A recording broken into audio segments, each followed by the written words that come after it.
Resort, where every moment is a blend of elegance and relaxation. All these for only 31,000 Kenya shillings via SGR and 38,000 Kenya shillings for the flight option. Enjoy unlimited drinks and snacks as you slow down to the calmness and tranquility of the sea through thrilling water adventures. Wind down the day with spectacular sunset views on the shores of the Indian Ocean. Don't miss out on this exclusive all-inclusive offer from View Travel. Call 0703-254-254 or visit viewtravel.com and book your dream escape now. View Travel. Dream, explore, discover.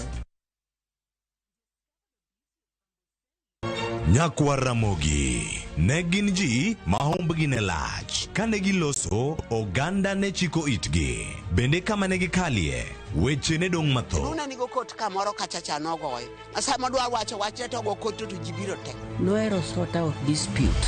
Kata kamano oganda osepenjo ni gin kanye to gitimo ang'o to mosenindo anyuola gi paro gi nade igni mose kalo ne gin jok ma ideo to kata mana sigand gi bende ne wuoro gisani awuok oko mar manyo gi kata mana nyola margi mondo wami mathoth kama gintiere to kod gino magitimo. Riuri kod Walter Nyambaga ka okelo ni chenro mar gin kanye tich ang'wen saa 3 otieno.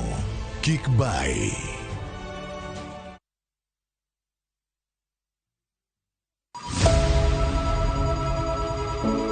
Wuoth mar manyo chang. Wawuoth e piny mar thieth kokalo e wang jogo mosedake. Thieth sani nitie Kenya ka, dakteche nitie, masinde nigo mwanyalo thiedhi michangi. Kata ibed jachiw thieth, kata mana jalno madwa ng'eyo gik matimore e sekta mar thieth.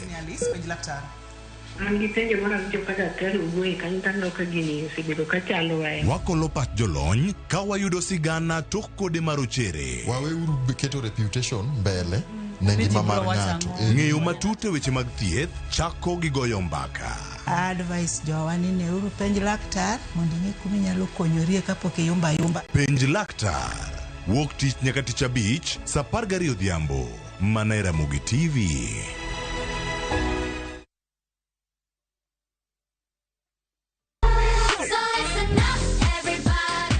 Ikrine piny mopong' gi mor, nyero, gi gik mabeyo ma ok rum. Wagweli mondo ibiri uri kodwa e piny majaberni.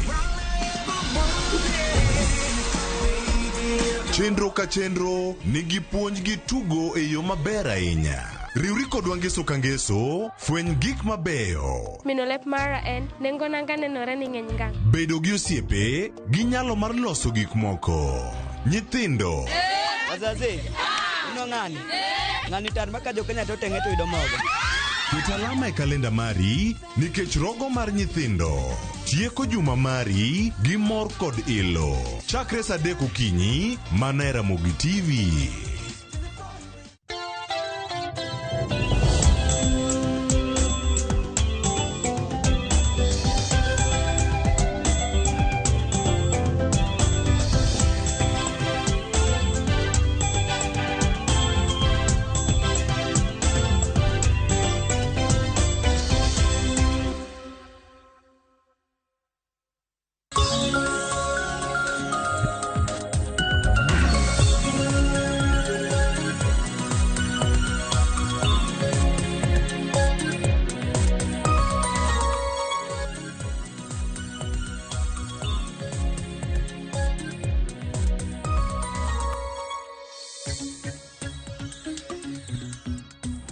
Okinyi majaber nyakora mugia juang mar tarik 16 dwe mar 5 higa mar 2024. Oyawre kamora mora maintiere chal mar kor lwasi chalo nade county maintiere kate gweng maintiere okinyi makawuono bure Nairobi kae wachiew mabera kenda rwaki chenro mar upiny kachiel kod mano mar mbako romo. Bed kodwa nyaka giko nyinga Joyce Odur. Nyakora mga juang okinyi majaber chin tarik 16 dwe mar 5 geno marani ichiew e makare kamora mora mabendi nene chenro mano mar upiny okinyi makawuono. Bed kodwa nyaka giko chenro makama rumo saa 5 mar onyango kaka Joyce Odur oselero ni nyinga Sharon Ong'ao. Sharon ichiew nade okinyi makawuono? Achiew makare Joyce to in? Amba chiew makare wagone Nyasaye kamano. Jomoko nyalo penjore ni Cleophas ni kanye. Mang'eni Man U no tugo nyoro nyalo bedo ni Podio sherekea kata kamano ang'eno chiegni donjo kae wantiere kae mar tayo chenro wabo bedo kwa tayo chenro waduto okinyi makawuono to kaka pile waiko ne Nyakora Mugiajwang' gigo malach kata chenro ma iye lach okinyi makawuono chenro iye lach Nyakora Mugiajwang' kawuono ken chien tich ang'wen okongo mondi Joyce Dwora neno ka ntiere gi weche manyien Joyce bapinji kata ndichio nade achio makare Sharon koso amuka Ono moka mbachi makare koth no limwa odhiambo manyoro bure Nairobi an ober na nikech ochwe midhiambo manyoro an koth malit naga ka chwe en koth machwe gokinyi ma seche go koth idwa bire tich to onge ka kibi kalore ni koth chwe koro chuno mar mondo mi imuom koth jodhiambo mamoko bende wacho ni gidhi e tich joloko mamoko wantiere gi johala ma bende wacho ni gidhi e tich koro bedo dhiambo bedo kinyi nitie ka koro chenro mopogore kata kamano ne wan ne nyithi sikul bende ng'eni koth makamano jakelo ajiema dongwa migi chenro mano mabende wantiere godo kinyi makawuono bang' ma Nyakora Mugiajwang' abro bedo ka kelo ni weche manyien mar mondo mi bed kod ng'eyo e weche mopogore matimore pacho kae toke tibro bedo kiyudo nonro mar gazeta mar Daily Nation kod mano mar The Standard anno komiyo pek usuru ma koro nyaka sani koro jatend piny Kenya wacho ni bro med juog jopiny kaka yorno mar neno ni piny Kenya oko kawo hola mathoth kowuok e pinje maoko Daily Nation to koro neno ka koro oketo ka ywaka ma nyaka sani koro nyalo bedo e skunde mopogore ka migawo mar somo onyiso migawo mochung' ne weche go mag omenda mar mondo mi oduoko omenda mar budget mar chiwo chiemo e skunde kaloni ni mano nyalo rocho chenro mag somo nitiere nyithindo moko Sharon gimomiyo gidhiga e skul ging'eni kadhi e skul kacha abro yudo gino machamo nikech ot kuma gidake yo ma ok ni kare gidake yo mane penya onge chiemo moro amora ot nyathi kodhi e skul to ng'eni kanga dhi e skul kacha ang miwa nyuka moro ang miwa chiemo moro bed nyoyo bed mchele mane gino mamiyo nyithindo makamago motivation tiwacho ne gin nyithindo mawuok e counties 26 kogol program makama nyithindo go nyalo weyo dhi e skul nikech obacho na dhi e skul nang'o donga dhi amany kata yoro rak moro ati ayud pesa ane kaka nyalo chiemo en gino malit ahinya gima lit ahinya ka bende migawo mochung' weche mag somo aneno ka pod giloso konyo kod jod bura mar mondo mi ochak odwok kendo omenda makamano ka bende ng'eni budget mano mar giko omenda mar higa mar 2024-2025 ibro bed kisomo dwe mar 6 wacho ni counties 26 skunde mawuok e counties makamago nyalo rem yudo chiemo chakre dwe mar 7 mano mar higa en gino malit ahinya sirikal onego bed ni ng'iyo weche makamago ng'eni sirikal mar Kenya Kwanza ne gintiere kod manifesto margi mano tenore weche mag somo ma esa makoro onego bed ni wadok chien wang'iyo ni manifesto margi ne wacho na nigi timo ne gichoko kare dar mar manifesto kote ko jopiny gi mbele to Joyce tang'e ni bro bedo kikele nonro mano mar gazeti bed ni omenda mano mar skul ma bende bedo ka siero chiemb nyithi sikul gola dibed ni omenda makamano gole titere chenro mamoko kuom ranyisi nyano piny kanyo apis jalup jatend piny mano Rigathi Gachagua neno kanyo ka biro yudo omenda maromo bilion 2.1 biro bedo kigomba godo apise mantiere iwacho ni Arambe Annex kanyakla kod kar jot mare mantiere kare to bing'eno omenda ma Gachagua dwaro ok en mana mag kende Sharon nitiere milion 200 bende dwaro mar nyiewo godo nyamburko manyien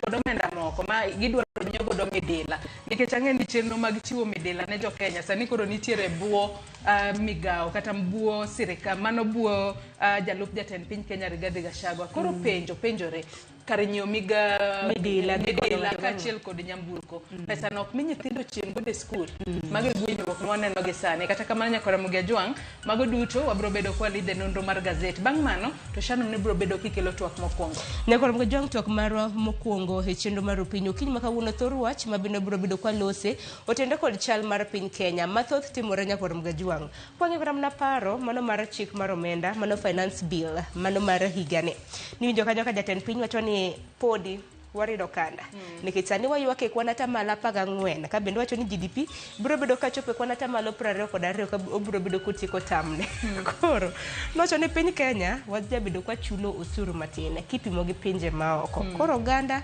wacho ni wariduro kanda e kinde mamoko ma bende wabiro bedo kwa twakie wang'e ni nitiere ng'anyo mago mag lakteche mago mag laboratories wacho ni jokamno pod ng'anyo nurses bende obwogo chako ng'anyo chieng' tich abich kopogore gi mano bende nitiere kaka jopuonje mag JSS bende ywak kora ni ok makoni gi kocha Usuru bende neno ka gima usuru kanyo wanno ka riwruok mar siasa mano mar Azimio la Umoja kotelnegi kod ogai mar Wiper Kalonzo Musyoka odiochieng' manyoro ne giwuok oko ka gikwedo medo usuru midwa juog jopiny ka nyaka sani koro gikwayo jod bura mag Azimio manitiere od bura kacha ne kinde ma koro ibro bed ka ichwalo finance bill mar 2024 od bura kacha mar mondo mi gikwede matamra gi nono penjo wang'e ni od bura wang'e ni majority gin jomage bende jo Azimio biro nyalo kose jod bura inyanya to mago motenore kor ka serikal gibro luwo dwaro mar serikal kose gibro ng'iyo maslahi mar jopiny kanye kuma wakete wagwa tin kinde ka kinde neno ka ging'iyo maslahi mar serikal Azimio bende wacho ni ka serikal odagi winjo ywak jo Kenya to ponono koro gibo bedo ni giluwo penda katiba kare 37 ma uyiene jo Kenya mar mondo mi odhi oko right to picket kachiel kod sundo serikal mar mondo mi ni kik tim gino mok gidwa ang'eni magi duto ibo bedo kitwa matimore jakoronga John koro kete mane TV mar Mugi kacha cross achiel nyaka rom kanyo serio ginus kabiro bedo kata yetwak mane chal mar piny Kenya bang'e okiny makawuono biro bedo ka kilo ni chenro mano mar poko pogore Joyce kintiere odi kanyo ageno ni e bedroom mari kata bede jikon nitiere kabat moko molosi e yo manyasani masa moro mokikane sende mokikane wuoch gi mamoko mane pok mabenda biro bedo ka kilo odiochieng' makawuono nitiere jal moro mosebedo ka loso kabede dawach mana ni kabede otiyo gi boil so kabede makamano chakre higa mar 2009 nwalime e gwenge mago mag Kariobangi North e kaunti ma Nairobi manen gino makara inyo osebedo kwano ka ji tiyo kod pok magi e yor yuto nyaka Ramogi Ajwang' into pok mar yen mane titiyo kod e yo machalo nade ang'eni bang' mano to wadonje chenro mar mbako romo kochako saa 3 nyaka saa 5 mar onyango wabo chako kod chal mar fwambo mabro bedo ka kelo ni mar mondo mi bed kod ng'eyo e weche mopogore opogore matimore e pacho kae kata mwaluonu odiochieng' makawuono bang' mano e chenro mar mbako romo mbaka mogoyo kawuono Sharon bende pod otudore atuda kod weche gi manyien mag usuru ere kaka usuru makamagi bro bedo ka rocho weche mag ohala bro bedo kod ja ohala makelo mwandu kowuok e pinje maoko wantiere kod ja ohala maduso nyamburko kachiel kod ja ohala mauso lepe mag lewni mag mtumba gibo bedo ka ginyiso ni taxes manyien gi nyalo rocho ohala mag yo machalo nade nyalo rocho kose nyalo bero ohala gi yo machalo nade bende wabo bedo kod jalony weche mag usuru bendo bro bedo kofuono no matut kotudore kod usuru makamago miyo meda tudri kodwa kochakore sani namba mar ote machuok 23600 mbui maro mar Facebook kachiel kod YouTube inyalo yudo wachiel kachiel Ramogi TV YouTube yudo Ramogi TV Kenya X @Ramogi TV ande inyalo tudri kod e Facebook page mara ibiro yuda Joyce Oduor mbui mara mar X ibiro yuda @JoyceOduor_. Nyakoronga Ajwang' kaka pile mbui maga manamoro Facebook X Instagram TikTok iyuda gi nyinga chiel nyinga en Sharon Ong'ao bed kodo nyaka giko nikech ma en rupenya we wakungu ayuda thuond weche manyien. We will be at 16% from 14%. I want in my term, God willing, to leave it at between 20 and 22%. Your only dreams are how to make life even more difficult for Kenyans.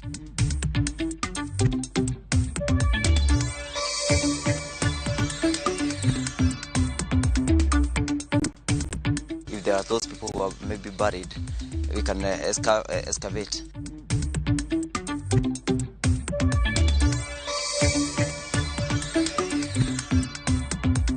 Jogo ma ok ti ma ok ohero tich wadwa nyiso kawuono ni wan gi County Public Service Board wanyalo siani mariembi e tich kijami badhi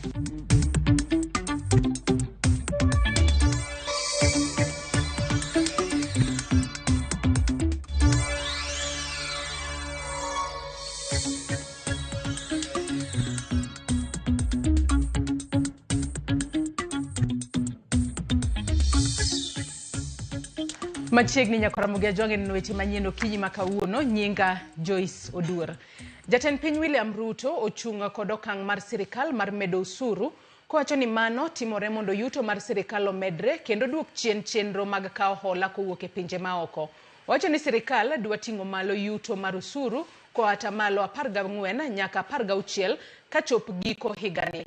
Ruto medo ni kata obedo ni okang' makamano nyalo kelo pek ne jopiny ber biro e kinde manyime. At our peers. And you know, Kenyans have been socialized to believe that they pay the highest taxes. But empirical data shows Kenya as of last year, our tax as a percentage of our revenues was 14%. Our peers in the continent is on average between 22 and 25%, which means we are way below, our taxes are way below those of our peers, you know. And I'm not comparing ourselves with OECD countries. You know, countries like France are at 45%, you know, others are higher. So I persuaded and I made a case to the people of Kenya that we must begin to enhance our revenue. Because if we are a serious state, we must be able to enhance our taxes. So my drive is to push Kenya. Possibly this year we will be at 16% from 14%.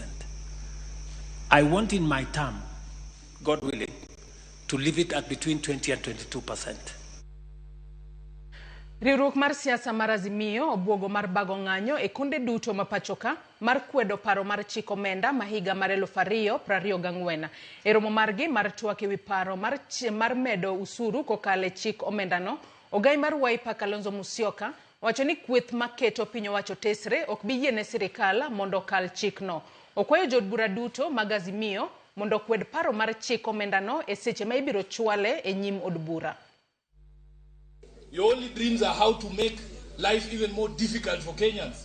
Which other areas can you impart some pain on Kenyans until you get to the place where you are thinking of imposing taxation on bread and on motor vehicles which are overtaxed in the first place? This is a clarion call to the Azimio fraternity and all Kenyans of goodwill that we are ready to exercise our constitutional right under Article 37 of the Constitution of Kenya. That is the right to peaceably assemble, to demonstrate, to picket, and to present petitions to public authorities. Ogai mar doho Martha Koome owalo jong'ad buche adek mag doho mamalo mondo winji kendo gol ng'eto ewi bura makwedo chenro mar gero udi manengogi oyweyo.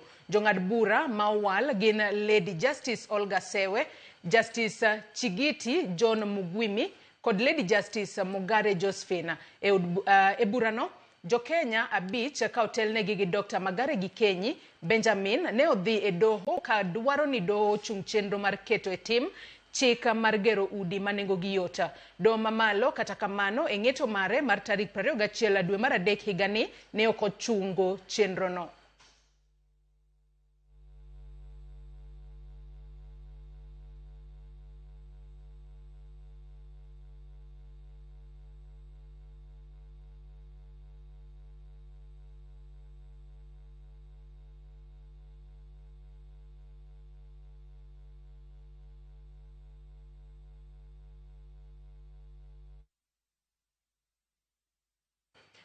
Jadek luoro nitie ni owito ngimagi bang' lo sienyore kendo imogi e gwenge ma Kimende e kaunti ma Kiambu. Sienyruok mar lo manyotimore e kar 8:30 odiechieng' manyoro ichich ni okel kod koth ma osebedo ka chwe kono. Ka gichiwo ripot ewi masirano, jogweng' koni ji manyo lobno osienyore kuomgi nyo ok nyal ringo. Kweth mag jolony e kedo kod masiche matuch apoya dhi nyime kod chenro mar manyo ji mapodi omoko e lo ka gavana ma Kiambu Kimani Wamatangi okwayo ganda mondo kik dhi machiegni gi kar masirano. Tetemeko ya ardhi nikakuja nikashughulia nikaona sikuona mtu hata moja, lakini nilisikia duru. Sasa wakati niliona hakuna mtu mwingine, mimi nikuteremka niliteremka. Ilikuwa inatolewa yani inafunguliwa na tingatinga, lakini ikafikia wakati mwingine hiyo maporomoko ikazidi tingatinga na tingatinga ikaondoka. Sasa ikafika wakati ya masaa ya jioni ndio hiyo sasa hii poromoko kubwa ndio iliteremka na ikafuga njia yote. We came here so that we can start the rescue mission to make sure that at least if there are those people who are maybe buried, we can excavate. But right now, the only team that we have on the ground, we have the Red Cross, and we are also awaiting the military to join us so that they can be able to provide the expertise that is needed on the ground. 3 people are missing from the village, and the same people that we are suspecting, maybe they could be buried, but we hope for the best. Alam ne obagi ne ringre ji ang'wen manyocha oula onego e gwenge ma Katsingiri West e kar chung'od bura ma Suba South e kaunti ma Homa Bay jumbe 2 mokalo. Kaka jafwambo marwa e kaunti ma Homa Bay Ali Abich lero, jotelo mane oyuoro e kinde nyasi no osingo biro siro chenro mag pith yien e gode mag Gwasi gi gode ma oluoro sindo mar geng'o masira makamago. Rumbi mar lit gi kuyo ne okwako alwora masindo e kachut bura ma Suba South e kinde nyasi mane obagi mar lamo ne ringre ji 4 manotho dwe mokalo e masira mar oula manomonjo gwenge masindo. Oula mapek manomwomore gi kite madongo kawuok e gode mag Gwasi ne okelo tho mar Alice Orota gi nyithindo 3 mawuok e familia achiel magin Calvin Otieno, Moses Otieno kod Florence Otieno, kendo familia magigo eko pimo kaka masira no ne omonjoge. Nilikuwa pale kupalilia, mvua ikacha kutoka juu, tukaenda kuchikinga, na wakati tulikuwa tunachikinga, mimi nikaacha kwa faranda, wengine nikawaambia ingia kwa nyumba. Mvua ikanyesha kidogo, nikasikia kwa milima pu, kuangalia kwa milima nikaona moshi ile ambao ni nyekundu zaidi wesi ona tena. Sasa saa kidogo nikasikia nyumba ikaanza kutingisa. Kenya ambao nilifanya wale walikuwa ndani tutoroke. Odo no ne wan nyithindo 11, 3 koro nindo, wadong nyithindo 8. Kuom nyithindo 8 gi ane wuoyi maduong', to gisani onge kaka wanyalo konyore dala kae. Familia go wacho ne gin kod luoro mapek mar dhi dak kendo e tie godo no, kendo gikwayo sirikal mondo yo jolgi bang' wito mwandu gi te masira no. Wakwayo sirikal mar county marwa mar Homa Bay koriwore gi sirikal mar national government mondo gine kaka ginyalo konyowa e hali ma wantie ni. Wagombo mondo sirikal mamalo koriwore gi sirikal mar county marwa mondo bi otimane nonro kuom gima notimore no. Pod wakia ni to en gima nade. Kwa hivyo tunaomba serikali wakati naamisha watu katika hiyo janga kama hii itengeneze mahali, alafu ndio iambie mtu tumetengeneza mahali fulani, nyinyi naenda mkae pale. Jaod bura ma Suba South Karoli Omondi manotelo e nyasi malamo ne ringre ji 4 go ne okoni ma opogore gi okenge magisegoyo mar chiwo ne familia go eko kony. Bende gidhi neno ni gode mag Gwasi kaachiel kod gode mamoko moluoro sindo opidhi e yien mar thiro masira maketgi manojoko jopiny go. Red Cross osekonyowa ka, Action Aid osekonyowa. Liel ma kawuono county government ochung' e weche mag sanduk te, gichung' e weche mochari, mago gik miyowa te. An kaka mjumbe achung' e sherehe muneno ka mag tent gi weche mamoko mag konyo family. Family ka family nitie gima wadhi miyo gi kawuono. Wadwa ni watim maduong' ahinya nikech mafuriko ni nowuok e wi got to got osekethore. Gima wadhi timo maduong', amanyo sirikal maduong' mondo miyowa pithe magine kothe maembe, koth avocado gi bambu. Wadwa ni wapidhe wi gode wagi. Earlier we distributed some mattresses, utensils and other food items for the families whose houses were washed away and those whose houses and household items were flooded. Sirikand county ma Homa Bay yango ni familia go eko manowito joge gi kinde masira mar oula no idhi gerne gi ute manyien mondo giyud kama ginyalo chako go ngima bang' ka masira mar oula no ne osemuko ute gi. Kata tudruok kuom agriculture mar jiwo jowa kata gi chiemo kata gi puonjo gi kaka gidak koro bang' tabuni. Ne watudore gi jo Red Cross gi timbe mamoko mosewuok kod maber. Koro gikone to ringre ji 4 mana masira mar oula onego e gwenge mag Sindo kaendi idhi kane kar yweyo margi mogik ka familia magi to kwayo sirikal mondo yo konygi bang' masira mar oula niendi ma bende oweyogi kod lal maduong' kiweyo jogegi 4 ma masira niendi nonego. Ali Abich, Ramogi TV, Homa Bay. Chenro mar duond buch ODM mar pogo mwandu mag kony e kar chung'od bura ma Mathare ne otore Tok rowere makwedo jaod bura ma Mathare Antonio Luoch monjo kar romono kendo chuno mondo chenro no tieki apoya. Rowerego mane ochopo kanyo ka oting'o boke mane giandika mag kwedo Luoch ne otimo koko e kinde ma jotelo mag ODM ne loso. Ne ochuno jagoro maduong' mar ODM Edwin Sifuna chiwo thuolo ne jalupo gai mar ODM Hassan Joho gi Wycliffe Oparanya thuolo mar wuoyo awiye kapok olor romono aruya. Duond buch ODM yande olando thuolo mar chiwo kony ne oganda mane oyudo lal bang' pi oula darogi. Nataka kuwashukuru watu wa Mathare kwa ile amani muko nayo, si ndio? Hapa Mathare hakuna fujo. Hakuna fujo. Hakuna fujo. Tumekuja kupokea msaada ya chama cha ODM. Sasa tumekuja hapa, tumeona siasa imejaja hapa, lakini sisi tumekuja hapa kupeana chakula. Siasa tutarudi mwaka wa 2007. Mnapokea salamu za baba. Nikirudi nimwambie nini? Mathare iko lock, si ndio? Mathare iko nini? Asanteni sana viongozi, tunaomba sasa tushuke.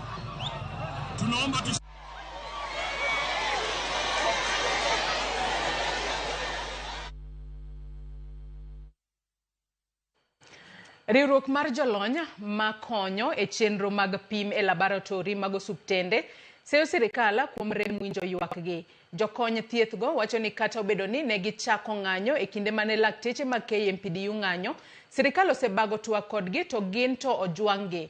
Kamachielo, riwruok mar KMPDU noromo kod lakteche manitiere tiegruok kata interns ka giwacho ni giketo geno ni sirikal dhi chopo kare winjruok mane gichopo e bwo ndalo 52 mabiro, ma ka ok kamano to gidok e ng'anyo. Jafwambo marwa Simfros Okinda miyowa ler mar wachno.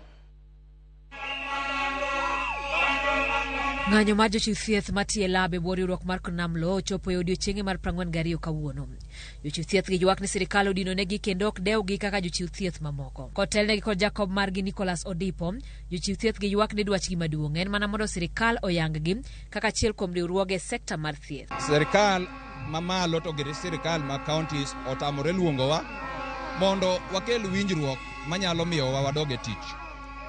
Maduong' tik wadwa ni gitimnwa gimiluongo ni recognition agreement signing ma jogi eki pod otamore. Bende giywak ni joma ni kod lony e sekta mar joma tiyo e laboratori kaka gin omi kiach kendo sani sirikal tiyo kod joma onge lony kod tiegruok e pimo tuoche ahinya e kor gwenge. Koro ka wan gi jo PhD to ng'ato timo soil microbiology tikelo mondo bi ochung'nwa. Ma odhinyo mana services mag lab e Kenya ka. Wadwa ni jo Kenya mondo ng'e na yaki onego be ni pimo gi ja lab molony. Ok ni ng'ato okelni e gweng' kanyo en ng'at ma kata na klase ing'e maber kabisa ni ng'ani to skul ne ok odhiye. To kase gi sirikal okase ni mondo bi opimi ni ento lony mane ma en godo. Magi gik mainyowa sawa. Komachielo riwruok mar lakteche KMPDU pod rito gi liyo singo ma sirikal noketonegi mar ndiko kendo medo osara lakteche matiegore kata interns. E romo margi kod interns, lakteche osingo mar sundo sirikal mondo chop winjruok mane gichopoe mar medo lakteche osara kendo ndiko gi e tich. Bedo gi ywak gi ng'ur ni mitaka chama owitogi e bwo bas, lakini wito ni kwa wito gi kendo weche gi apodi chandowa. Mungani kaguno gi bura mwadhi to gi sirikal tija bich kendo gi bura gi jo migao mar thieth. Koro ywak mane gi ywak cha koro ne ko gi mor ka ng'eni kata pok wil kodgi. Kine giluor ni lab daga ko sego rumo to wach gi mar post gi msach gi cha ni mitaka ji dhi we wachno. Lakini wa reassure gi ni onge ng'ama boweyo. Gin members wa kendo gi nyithiwa kendo gitiyo osiptende thurka kendo gikonyo piny mangima. Omiyo kwa medical renege mako jopo ni sirikal ko jopo sigo ma jawa wujire kodgi. To jawa ng'anyo na kendo e wachintans kendo. Francis Omondi na chiel kuom lakteche mantiere tiegruok olera chiedh nade magikaloe. This 70,000 pay 30%, so 49,000. We have NSSF, we have SHIF, we have housing levy, say, and then we have the Katia, the union 3,000. So probably I'll get 25,000. This man is supposed to cook my food. This man is supposed to wash my house. This man is supposed to facilitate my transport. Mark you, emergency, saa 6, saa 7 nitapigiwa simu. Whether it's raining or not, I have to go there. Daktari, tuko na mwanamke, kuna issue, kuna complication kuja. Mimi nitapigiwa. I don't have a luxury. We work on holidays, we work on weekends, we work from Monday to Tuesday. And it's a fact. We deal with life. So the 70,000 ni kidogo. Literally ni kidogo. Kunamlo osingo mar chungo chenro duto mag lab kamotingo nyaka chiwo remo ne jotuo nyaka chieng' sirikal winj ywakgi. Simfros Okinda, Ramogi TV. Kawadhi weche matimore kaunti ma Migori en ni jotije piny owacho mar kaunti ma Migori maromo 93 nitiere kod oboke mabandia ka maromo 197 bende podi chich gi oboke mag somo kendo podi timo negi nonro. Mae kaluwore kod lipot mar nono jotije kaunti ma Migori mane otim higa ma okalo. Gavana ma Migori Ochilo Ayako wacho ni ripodno idhi chiwne board mandiko jotije e kaunti ma Migori mondo kaw okang' mar chik. George Juma nigi lerno. Dala chiel bang' dono ma yuago kwito oko. Kes manochwal e doko jokanyo machon mag board mandik jotije piny owacho mar kaunti ma Migori. Mano to ywak margi nene ogol gi apisno e tok chik. Gavana ma Migori ne obedo kod romo kod jokanyo mar board manyien ma otelo ko jakom margi David Ochola. Gi jogo ma ok ti ma ok ohero tich. Wadwa nyiso kawuono ni wan gi County Public Service Board wanyalo siani mariembi e tich kija mibadhi kata ka ok idwar tich. Komi tich ni tich en luong, ochalo tich pastor. Tine jo piny, kik ibed jatich mang'aw koti kom, tini sadare dhi kumedhie. Thoro maduong' mar burani ne en kaka inyalo keti wechego mag jotich e lai mowinjore. Achiel kuom tijego madongo marito board manyien en kawo okang' ne lipot mar nono jotich e kaunti ma Migori manotim e higa mokalo. Public Service Board kane tiyo seche 4 kende odiechieng' to gibiro tiyo seche 12 ka girieyo kuonde mane nitiere bam kata kier moro matin. Gavana ma Migori Ochilo Ayako wacho ne lipodni mabende odiechieng' ma kiny dhi mi board ni ayanga nitiere kwan jotich maromo 93 matiyo kod obok mag somo mabandia kama romo 197 bendo obokgi mag somo nitiere kod penjo mathoth kendo pod imedo timo nonro. To manimba kabisa ripodno owacho ni nitiere jok ma barupe mondigigo ichichgo nitiere achich ka 290 to nitiere ma ok en achich kende magi to osefwenyore 93 mana king'iyo jok mane otimo CP, KCP, KCE to gi KCSE pok wanono mag degree kata ma diploma to wan gi chich ne samoro jomoko barupe gi richo. Lipod ni manono jotije e kaunti yango jotijego maromo 500 e kaunti ma Migori koro nego non e yore manondik gigo lemo magimako kod mamoko. Ibro yudo kinde mondo giwuo gi County Public Service Board mondo one ka gik mowach kuom gigo gin adieri to ka ng'ato noyud kinde mar lero ni to chuogore nade. E nondo ma jotich mane otim kod ruogno mar Institute of Human Resource Management e lo piny owacho mar kaunti ma Migori dwe mar 11 mar higa mokalo bende ne oyango ni kuom jotije ma kojolo mane ondiki e kaunti ma Migori maromo 1,134 mana jotije ma kojolo maromo 417 kende ema ne nyalo yangi. Lipod ne oyango ni kaunti ma Migori ne wito omenda maromo $60 higa ka higa ma chulo jotijego ma kojolo mane ok nyal yangi. Jakom mar board mandik jotije e kaunti ma Migori David Ochola ne owacho ni board ni dhi keto kenge makare mar neno ni weche jotich oloso yono makare. Wadhi tiyo ne jo Migori gi ratiro kendo lando ni board ni ok bi kwayo ng'ata pesa mondo mi ondiki kamoro. Chako tich ayanga mar board ni bire kinde meruogno ma jotije e kaunti ma Migori osebedo kadwaro mondo ko jotije omed ngas mar tich kata promotion omed ndiko jotich kaachiel kod mamoko. George Juma, Ramogi TV, Migori. Johala e dhowath Madunga koro kwano lala kaluwore gi rochruok e chenro mag ohala e dhowadhno. Magiwacho ni biro kaluwore gi pong' mar nam Lolwe masiko monjo gi kinde ka kinde kata obedo ni yande gigero hinga e alworano. Ka gitwak gi Ramogi TV odiochieng' manyoro, johalago yuago midhiero magikale kendo lero ni kata kwand jowuoth malimo dho wadhno bende medo mana duono. Giywak ne piny owacho mondo okonygi mapiyo kendo resgi e midhierono manyaka sani osemiyo thothgi owito thuolo mag tije e kinde ma joket mwandu e dho wadhno bende ywak.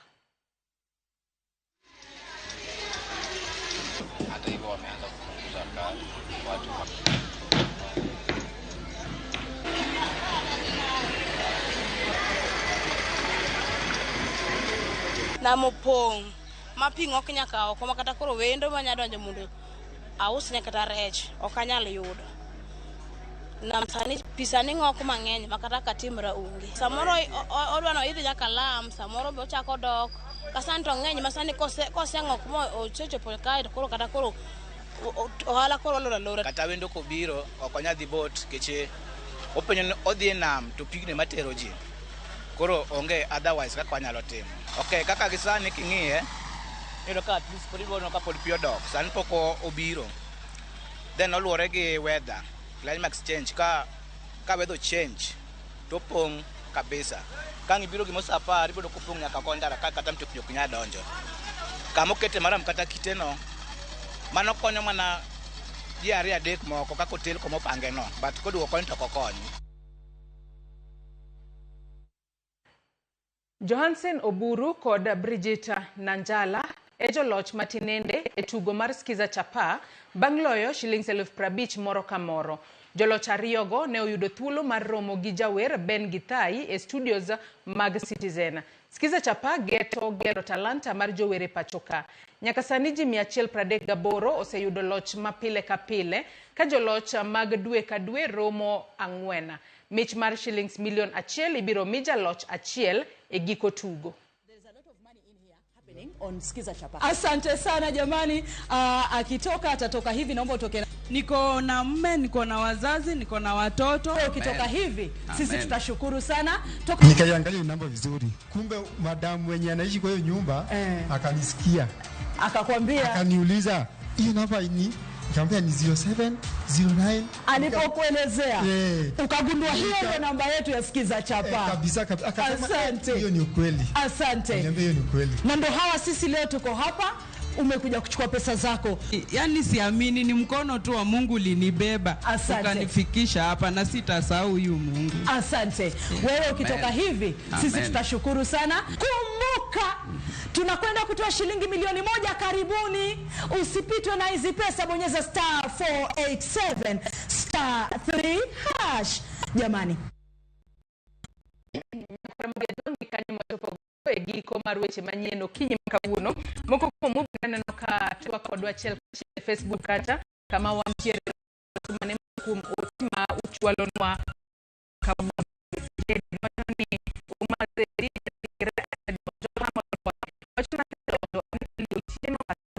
ya county neni malera nyagono market tosh wana neno malera Nairobi e chenro ka an umoja. Vitalis Ochieng Woodgame Karari wacho ni Joyce Oduor amor kodi e rupiny asemolo kaneno rupiny gi sani wacho ni omor ahinya kod chenro mag makawuono. Med tudri kodwa nyaka Ramogi Ajwang kichwalonwa paro mora mora kotudore kod chenro magwa duto mag madundo. Bang' madundo tibro bedo kiyudo nonro mar gazet. Kik idhi mabor.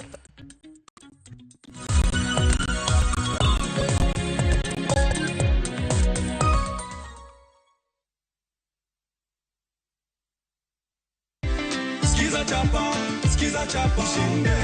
Ushinde. Haririchi. Yes. Huyu dada. Namwona.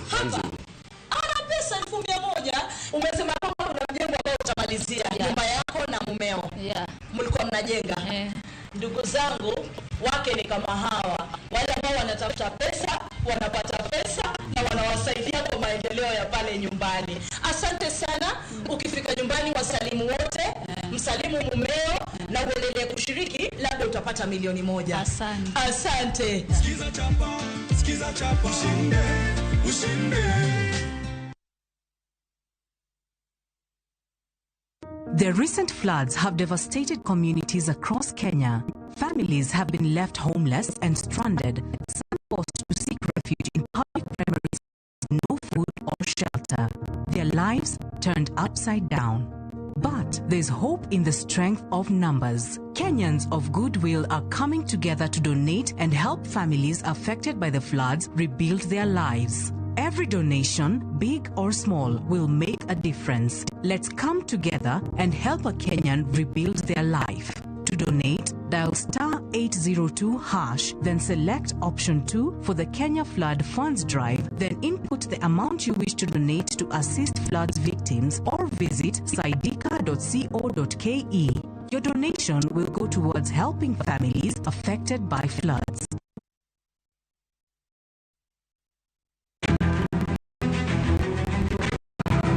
Okinyi kokinyi ka piny oru. Oganda wuok oko mar timo ohala. Ohala ber. Ohala chakre iwi. Johala matindo koda madongo giduto giwuok to gintiere e yor manyo. Nyaka ibed gi excellent customer service. Tim kinda moloyo gimoro amora. Wabiro menyo ni ohala mopogore opogore. Atimo ohala mar brandi. Watimo ohala mar hotel. Atimo ohala mar agrovet. Ka wamenyo ni lony madwarore mondo mi chakgi kendo ka ginyalo tayogi e yo makare. Technology ose present very good opportunities. Bende wabiro loso e wi keto mwandu. Ng'ama timo ohala to onge mwandu to mano ng'ama ok jo ohala. Mano ng'ama rawe ohala. Tudri gi Cleophas Oluoch tich ang'wen ka tich ang'wen saa 1:45 otieno mana e Ramogi TV.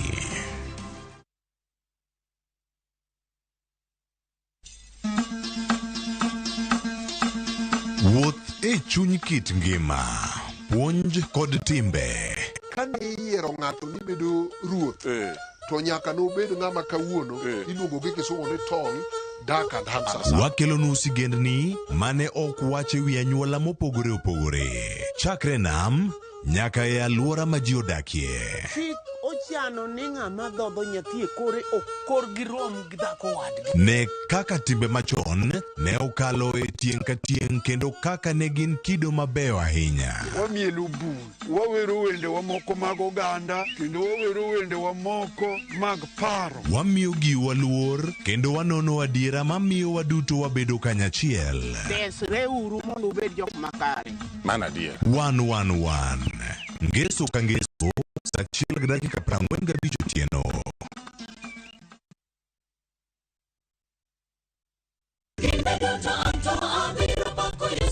Ging'wono mar Nyasaye manyisore e ngimawa kinde ka kinde. Ber ka waduoko ne erokamano kod pak. Ma watimo sabato ka sabato chakre saa 2 mar okinyi.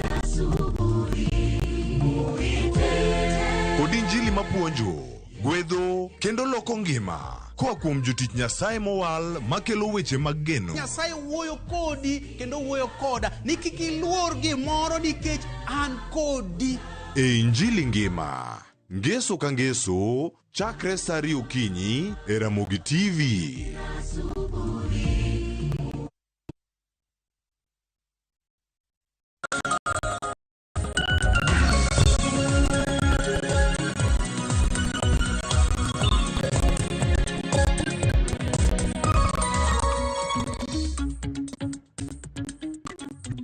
Nyakwara Mugejo ng'anyisi ni bang'a weche manyien to bobedo ka wadugo kod nonro mar gazet okinyi makawuono.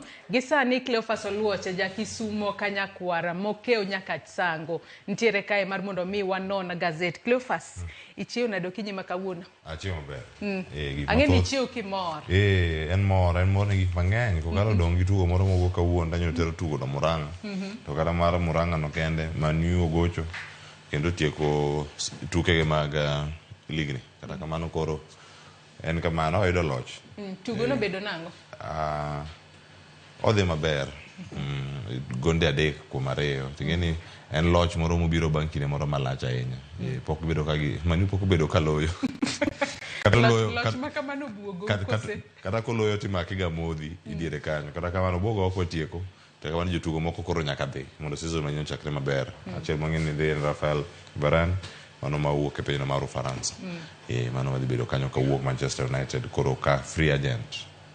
Mane kaka en Joyce. Ni chiwo yo makare. Amba chiwo yo makare wago ni Nyasero kamano wantiere kae walid ne nyakara mugia Joang gigo mantiere gazet ma Daily Nation kaachiel kod mano ma The Standard. Weche momi pek kawuono neno ka beto pogore kata kamano weche moko bende wabiro bedo ka wafuno matute kinde mwadhi mbele. Gazet ma The Standard kawuono omiyo peka weche mano wacho odiochieng' manyoro kod jatend piny Kenya William Ruto mar mondo mi jo Kenya oikre mar usuru mibiro bed kimedo higa ka higa kaka yorno mar neno ni sirikal oyudo omenda mathoth kendo ong'ado kawo gope kowuok e pinje maoko. Daily Nation ema dwan wachak godo Cleophas okinyi ma kawuono ka nyaka sani koro wang'eyo ni sirikal ne ogolo mane budget mar hik omenda mar 2024-2025 nyaka sani koro sirikal wacho ni onge omenda mibiro bed kitiyo godo chwalo chiemo ne nyithi skul e counties mopogore opogore pacho kae. Kata kamano nyaka sani koro migawo mochung' ne wechego mag somo okwayo jod bura mar mondo mi oyie oduoko omenda makamano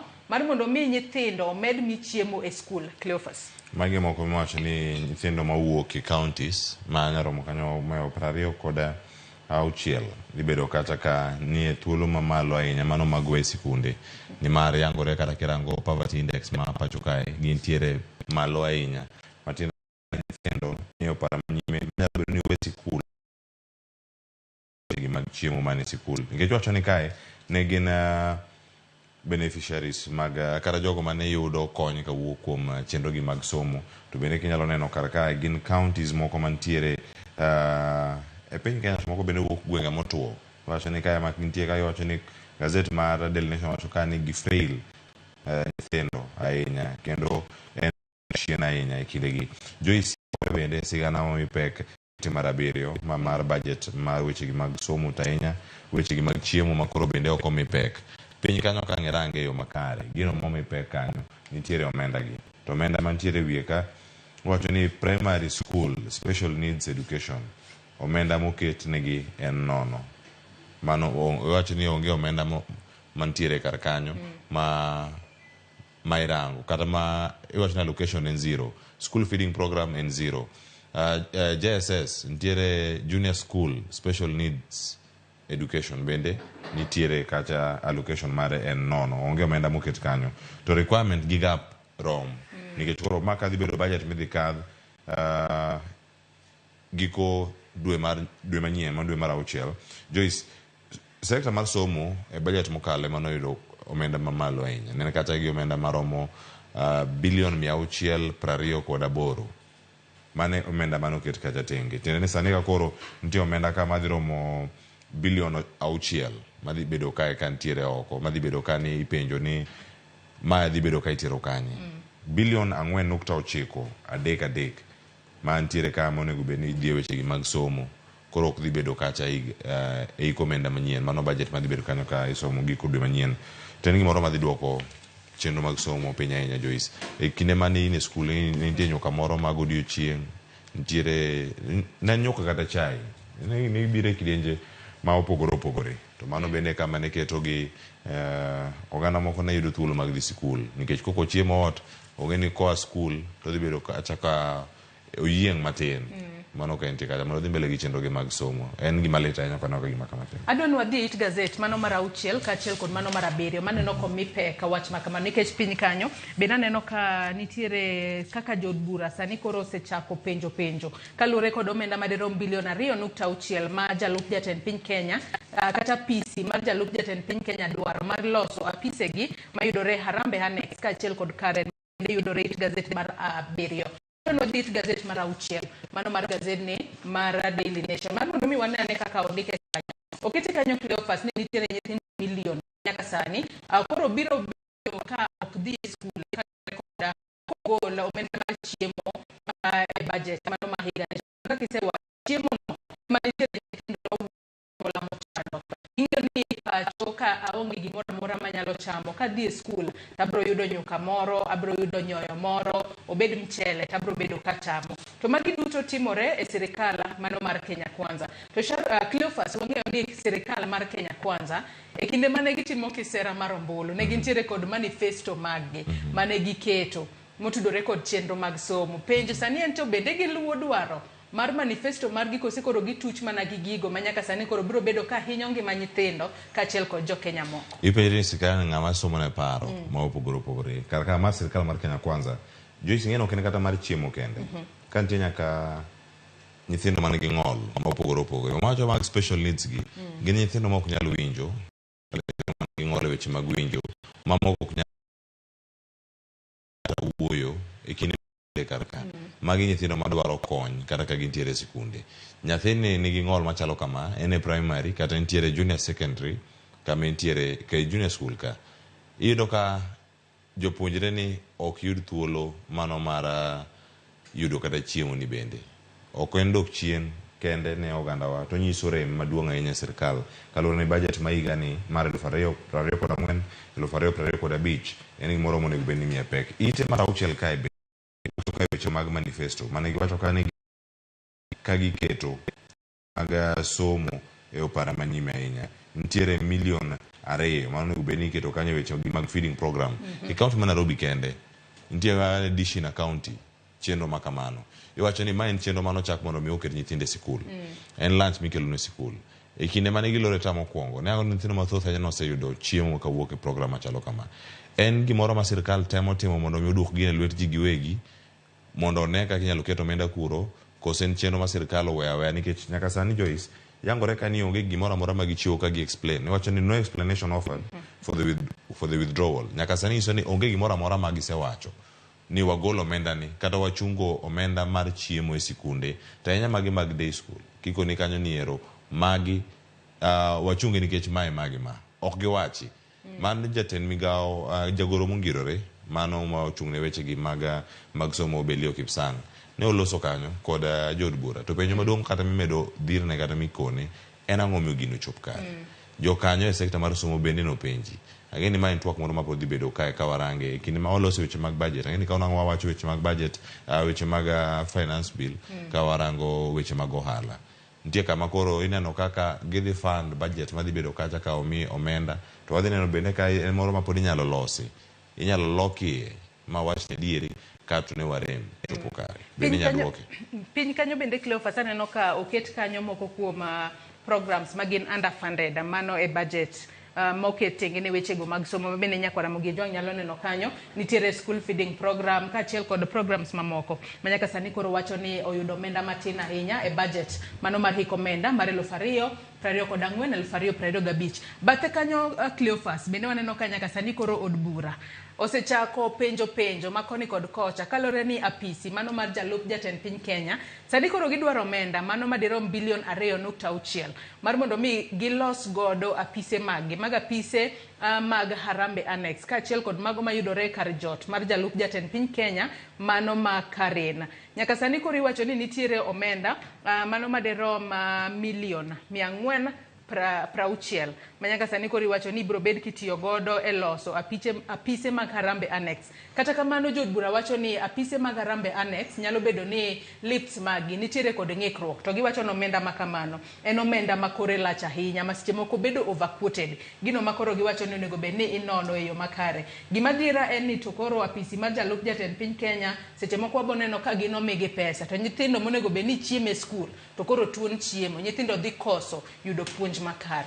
Priorities Joyce iketo gi kama chal nade. Nitie lwenje mopogore opogore moganda nitie ka en mar rango ni iketo gi e yo machal nade. Mamoko ting'o chenro mag neno ni oduok omenda mamoko manya bedo kanyo ni ponono omoko. Wacho ni kama oket gie bende gitimo tich monego bed ni gitimo pile ka pile mane yo apis onego bed ni loso mabiro mana thuolo ma olosen ntiere loso kata bero kar jot ma jatend Kenya. Kore mana ma jotelo giwegi girango gik ma ginyalo loso kin somo ni Joyce ng'eni mbele kato onyalo muocho ne sirikal.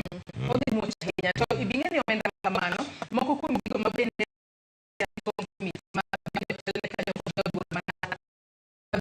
Gabriel Tongonyo nyaka sani koro wacho ni nitiere omenda mano madirom milion 800 manyaka sani koro wach ni obro bedo mano mar confidential expenditures mano mar jalup jatend piny Kenya. Nitiere omenda milion 250 ma en mar kedo kod yedhe mamero ji 1,250,000 monego bed ni tiyo godo e nyiewo midila kaachiel kod 200,000 ma apisi mar jalup jatend piny Kenya dwaro nyiewo godo nyamburko. Mana kaka iwacho misplaced priorities. Magi duto timore e kinde ma sirikal bende osebedo ka wacho ni watemo ng'ado budget magwa ni kik wati kod omenda mang'eny. To waneno kaero sani koro pesa dwarore mag timo gik mopogore opogore. Nyamburko no dong' na gisenyiewe koso gida nyiewo manyien kendo magi ne manyien magi poko kaka dweche 2 dong'.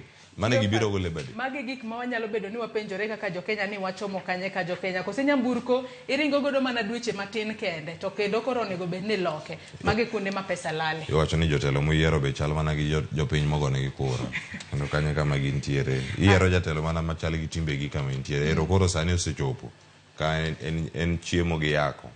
Adwano weche makamago nyakoro Mugi Jong bende nyalo chwalonwa pache kalure kod chenro makamago kata matuti nyalo somo it gazet mar 6 kaachiel kod mano mar 7 mar gazeti mar Daily Nation. Adwano dog nyaka it gazet mar 2 mano mar gazeti mar Daily Nation. Nyaka sani koro nitiere ja Kenya moro mantiere pinyno mar Saudi Arabia okwayo kony mar mondo mi okonye duogo pacho kae kalure ni nitiere kaka noyudo masira mar apaya moturo tiende. Owacho kanyo ni tiende sani koro to konyal yudo chenro mar thietha e yo makare. Wacho no sebedo kotemo mar mondo mi ochop ne Kenyan Embassy kata kamano temo mage duto siko kagore Luanda gino makoro owe kod rem matamra gi nono. Penjo marwa Cleophas nyaka sani wang'e ni sirikal osebedo ka loso tije ne jo Kenya e pinje maoko to kinde ma jo Kenya wuok pacho ka gidhi tie pinje maoko bende sirikal temo luwo ni lwasi magitie nitiere yo makare nikech nyadende ni yang nyinge kaka Margaret Mutua wacho ni kata kuma notie condition mar kaka notiyo ok ni makare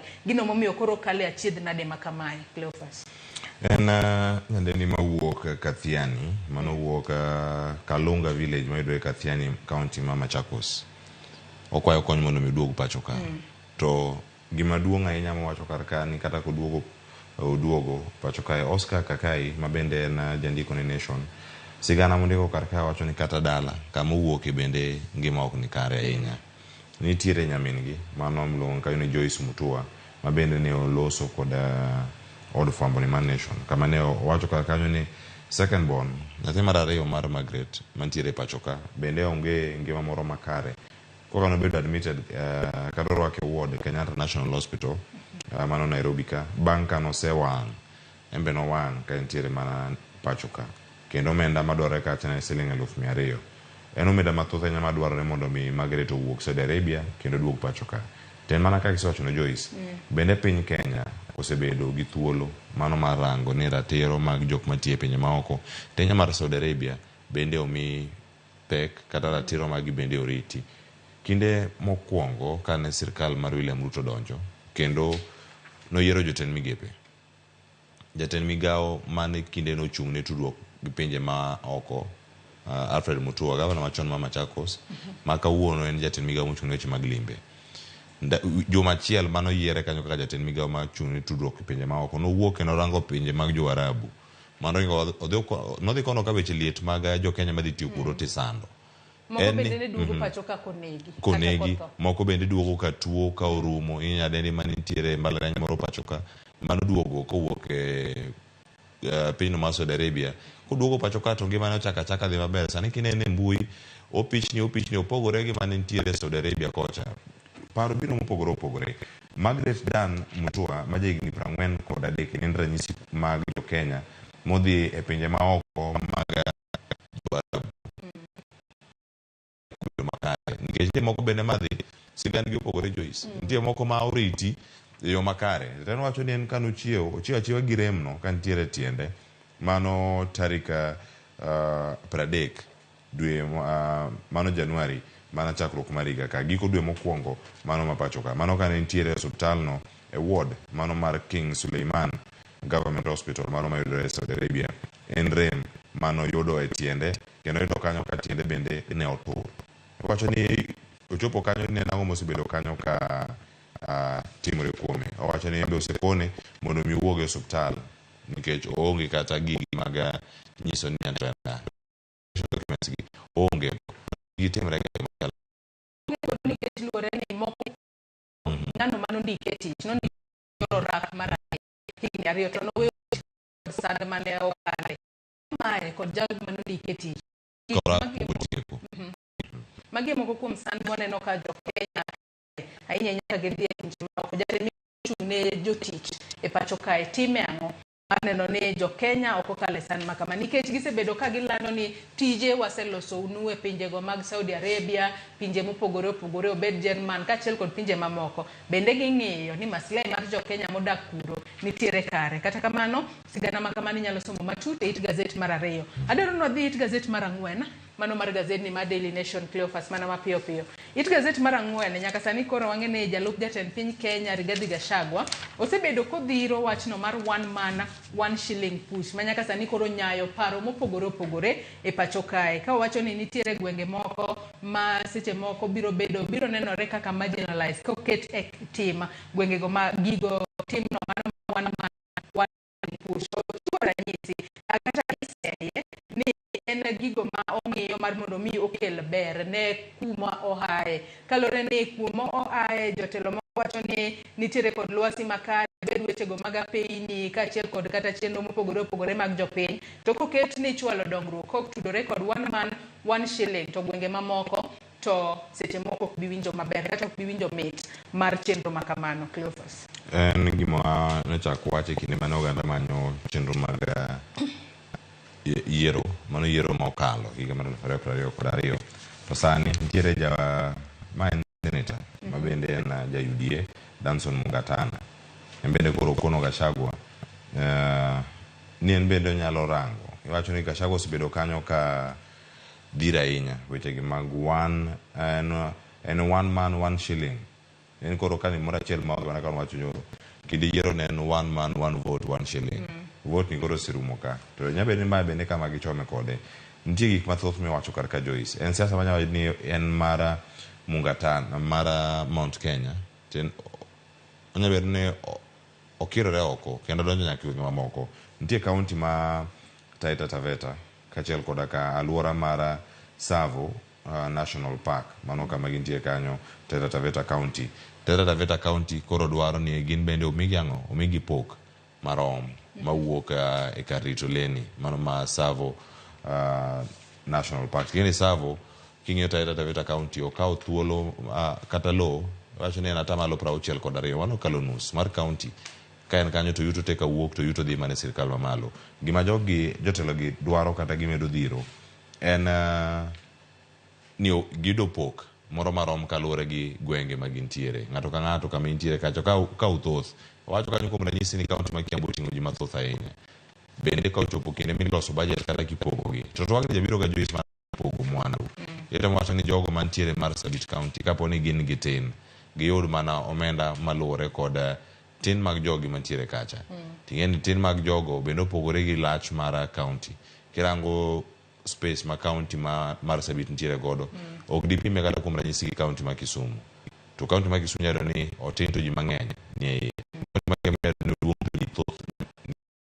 onego poge machal nade ma gima Danson Mungatana bende koro kwedogo jalup jatend piny Kenya Rigathi Gachagua kowacho ni kae dhi duoko chien gima gisebedo ka gikedo ne ahinya mano mar ting'o malo jogi mawacho ni gin marginalized kata jogo ma oket tenge kuom thuolo moro malach ahinya. Nyakwana Mugejong wachno inyalo somo it gazet mar 4 mano mar gazet ni ma Daily Nation. It gazet mar 5 kanyo bende nitiere iwacho kanyo ni Kibaki era mane iwacho kanyo ni Youth Fund Budget Hub kata ung'ad nus kalore ni nitiere chenro mane jatend piny Kenya mosenindo Mwai Kibaki ne nitiere godo mano mar chwalo omenda mano mar Youth Fund mano mar jolo rowere mar mondo mi giyud hola e nengo mane piny kata low cost loans mane giyudo ero koro sirikal mar William Ruto e telo machielo kendo awacho ne telo machielo kendo nikech chiem nyithinde e skul bende giseng'ado ero koro gichopo ne rowere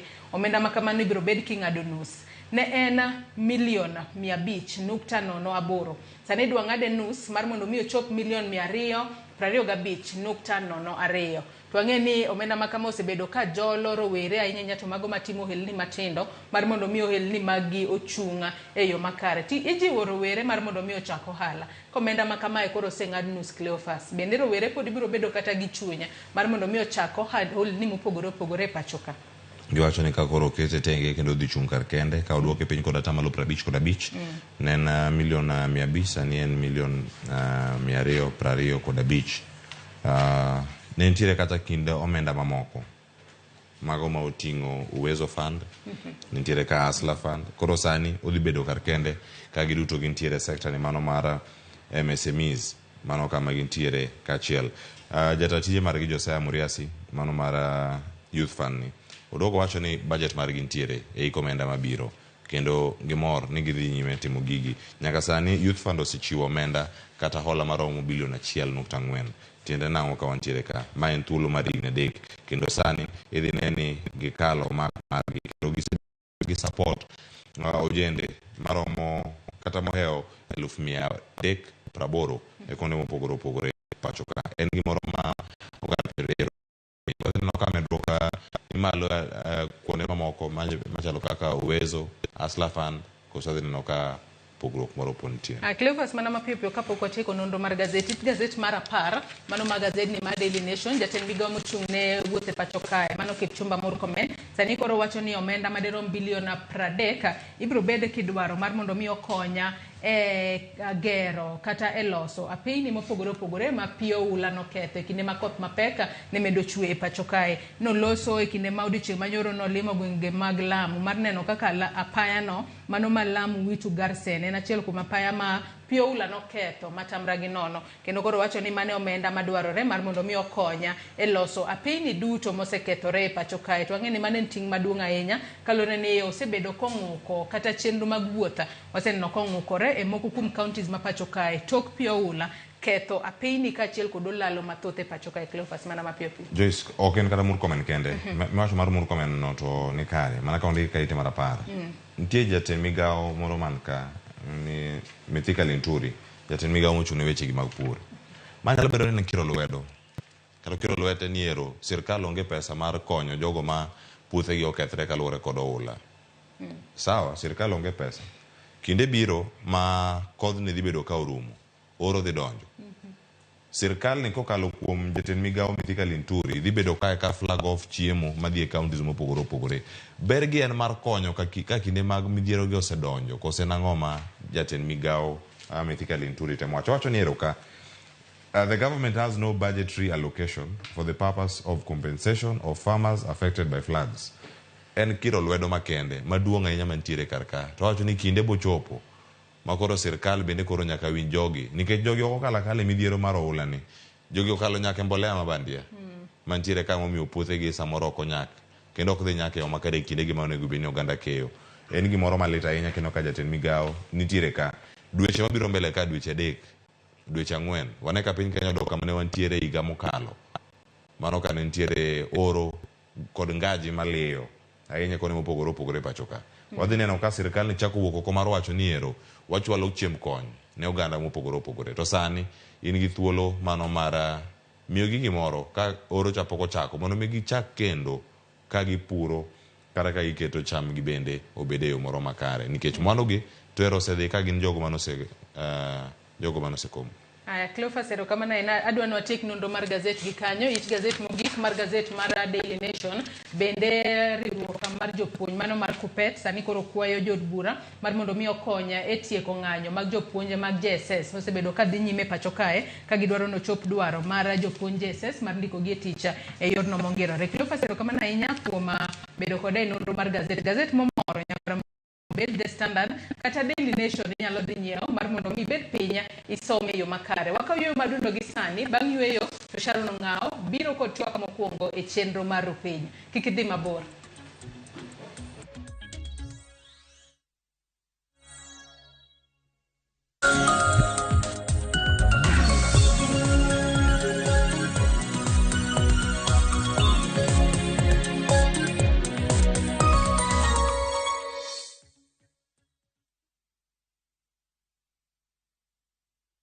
Discover the beauty of Amboseli at Altukai Lodge with 30% discounts from View Travel. Enjoy a 3-day safari from 25,000 Kenya shillings inclusive of transport. Wake up to stunning views of Mount Kilimanjaro. Have breakfast in the bush with sunrise as your backdrop.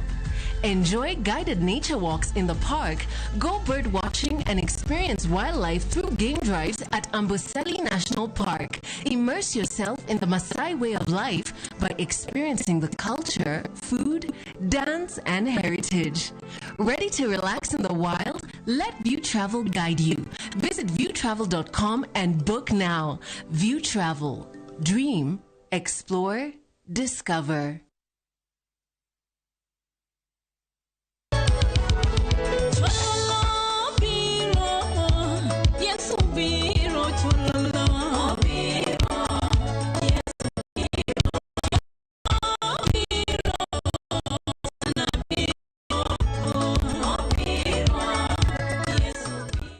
Dial *487*3# to get this song.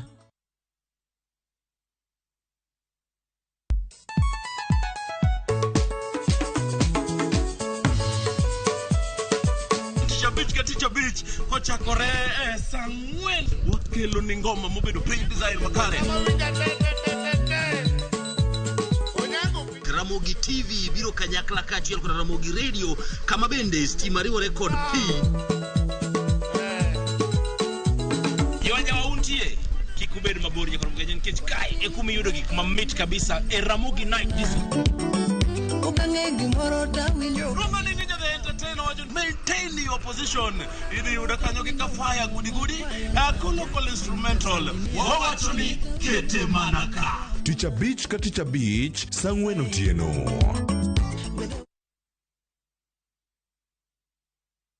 Guys move and take over the street. Everybody move to the beat. Nyakwara Mogeji wan kocho pongeso kama india ni Saturday sangwen otieno wakelo ni chenro mamit kabisa miluongo ni Thum Dagmon. Poka napenda kuzitoka TikTok kana wanti rekoda gimlo ni adek maliet in short tatu mo Jomier kache gi jongolo mopogore makelo nwa mana moro to mana sitting room ni kanyo mokelo party.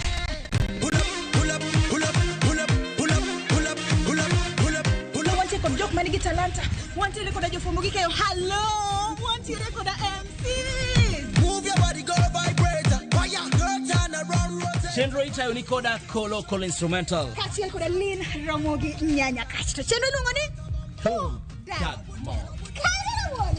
Pull it up right, pull it up right, pull it.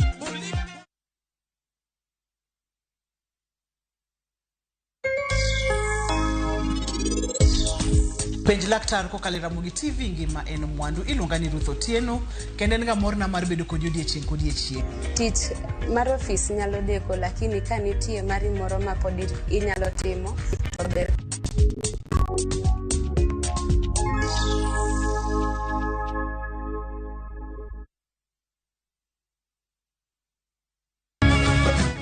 Miyo makwedo paro ma okare keto kiawa kuom puonj koda timbe machon. Abo wachonu adiera man go. Ng'at ma chunye tek to chung motegno. Ber ahinya ka ng'ato chung gadier kata ka diera mochung godo no boterelo. To gik musiko timore e ngimane miyo bedo gi kuyo kod penjo mang'eny. En ang'o marach kodi? Penjo ng'ama noketho gimoro amora. Gik mane osebedo kopandi koro fwenyore ayanga. Odiochieng' ma kawuono ni anabiro nyiso Sarabjit gimoro amora. Hera mane en go kuom joode miyo temo umogi gi yore te. Asayo ni kik utim kamae. Kata ka onenore ojaketho. Mak mana ni an abiro timo gimoro amora manyalo mondo aler nyinga. Ma en sigand hera. Onge ng'ata ng'ata piny ka manyalo chalo gi Sarabjit. Wan watugoga, wanyieroga, to bende wan wadhaoga. Choti Sardani. Wuok tich nyaka ngeso saa 2:15 otieno. Mana e Ramogi TV.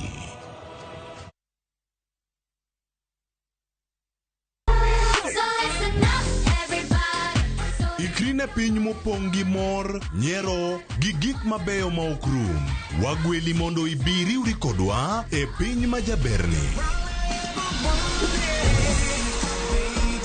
Chenro ka chenro nigi puonj gi tugo e yo maber ahinya. Riwri kodwa ngeso ka ngeso, fweny gik mabeyo. Mino lep mara en, nengo nanga nenore ni ng'eny ngang. Bedo gi osiepe, gi nyalo mar loso gik moko. Nyithindo. Wazazi, ino ng'ani. Ng'ani tar maka jo Kenya to tenge to yudo mogo. Ket alama e kalenda mari nikech rogo mar nyithindo. Tieko juma mari gi mor kod ilo. Chakre saa 3 okinyi mana e Ramogi TV.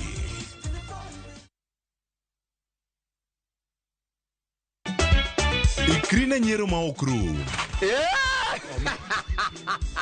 Riwri kodwa e tugo man gi mor gi nyiero mochwere. Ang'o momiyo itimori ka jo Homa Bay? Onge wach moro minyalo mede. Tich abich ka tich abich ne chenro mar nyarko chia. Adwa ni rudho sufuria ni ma ler piat ka ng'era kama taneno sucha. Kendo we kinde mag moro bedie. Dang'o biro ka gi ich madhiro sati ni Owada jok saina go jok moa dala ok nyager. Nyiero e yath maber moloyo. Beautiful. Dogi. Dogi maro menano. Mokwongo be chunya ok dwari. Sikutaki. Nyarko chia. Tich abich ka tich abich, saa 1:45 otieno. Kik bai.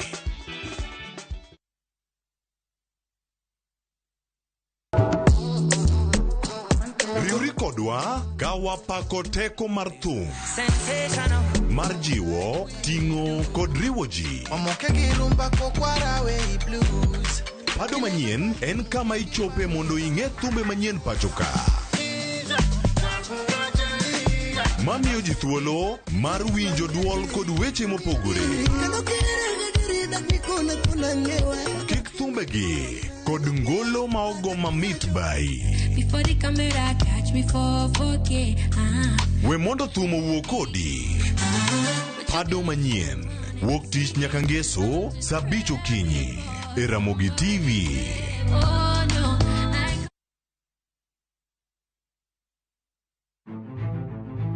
Ikrine wuoth mar dhialo teko kod lony mar joma mine e Kenya mangima.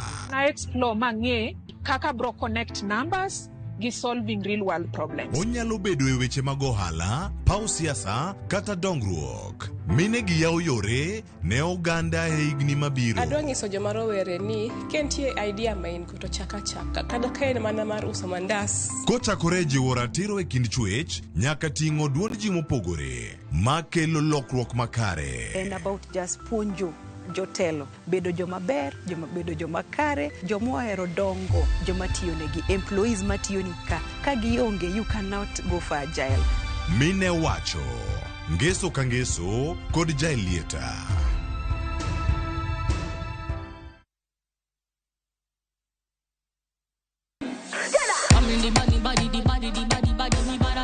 Kik bai, winj mit mar thum kendo imiel radar. Kik od belo bai. Belo number 1.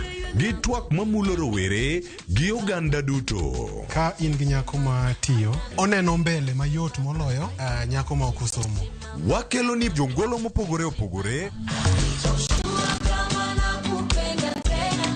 Mane mbak ndalo, chakre wuok tich nyaka tich abich, saa 8 odiochieng'. Mane Ramogi TV.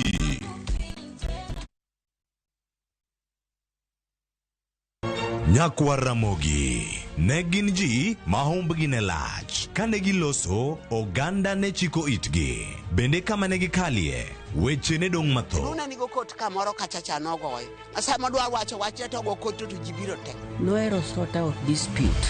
Kata kamano, oganda osepenjo ni gin kanye. To gitimo ang'o? To mosenindo, anyuola gi paro gi nade? E higni mosekalo ne gin jok ma idewo to kata mana sigandgi bende ne wuoro. Gisani awuok oko mar manyogi kata mana anyuola margi mondo wami mathoth kama gintiere to kod gino ma gitimo. Riwri kod Walter Nyambaga ka okelo ni chenro mar gin kanye. Tich Ang'wen saa 3 otieno. Kik bai.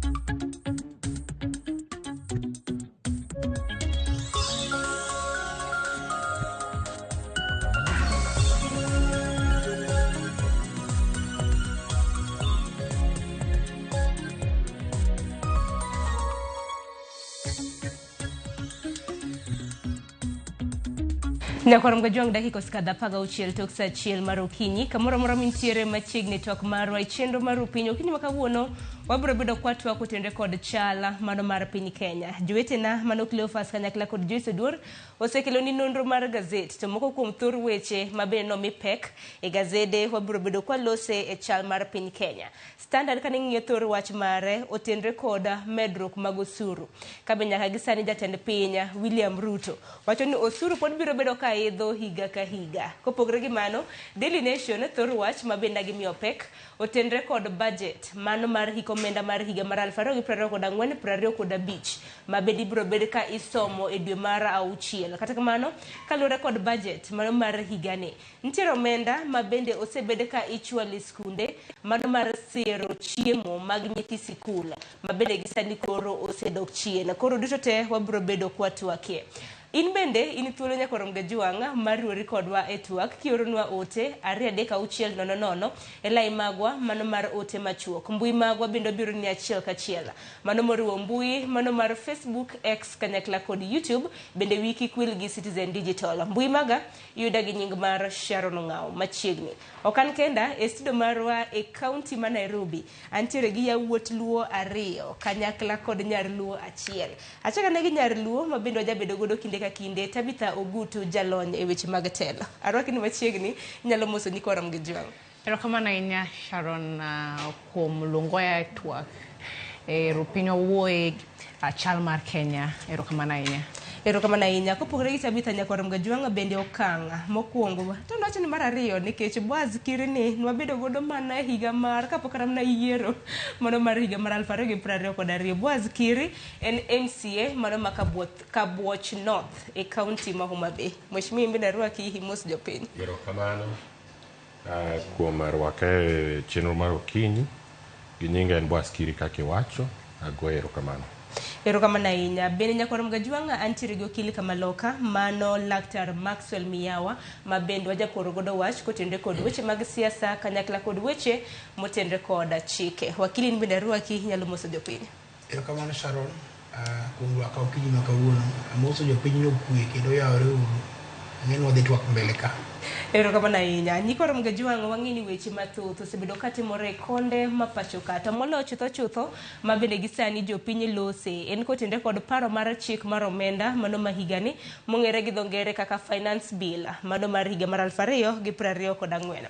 Odiochieng' manyoro jatend piny Kenya William Ruto noloso kaluwore kod medruok mag osuru kabende wacho ni e giko mano mar tamare osuru makamano biro medre nyaka kona tamalo 22. Owinjone ka jatend piny Kenya noloso bang'e abiro bedo ka winjo welo mabende ntiere godo giwacho ang'o ka bende gisiro kang' makamano kata oyo. If we look at our peers, and you know, Kenyans have been socialized to believe that they pay the highest taxes. But empirical data shows Kenya as of last year, our tax as a percentage of our revenues was 14%. Our peers in the continent is on average between 22 and 25%, which means we are way below, our taxes are way below those of our peers, you know. And I'm not comparing ourselves with OECD countries. You know, countries like France are at 45%. You know, others are higher. So I persuaded and I made a case to the people of Kenya that we must begin to enhance our revenue. Because if we are a serious state, we must be able to enhance our taxes. So my drive is to push Kenya. Possibly this year we will be at 16% from 14%. I want in my term, God willing, to leave it at between 20 and 22%. Nyakorongo Jwang mano jatend piny Kenya ka bende omedo kwayo oganda mapachoka mar mondo mi orido kanda. Gisani osuru ma bende oganda mapachoka ijuoge en kwana tamalo 14. Wacho kanyo ne giko mar higani obro bedo kanyo kwana tamalo 16. Kotiko tamare jatend piny Kenya wacho ni osuru ibro bedo ka ijuogo oganda mapachoka e kind kwana tamalo 20 nyaka 22. Iwinjo kanyo ni piny Kenya wanwa chulo osuru matin. Iwinjo kanyo ka owacho ni pinje kaka France chulo mana kwana tamalo 45. Wakili Maxwell Miawa achak mana kodi kaka oganda mapachoka isiro dwaro makamano koso wachulo suru tujitegeme. Ang'eyo ni jatelo ma Kenya temo matek kar monyalo mondo oneni uchumi ma Kenya odhi malo, yuto mar Kenya odhi malo. Lakini kaka an jalo molony e weche mag chike kod dongruok iluongo ni law and development, kanyo tanyalo keto akweda maduong' kabisa. Mokwongo manyalo nyiso jopiny en ni ker ma Kenya masani onyiewo paro machon mar World Bank kod IMF mawacho ni kidwa olo gowi to nyaka iket ranyisi ni tidhi chule nade. To koluwore gi pach jo International Development Community, IMF gi World Bank, gima giketo ga mbele namba 1 en ni wamiyi pesa to ng'isa kaka idhi chule. Emomiyo ineno jatelo maduong' okawo kaka ondamo mokwongo ni nyaka gi expand gi miluongo ni the revenue base, manyiso ni yuto mar Kenya nyaka medre. To e pacho wuon ni yuto mar Kenya mondo medre ni en mano suru. Adiera kanyo kipenjo jallo molony e weche mag dongruok kata ok obedo weche mag dongruok mar god chike, kanyo tapani jatelo mar Kenya, ker ma Kenya oyudo rieko ma obayo anyong'. Rieko ma ok otegno nikech omedo mana mizigo ne jopiny. Yuto mar Kenya, yuto mar piny nyalo gerore e yo mopogore opogore. Mokwongo economic activity, manyiso ni kanye ng'ato pidho chai, inyi pidho chai mana Kiambu to kod Kisii, inyalo dhi Alego wacho jopiny dong' unyalo pidho chai mondo wamed gi yuto mar Kenya, dollars omedo ni foreign exchange. Kanye wan gi jo goldi makunyo mana gi lwetgi, dong' inyalo wacho ni tok wayude e lony moro rangi e teknoloji moro mopogore mondo wakel masinde ma ji nyalo kunyo go gold mondo yuto mar gold omed.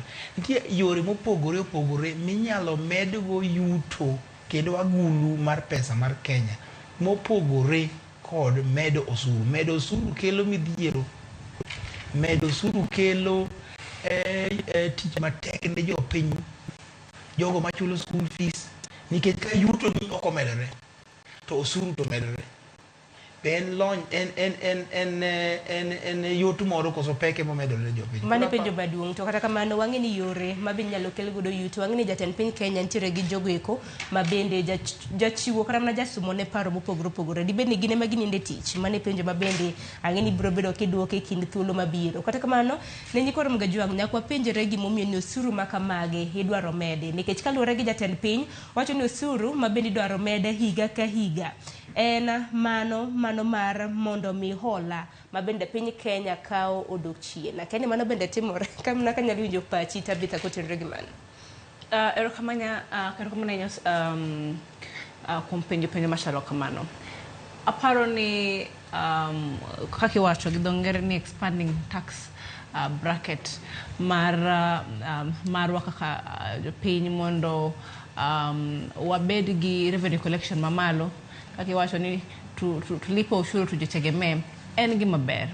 Lakini ober mana kapo ni time e yo moro ma mokwongo ok ohiny japiny, mar ariyo wen ni mitimo e piny ka bende ong'i, mar adek bende nyaka wang'i ni to jopiny ma wamedo weche mag ushuru gi to already kata kuonde magitiyego ing'e ni mshahara tok medgi. Koro iyudo ni medo gata malo weche mag kao ushuru kuom jopiny ma hinyre. Koro kang'iyo matut taparo ni en adiera ni sirkal ok nyal tiyo ka gionge pesa manene gima adiera. Lakini bende en adiera ni sirkal bende ok nyala chakre ne gidonje telo oginyal piny maru gin mana gi gik magikelo mainyo jopiny to gin gineno ni gigero nikech kaka ne wakili osewacho cha gidwaro ni mondo gimit demands mag international financial organs kaka IMF gi World Bank to at the cost of jopiny. Koro kangi matut taneno ni wan gi sirkal Sharon ma onge kumora mora magibet ga piny to gikao maslahi ma jopiny to giketo mbele. Kawuono yasum gazet kata neno ni kata capitation mar school feeding program manintiere skunde cha kochopo Julai tidhi ng'adi. Nyiso ni nyithindo monego bedi chiemo kane school. Nutrition is very important. Kata en gima duong' chuth. Ne nyathi mantiere e basic education standards e skunde kata cha. To kapo ni sirkal onge agency kata gionge chuny mar konyo nyithindo manie school mondo som maber. To kara wan kaka Kenya to kara education mane Moi wacho ni wadwaro ni mondo wariem gik moko adek achiel kuom gin en kech chan to kod ignorance ni. To kara wadok chien koso wadhi bende. Nikech nyathi moko chiemo ma nyathi moko inya puonje class. Koro ma sirkal maparo ni priorities mage en priority mana mag mondo nitie gima gidwa yudo kata ten mana aparo ni nitie gimoro luongo ni budgeted corruption. Pes mang'eny lal e weche mag kuo, pes mang'eny lal e gik ma kanichwa neno fertilizer wanyoshi miyo ji mafek ni to gik mopogre waneno ni pesa lal go Kenya ka. Koro as a way forward aparo ni kaneber to ok dinewa medo ne japiny ma already suffer already king'iyo biasharas gi ineno ni already ogidhi maber nikech environment mar business tech Kenya kaendi. Koro kibedo gi oshuto nyiso ni nyaka kata aneno kiwacho ni gidwa medo nafas mag tije ne yudhe.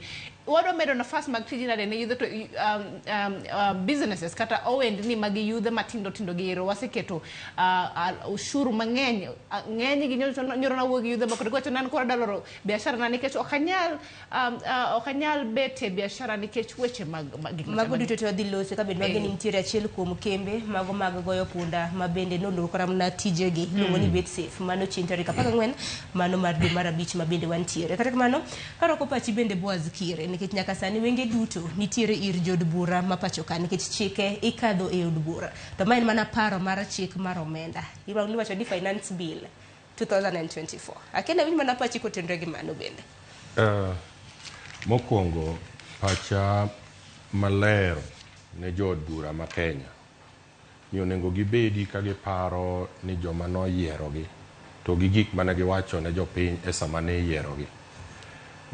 Sharon wan gi president e Kenya ka ma samoro kinene e TV tipenjo ni to be en emana nene kata Kisumu e street kowuoyo cha.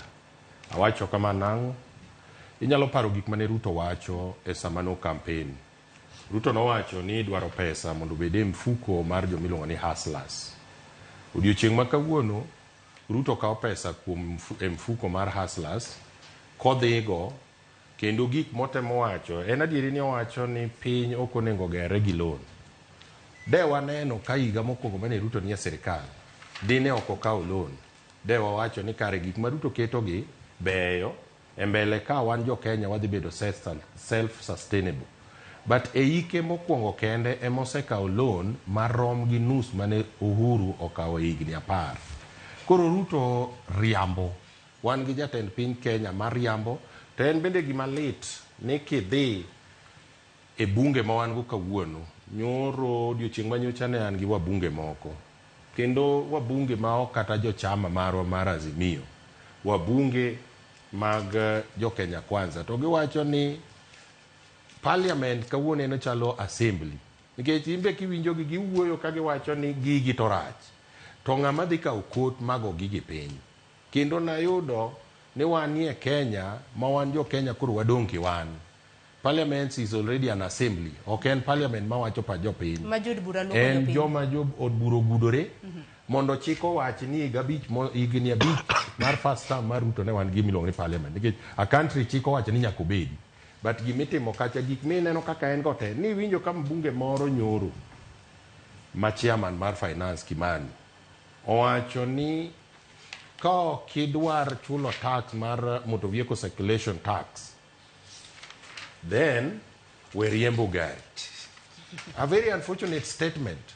Koro parliament on this, jo Kenya ikra ika ni onge bunge madhi konyogi. Onge bunge madhi konyogi. Wadhi neno mana, even last year nwaneno kazi miyo MPs no wuok oko. Bed nigi bedo iye, bed nigi wuok oko, there is nothing on this. Jo Kenya ni kendgi. Ruto is going to do gimodwaro e Kenya ka. Kato wacho mana ni Kenya ni idhi usi. To Ruto is a person manyalo uso Kenya. Makoro jod bura bende nitiere kod ting, to ting ma bende jod bura nitiere godo dicho manyoro nyakoro mga jong nitiere gi thor wach moro ma di bende ni jod bura luoko jo Kenya. Mano bende penjo ma bende to na penji daktari Maxwell Mia. Di bende jod bura nikech wegi duto te wachimo god bura sani ka chik makama ikadho ibro bende kikadhe od bura nikech king'iyo kata na finance bill kinyalo ng'inje matindo tindo king'iyo kata na basic needs gik moko kaka makate kidwaro medi king'iyo kata na jogari e kinde mamoko nitiere kata kaka Maxwell bende ni wacho ni yore mamoko ma bende jatend piny Kenya nyalo biro godo mano mar reso ganda penjo ni dibed ni jogo ma bende chiwo ne paro oninde tich jogo ma chiwo ne paro oninde tich jogo to be tiyo na tijgi gimi nyalo wacho mokwongo en ni samoro jogo be ndalo mane gisomo bende gisomo chon ahinya miyo nikech kata king'iyo gi jodongo ma be hikgi samoro dhi kosekalo David Ndigi ni ma samoro nyalo bedo ni gionge paro masani paro mochiw paro maringo gi piny paro ma digital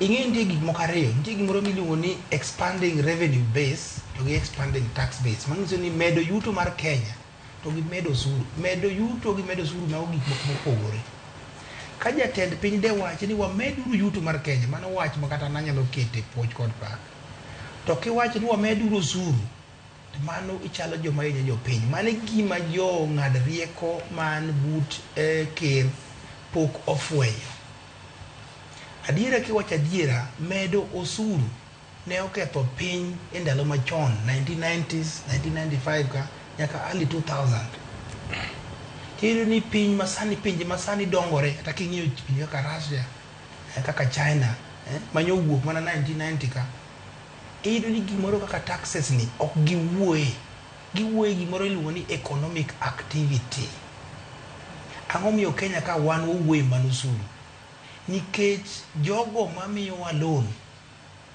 imiyi ting'isi ni nyaka ichul kaka idwa chule be nyaka inyisgi to seche ma gimino gimbe gimiyi nyaka solution ging'ise ni seche momiyi kama tim kama nikech gin gidich mana gi pesa gi ma giloso go ohala ang'o momiyo jo Kenya nyaka sandre asanda nikech jomoko mobedo Washington kucho waloso omenda mano e paro ma aneno ni jogo mamiyo ker maduong' mang'ado ne rieko pok oneno manyiso ni gin gitemo bero wang' jogo mani oko international community international financial institutions to ok giketo pachgi e kuom ngima kod dak mar jo Kenya tadiera gik machalo kamano kaka medruok mar osuru mamedo nikech seche osuru medore nyiso ni pes expenditure dok piny purchasing power dok piny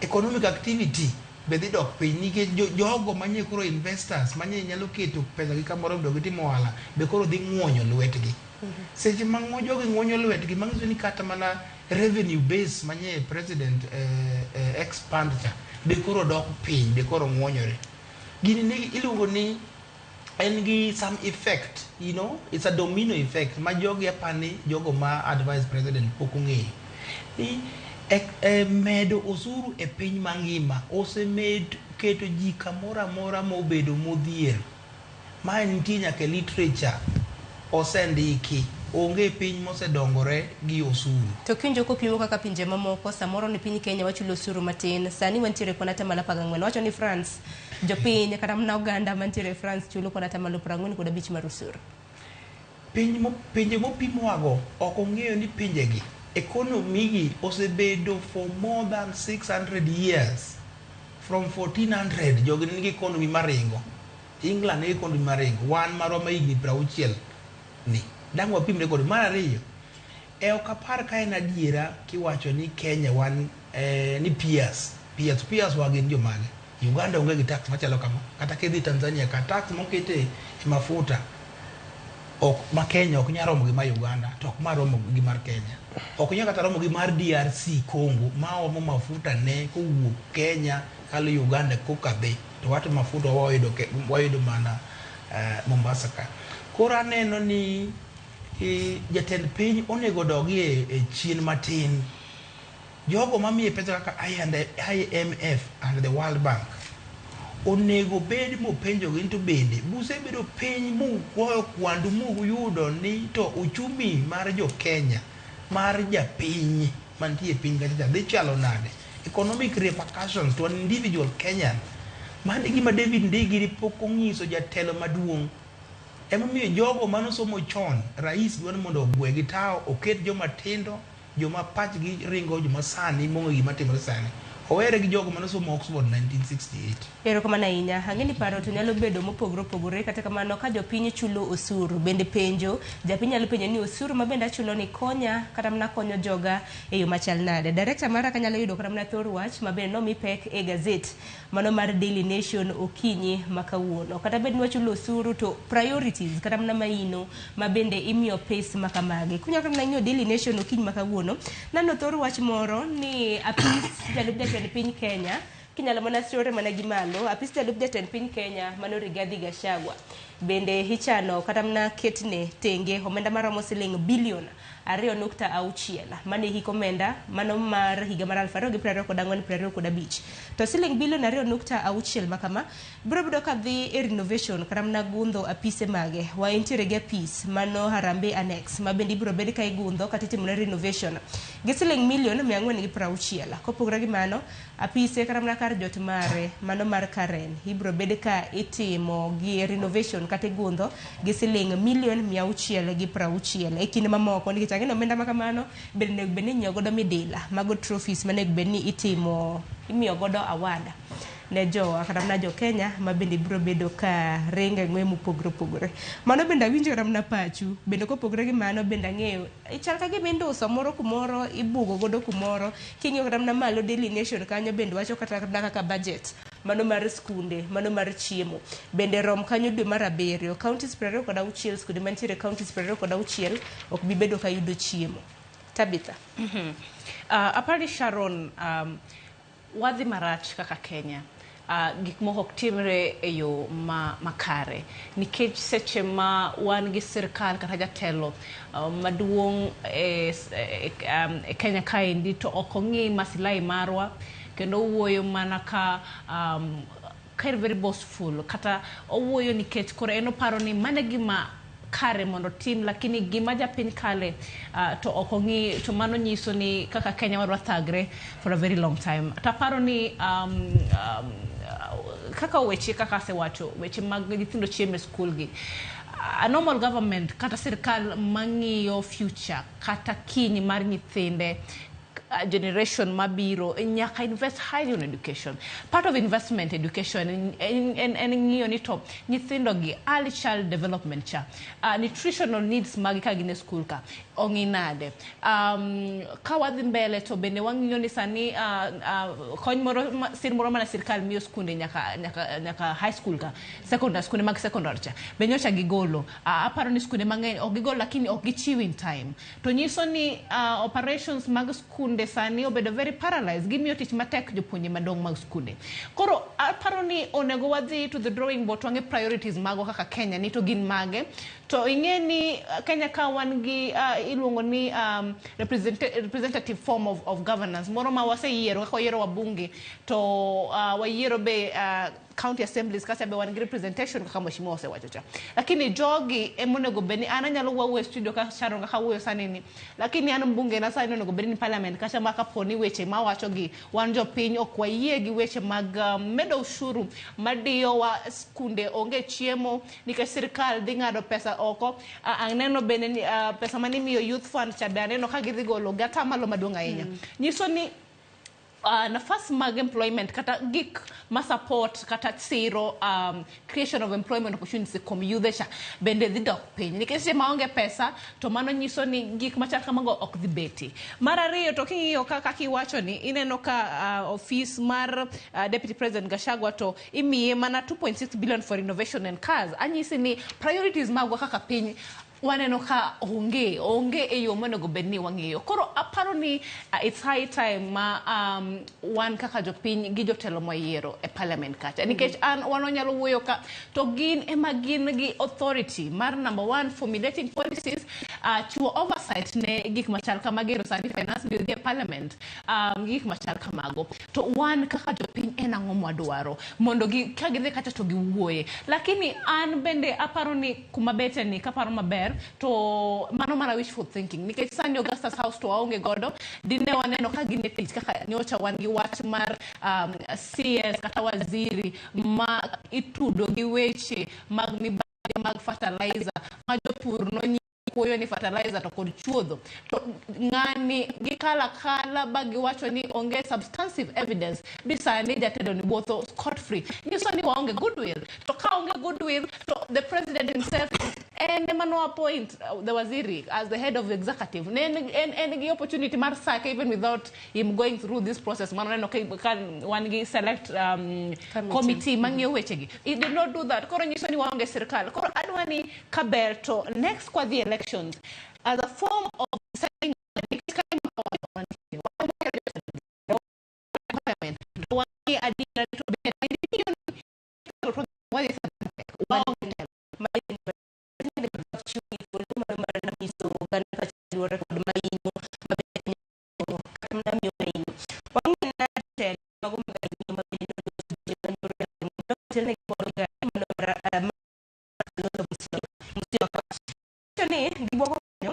mano mar bago ng'anyo kuonde duto te mapachoka, mano mar kwedo paro, mano mar chik, mano mar higa mar 2024. Onyo naka migosi Kalonzo Musyoka noloso bang'e bwadha biro bedo ka winjo pach bende kotende kod dwaro mar Azimio.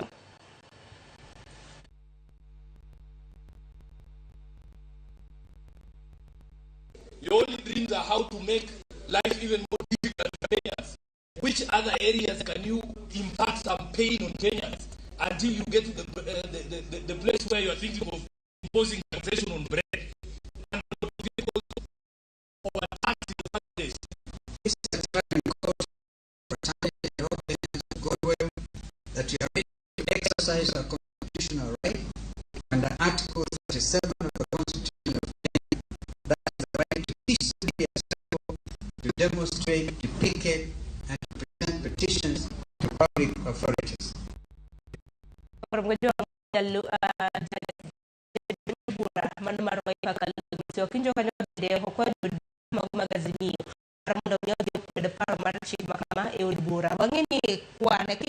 National Assembly manod bura maduong mapachoka ngene na kwan mag jod bura ma uke kweth mar Azimio gi kweth mar Kenya Kwanza numbers ben wacho no bembogi makaton wacho ni koro iluto kata manombulu wang'e kumombulu makamago biro bedo kadhi boza nyana pachi to bende moko no kang mokwongo mabende koro kweth mar Azimio dwaro timo ng'anyo kaluwore kod pek mar ngima nwaneno gima notimore higa mokalo lal mar ngima ikin mamoko. Mokwongo aparo ni Azimio ni giwacho makare nikech gine makoro nyaka gichungi jokenya ng'eni samoro goyo koko kata ka ok en constitutional ok en in a structured manner nikech constitutionally chiko yienwa mondo wa picket kata mondo wang'any to gima Azimio dhi timo en monyalo at least yawo wang' ker marwa ni gik motimo ok ber. Ing'eni wan gi ker ma iwinjo kaka nowuoyo nyoro in statement owacho mokwongo ni tax odhi medo to kendo kanyo bende mochako wacho ni tax mar Kenya ok omedo, joma wacho no medo gin jo opposition. Koro ker jo Azimio ni sawa kendo nyaka giwuogo kumotegno mondo gigo koko mondo jo Kenya yud konyruok. To kiwe mano adwa pe wacho ni iwacho wakili no duoko penjo moro ni to jogo man but ker gine mok gikonye koso Sharon joma ni but ker joma riek ana da pogora kode ni joma ni but ker gin joma riek kabisa gichiwne paro makare en mana ni joma ni but ker jokuoge wakili no joni ne gisomo chon sama jogi no somo nikech ndi e somo tapano bera kabisa to nikech jogi odich kaka dwa kwalo pesa ere kaka gidwa kwalo pesa ka ok gimedo osuru gidi ni mondo gikwal koro mondo mi advance ni kik osuru to ging'e maler ni giikore ne kuo koro mae machanogi ka dine ok gin jokuoge mag omenda mag piny to dine gikono ker ni wawe medo osuru tiene ni matin ni kobiro to wanyalo timo ga achiel ariyo kendo gima timore e Kenya kawuono Sharon en ni budget en chenro mar kaka idhi tigo omenda.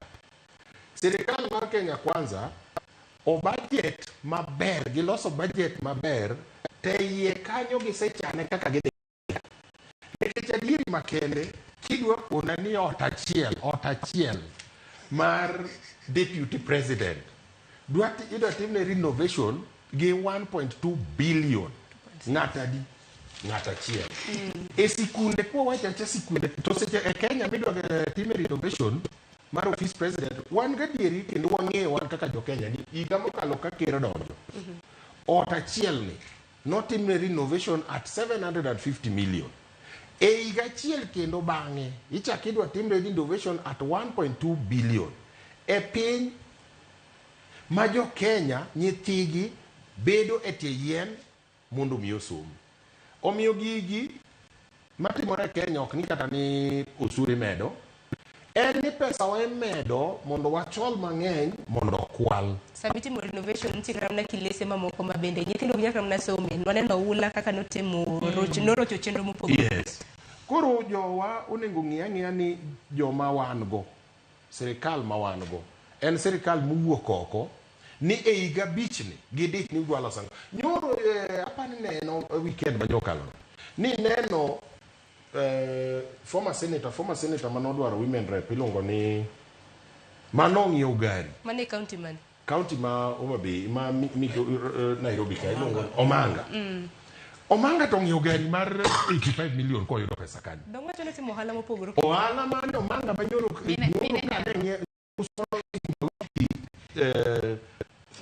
Nairobi kake kombaka.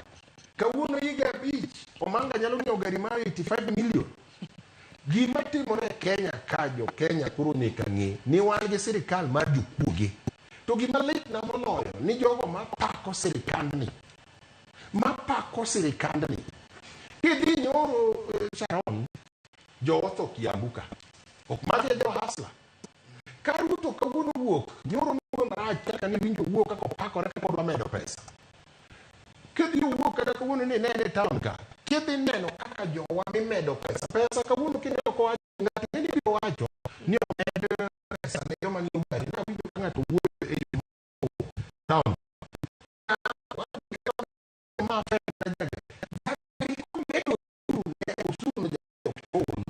not transfer to the peasant.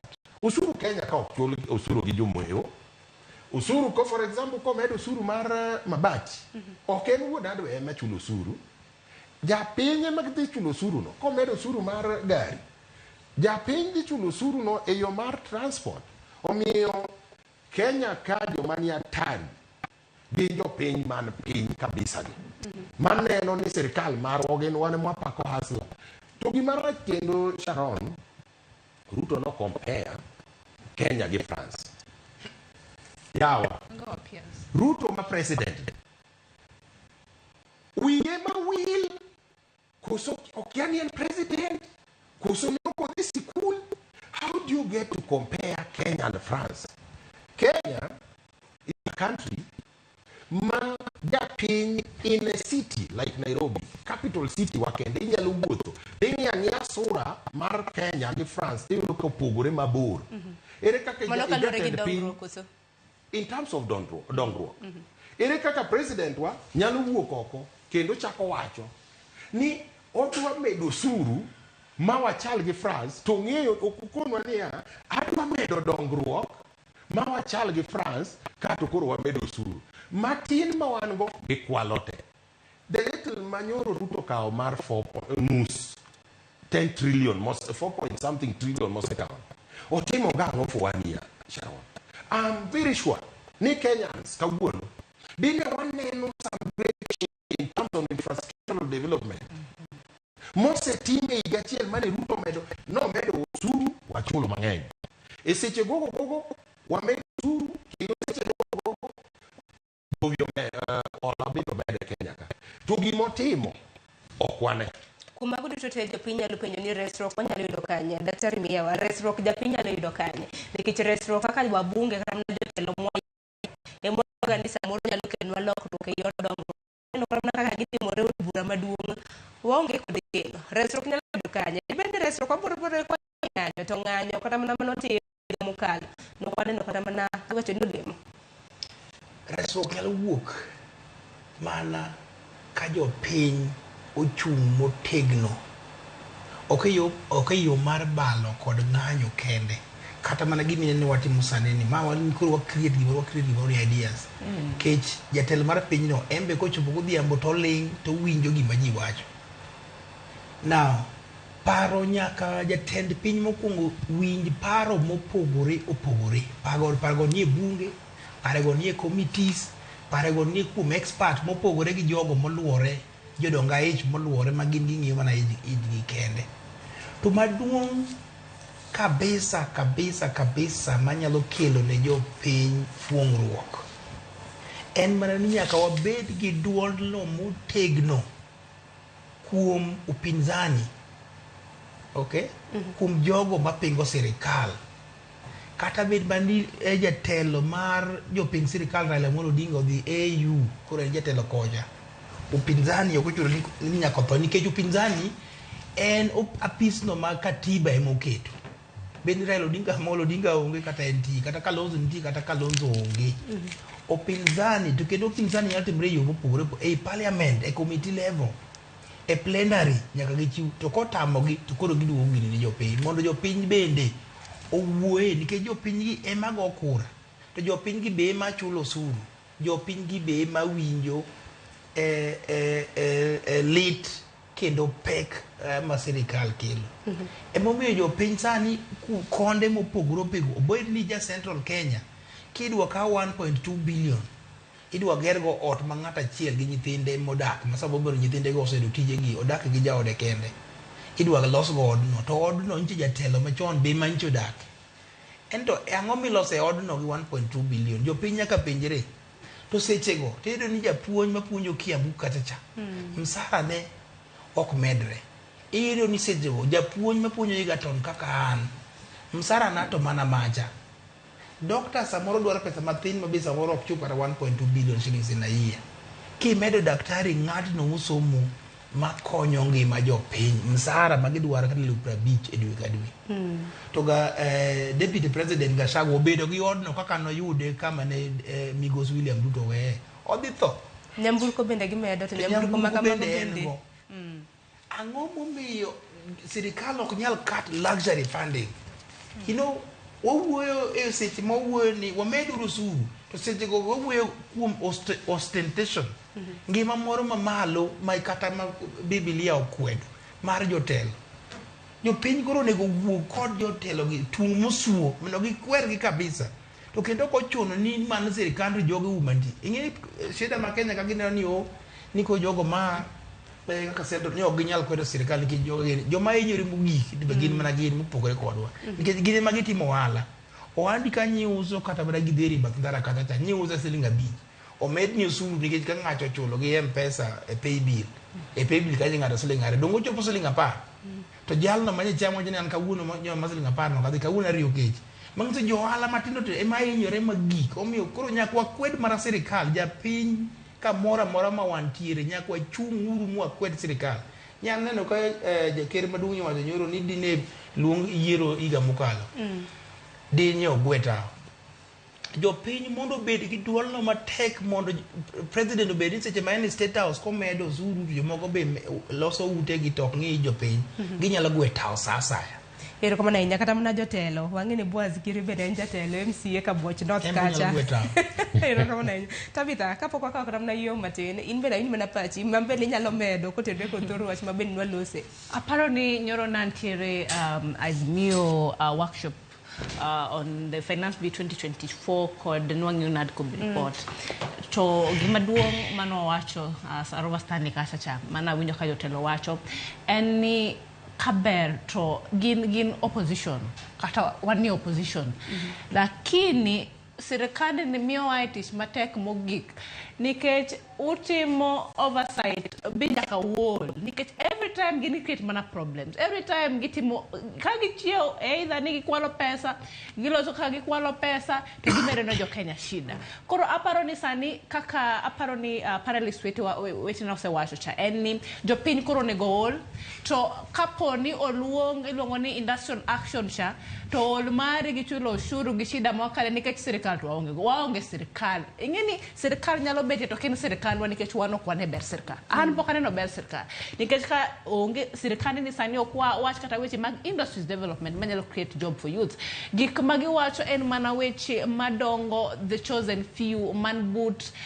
serikali kata mawacho ni shareholders cha to wan to kara jo Kenya gi generation mabiro to Kenya ni bubet nade koro aparo ni it's high time mondo kaka jo piny wati gi duondwa kendo ka next aparo 2027 jo kidwo wuondwa gi pesa ni magi chuo matindo cha tiparo jo piny bende winjo kono se yuknwa jamna wan jamna ni ema kethwa kabisa adwaro ni gingi jamna mane gi yuko 2022 jamna ne gi yuko bagi yuko maber ahinya giwe jotelo manego bende gi yiero based on development onge kaka jatelo mokonyi ka ine gwen kata cha bro konyi kodhi e bunge to en no mi pesa kore ko imiye vote magi ineno koro aparo ni sani onego bed gi mindset shift kenda aparo ni 2027 election dibedo elections mapokwane ne Kenya ka because jo Kenya oseneno ber mar sirkal marach gi ber mar telo maber to kendo gingeyo kaka giwinjo ka gin kata cha koro aparo ni kata awa mheshimiwa e studio kaendi obende onge ka jo piny rite piny kata gik ma jo piny wacho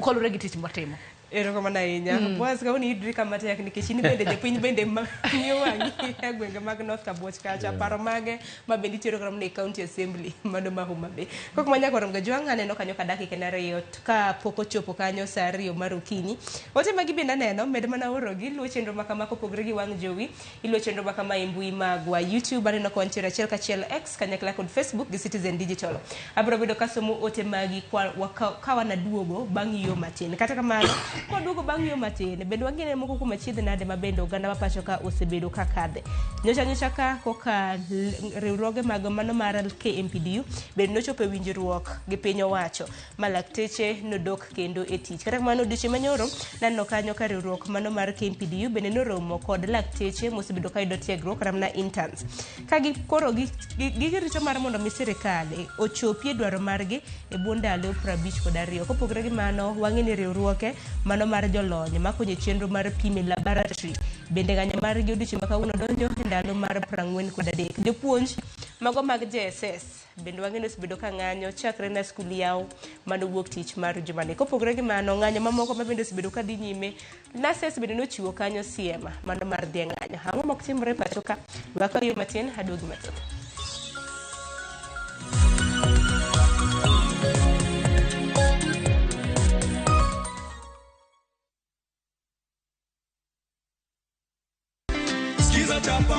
Skiza chapa ushinde. Majina naitwa Catherine Mtindi. Kitaka kushiriki una dial star 487 star 3 hash. Nicheza hii mcheza skiza chapa na after masiku kadhaa nikapigiwa simu nikaambiwa nimewin 50k. Nasema watu wa pipeline wacheza hii mcheza ni real. Skiza chapa ushinde.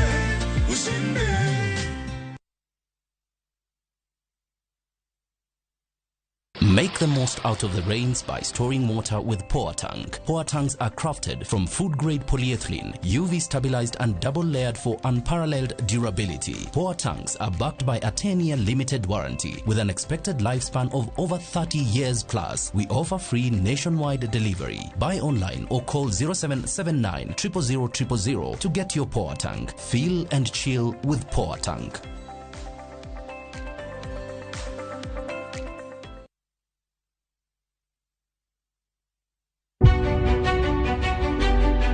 Chakre kinde mosekalo nyaka e chuny ngima ma pile ka pile. Tiprosa dawa iwacho neria marach kendi dwa hewe kendi riambo moingo dawi. Wuoth kodwa sama wanono sigendni mabeyo mag gwengewa. Ng'e ber kod rach, mor kod kuyo ma ng'ato nyalo yudo e wuodh ngima. Asai mama. Nasi kwiri ni okan mama ukite kilunga gi nyingno ero. Mama nyisi. Riuri kodwa mondo wane sinema mabeyo ahinya ma uwinjore wawinj kendo wamorgo. Kendi ng'eno wono sipi mabeyo lakini nitie kuma kete mami. Winam Cinema. Jumapil saa 2:15 otieno kod saa 4 otieno. Kik bai.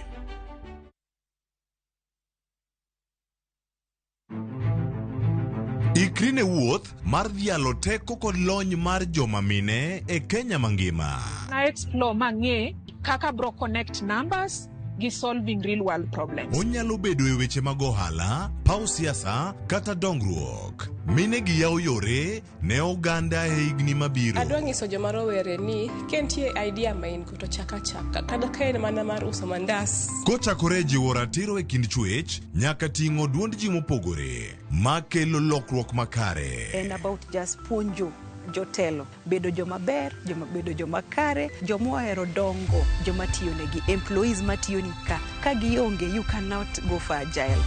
Mine wacho ngeso ka ngeso kod jailieta.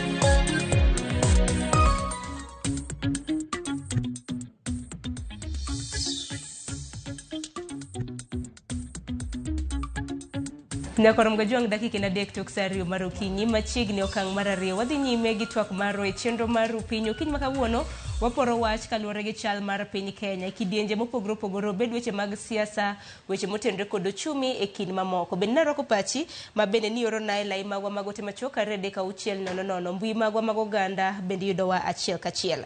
Ruth Nyathi Ochieng iwacho ni wan gi sirikal moko dich gi ngima jopiny. Gik magimiyo pek gin gik manono. Usuru medore to osara dok chien, singo thoth to machopo kare to onge. Kevin Adika iwacho ni Kenya nitiere kamarach yawa, kar mondo jatend piny omed yuto mar jopiny to en usuru emomedo ne jopiny. Iwacho ni Kenya ni kamarach kabisa. Ote machielo kanyalo mna somo mapiyo piyo mbui marwa mano mar Facebook. Ayudo ote mar Frederick Onyango Bonyo. Iwacho ni an awuoro sana parliament. Iwacho ni manod bura maduong' ma wantiere godo sani kaka jo Kenya omiyo gik matimore ka ging'iyo godo to iwacho ni ichayo okenge makamano. Aya, dibed ni oganda mapacho ka wang'iyo gi kaka gik moko timore od bura maduong' ma bende ok wanyal loso magi moko kuom paro ma bende oganda chiwo. Kwa kamano e kindi thuolo mar sa wadonge dakika 25 mano mar tieko twak makama bende roka na pachu Boaz Tabitha kanyakla kod wakili Miyawa. Kotenre kod ng'anyo mabende subido ka dhi nyime e kor gwenge mapacho kod chiema kawuono ng'anyo mago mag lakteche kata mna jolony mosebedo ka konyo e pim mag laboratory. Odiochieng' ma kawuono ng'anyo mar gidonjo e odiochieng' mar 43. Giwacho ni riwruok mar KMPDU ema bende norom kodgi gin chal ka gima nowegi nono e lwet nono. Intanda bende haneno ka demos kata mna ng'anyo mago mag jopuonj mag junior secondary mago skunde mag secondary ma adundo bende sebedo ka ng'anyo mar mondo migi orak ma permanent. Sane osebed kimiyo gi orak mano mar contract ma bende osebed ka itimone renewal higa ka higa. Achaka ni kodi Boaz kotende kod ng'anyo mopogore opogore. En gima lit ni jo Kenya koro ok nyal yudo services kaluwore gi ng'anyo ma mosebedo e ndalo mang'eny e idara kata e section mar thieth e piny Kenya ka. To Sharon, gima timore ni Kenya jotelo manie e national level sana sana ker gofis mare gi cabinet mare thothne gidwa bedo rulers ok leaders. Gimomiyo awacho kama, iyudo ni ng'anyo mosebedo katimore e Kenya moko kuomgi gin gik ma jogi bende dwaro mana ni mondo gibed piny mondo giwuo mondo gine kaka ginyalo konyore. En gima rach kane gomo ni osebedo kendo ne magi joma nogomo kendo ne ng'anyo kanyakla joma the medical interns, doctors man an internship kendo jo laboratory to gi dakteche mamoko gine gin kanyakla. Ang'o mane timore koso gimane mane rach mane miyo ka kendo iwuoyo kodgi tiwuoyo gi moko to moko iweyo. Aparo ni kanyo joma ne negotiate this return to work formula ne ok otimo yo makare. Nonego sama giwuoyo gi jogi nikech gomo ni ne gigomo kanyakla. Nonego be ni ka giwuoyo kodgi ne giwuoyo kodgi kanyakla mondo gini otiek e yo mar kanyakla dichiel. To jo Kenya ema hinyore e yo mara kiwache e yo makare. Ja Kenya ema hinyore, nitiere ja Kenya makia ok nigi uwezo mar dhi kwanza kidhi gige lab e private sector so expensive. Jo Kenya yudo mana konyruok e kar kuonde mag thieth mag piny owacho. Omiyo sama wan gi gomo e kuonde mag thieth mag piny owacho tikona ni dakteche tiyo, tiene ni daktari ka tiyo to lab ok ti, daktari dhi kone ni de tim pim. Kata bed ni gitiyo bende singo margi bende pok ochopie nikech ndalo dong 52 mar mondo mi chop singo ma bende giyiere. Koro idhi yudo ni ja Kenya odhi osiptal oyudo daktari e kar thieth mar piny owacho. To daktari ndiko ni nikech daktari ok bi pimi, dhi mondo iyud ang'o? Iyud pim. Donge kigi kacha tidhi yudo kolor, chuni ni nyaka iwuog oko mondo idhi kawe oko kacha. Teni ionge pesa. Tiende ni jo Kenya medo mana tho. Seche miwacho ni dakteche to nie tich to jopim tuo to onge tich. Itimo nono. Mana kaka jopim nie tich to dakteche onge tich. Koro pod wawacho ni onge tich madhi mbele e idara mar thieth e piny Kenya godiochieng' ma kawuono. Erokamano ahinya. Dr. Maxwell Miao imbe da ninjo na pachi kotende kod ng'anyo mopogore opogore kapok wadhi weche matimore e gwenge magwa makaluo. Ng'anyo matimore mopogore opogore king'iyo mar jopuonj, king'iyo mar nurses, king'iyo mar clinical officers, kata samoro king'iyo mabiro bedo machiegni samoro nyalo bedo mana jogo mapuonjo e mbalariany.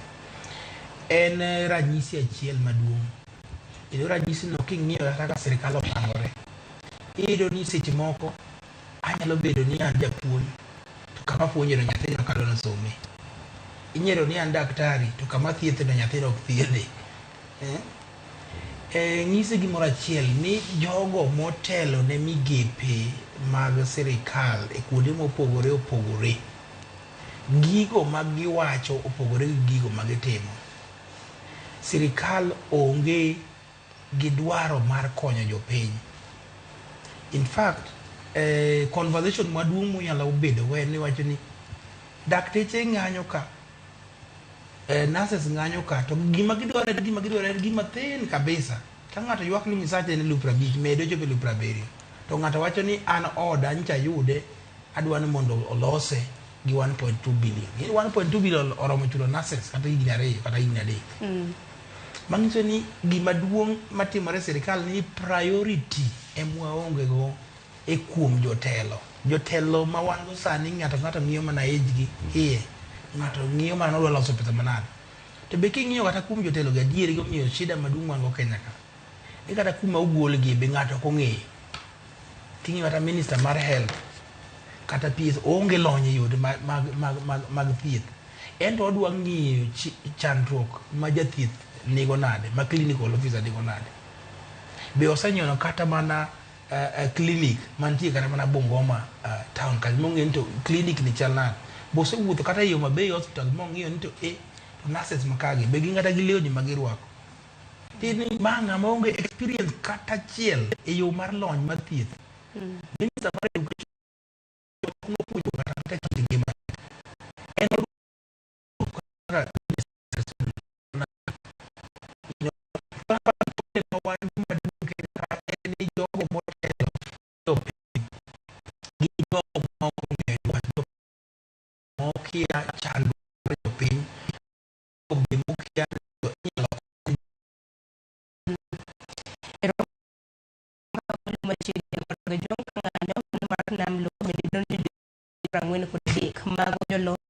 chenro mago mag piny laboratory kopogore mano bende obwogo mar dhi e ng'anyo. Jopuonj mosebedo ka yudo tiegruok mago mag junior secondary bende osebedo ka ng'anyo chakre ne skul yaw mano jumani, chakruok mar jumani. Kopogore gi mano be nyakwar Mgajwang' wang'e siasa mago makaluo ahinya gwenge magwa wachaka ne gi kaunti ma Migori. Kaunti ma Migori wang'e nitiere achiedh nade ma bende osebedo kokwako sectors mopogore pacho kainde ahinya jotije mabandia. Mano bende nonene e kaunti mano ma Migori ka bende wachore ne maromo jotije 93 nitiere kod oboke mabandia kama romo 197 bende pod chich gi oboke maggi mago mag somo kendo pod itimo negi nonro.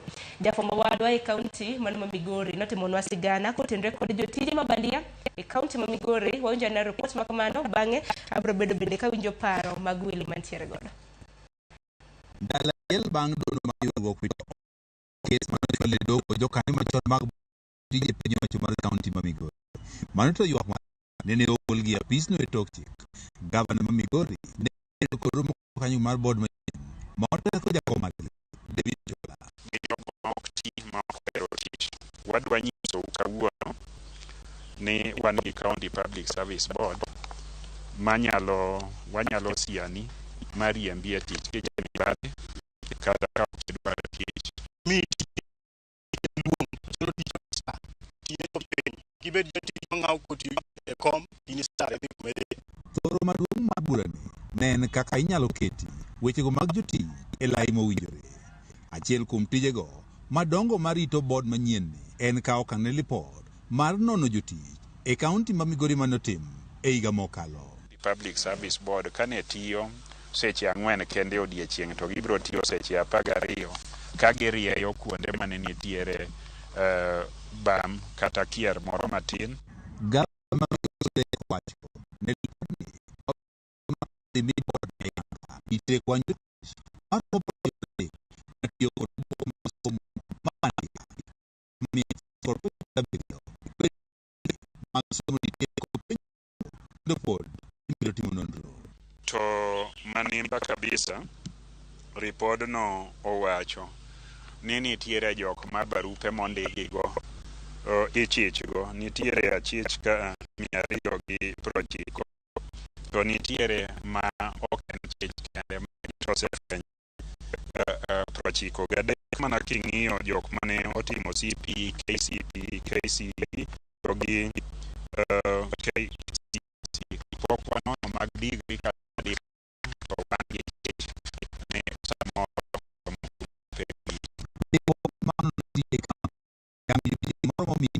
e kaunti ma Migori koro nego non e yore mano ndik gigo gi mako kod mo yudo kinde mondo giwuo gi County Public Service Board one ka gik mochuo nadiere to ng'ato yudo kinde mar lero ne chuokore nade.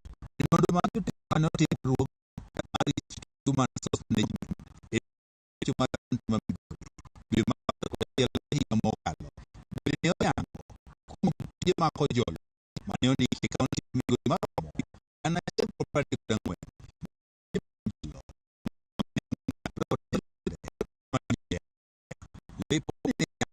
ne kaunti ma Migori ne awito omenda maromo $60 milion higa ka higa machulo tijego mako jolo mane ok nyal yangi. Jakom mar board mandik jotije e kaunti ma Migori David Jola ne owacho ni board ni dhi keto okenge makare mar neno ni weche jotich oloso yono makare. Wadhi tiyo ne jo Migori gi ratiro kendo lando ni board ni ok bi kwayo ng'ata ng'ata pesa mondo mi ondiki kamoro. Chako tich ayanga mar board ni biro e kinde meruogno ma jotije e kaunti ma Migori osebedo ka dwaro mondo ko jotije omed ngas mar tich kata promotion omed ndiko jotich kaachiel kod mamoko. George Juma, Ramogi TV, Migori. Jong manopode na chiedhe nade mabende pod nitiere mag winjo kanyo kaunti ma Migori kaluwore kod report mabende chukanyo higa mokalo. Migori ila siling milion 60 higa kaluwore kod jotije mabandia nyaka sani jotije 30 nitiere jomoko mabandia prochoko labiero beliekre mabandia abende kod nonro dhi nyime. Tabitha hanyona pacho okang' ma piny owacho bende osebedo karamna ka donjie waseneno karamna sectors mopogore opogore wacho motenore kod oboke mabandia. Aparo ni wawachoga kata sewacho ni onego wami value kata wami value ne somo e pacho ka. Gimomiyo sani yudhe mang'eny nigi oboke ma certified to gin ge ute gionge tich nikech jok ma gin mokwongo gin jodongo, mar ariyo gitudre gi sirkal ma kor gwenge, koro gin ema gin gi tije ma yudhe mowuok e universities kata institutions of higher learning gi ok nyal yudo, to gin go obok ni magidhi e skul, jonyuol chulo school fee ba gisomo.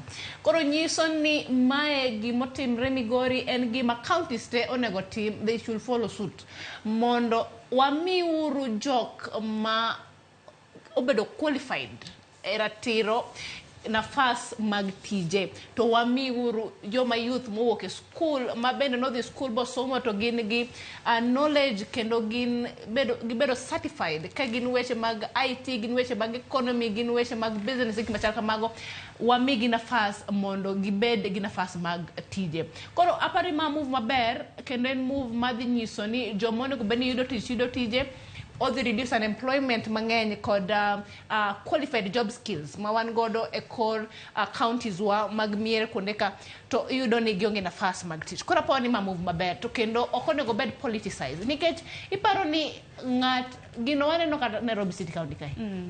Ndalo mane Governor Sakaja dwaro chung governor en ginene manoyudo Teams University cha oboke ne mar graduation cha. Dongi neno ka ng'ato ne nyalo fake oboke mar certificate mar university. Ang'o masani otimo Nairobi City? Gik mang'eny o fake. Sani nyocha wuoye weche nyocha itimo ne tax audit, auditing, finance auditing ma Nairobi County kae. Gik mang'eny pesni lal, oboke mang'eny mag pesni be yudo ni obedo doctored mondo pesni mondo kwal to yudo mana ni ogero ute kata apartments mang'eny Dubai kucha to ndik nade gik machal kama. Koro ing'e ni gigi speak highly on integrity.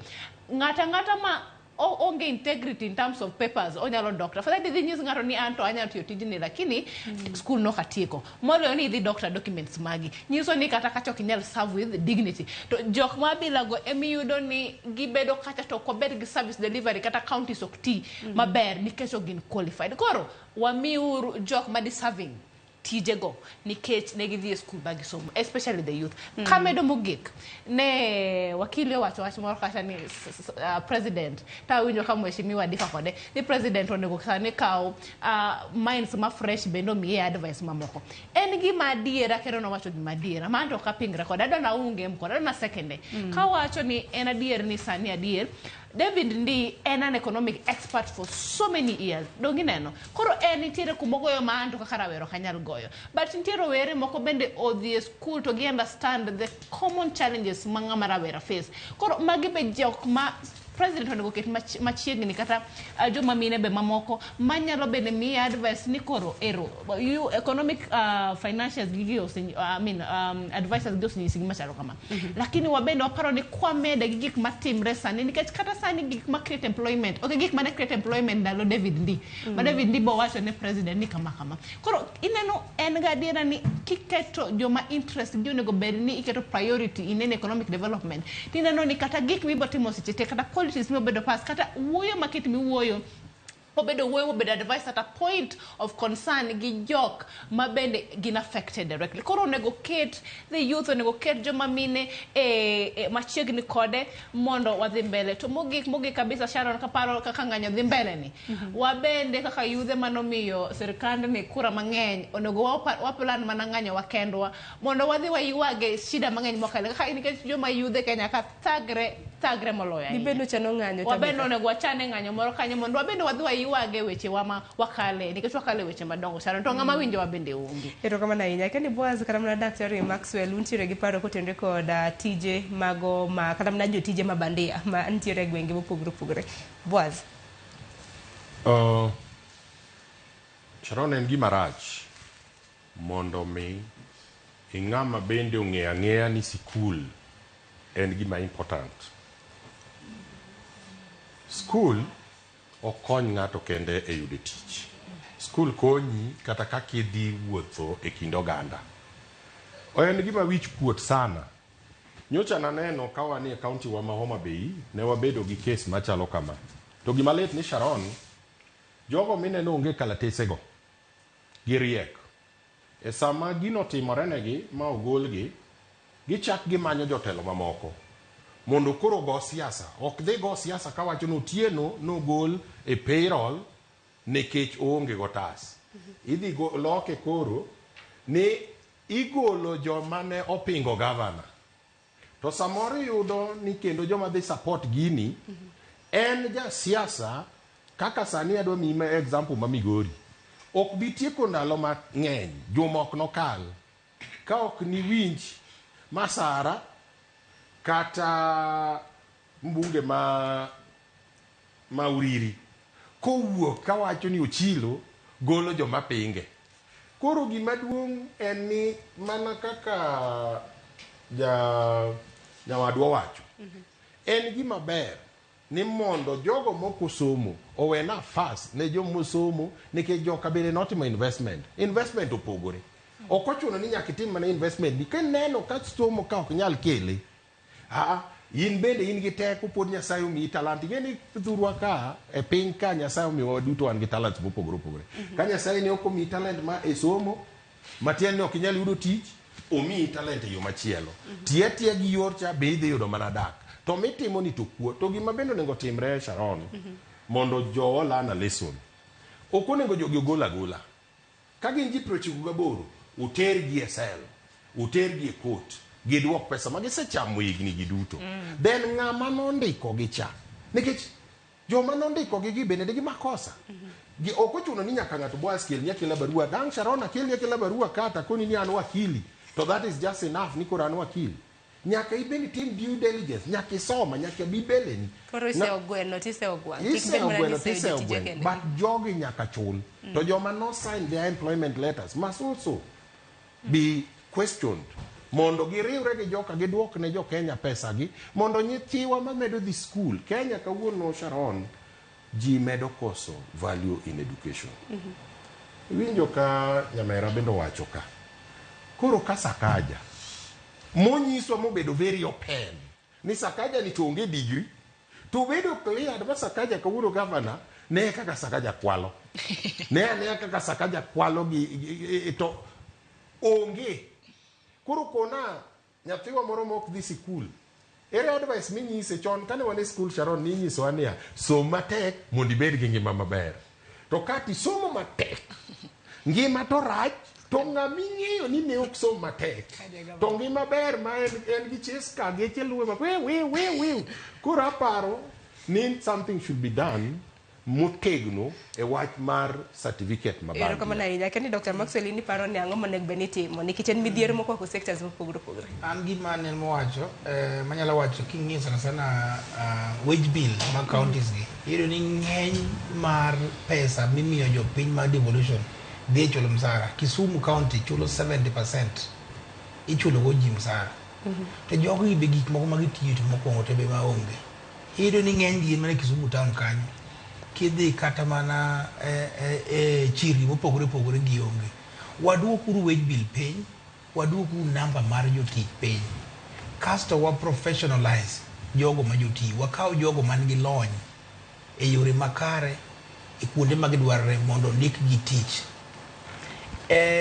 Golo ji adek ke ji 93 mochilo wacho ke ji mechielo ok dhi konyo. Gimo conversation ma serious monego bedo wacho go en ni to pesa mar jopiny mwayudo ka e national government ma katiba miwa ni wanyalo tiyo kode e yo maber machalo nade. Wachul kode jopiny cause watum kode dongruok. Mondo ging'ise ni kawuono dongruok waketo 60%, msara waketo 20%, 10% watimogo kama. Tiyudo ni ng'eny pesa sani e sirikal kata mana jogo control of budget, Commission for Revenue Allocation, osewacho ni 70% mag jo county gi ichulo mana msara, wang'ise pesa gi dhi mana dhoji. Wawe beduru gi conversation ma professionalize county governments. Wabedu conversation mar reducing wage bill, pesa ma sirikal tiyogo kuom chulo jotich. An mane gima nyalo wacho. Erokamano ahinya. Aneno ka wadonge dakika matin na par mondo mwatiek chenro makama. Kapok watieko chenro makama, bende wamulano wach mabende notimore gwenge mago mag Mathare, kaunti ma Nairobi odiochieng' manyoro.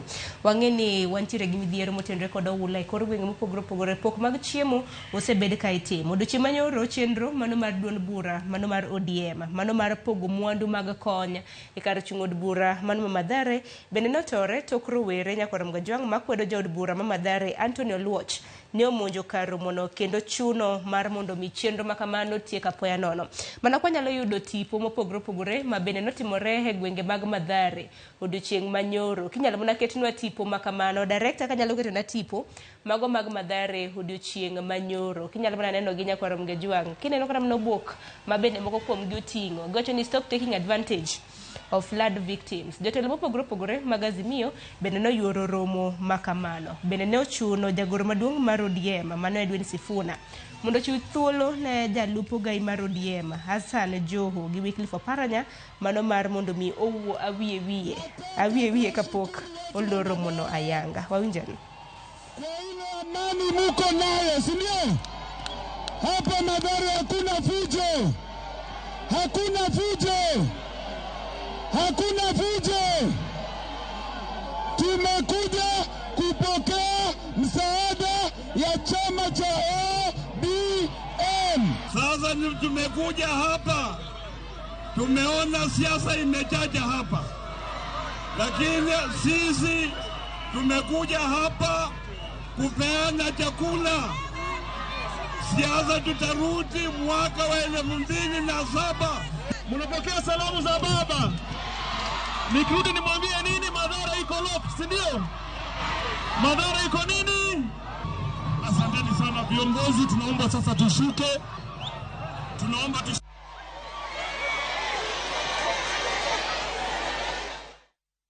Mgajwang' mane kachal mar wach na nitiere gwenge mago mag Mathare odiochieng' manyoro. Mane madwane walor godo gi wach mogik. Tabitha, achaka ne kodi siasa chako tedore gi wach mogik. Wach ni wach malit. Wach mar dhi pogo chiemo ni aparo nyoro kane watieko waromo Stanley Sarova to ne wawacho ni kendo jotelo nowacho ne giwacho ni gidhi chiwo kony margi mane waneno kane ODM no launch last week. To en kony nikech jopiny to nohinyore gi weche mag oula, kendo sirkal ne onge ikruok mar hayanga mar konyo jopiny.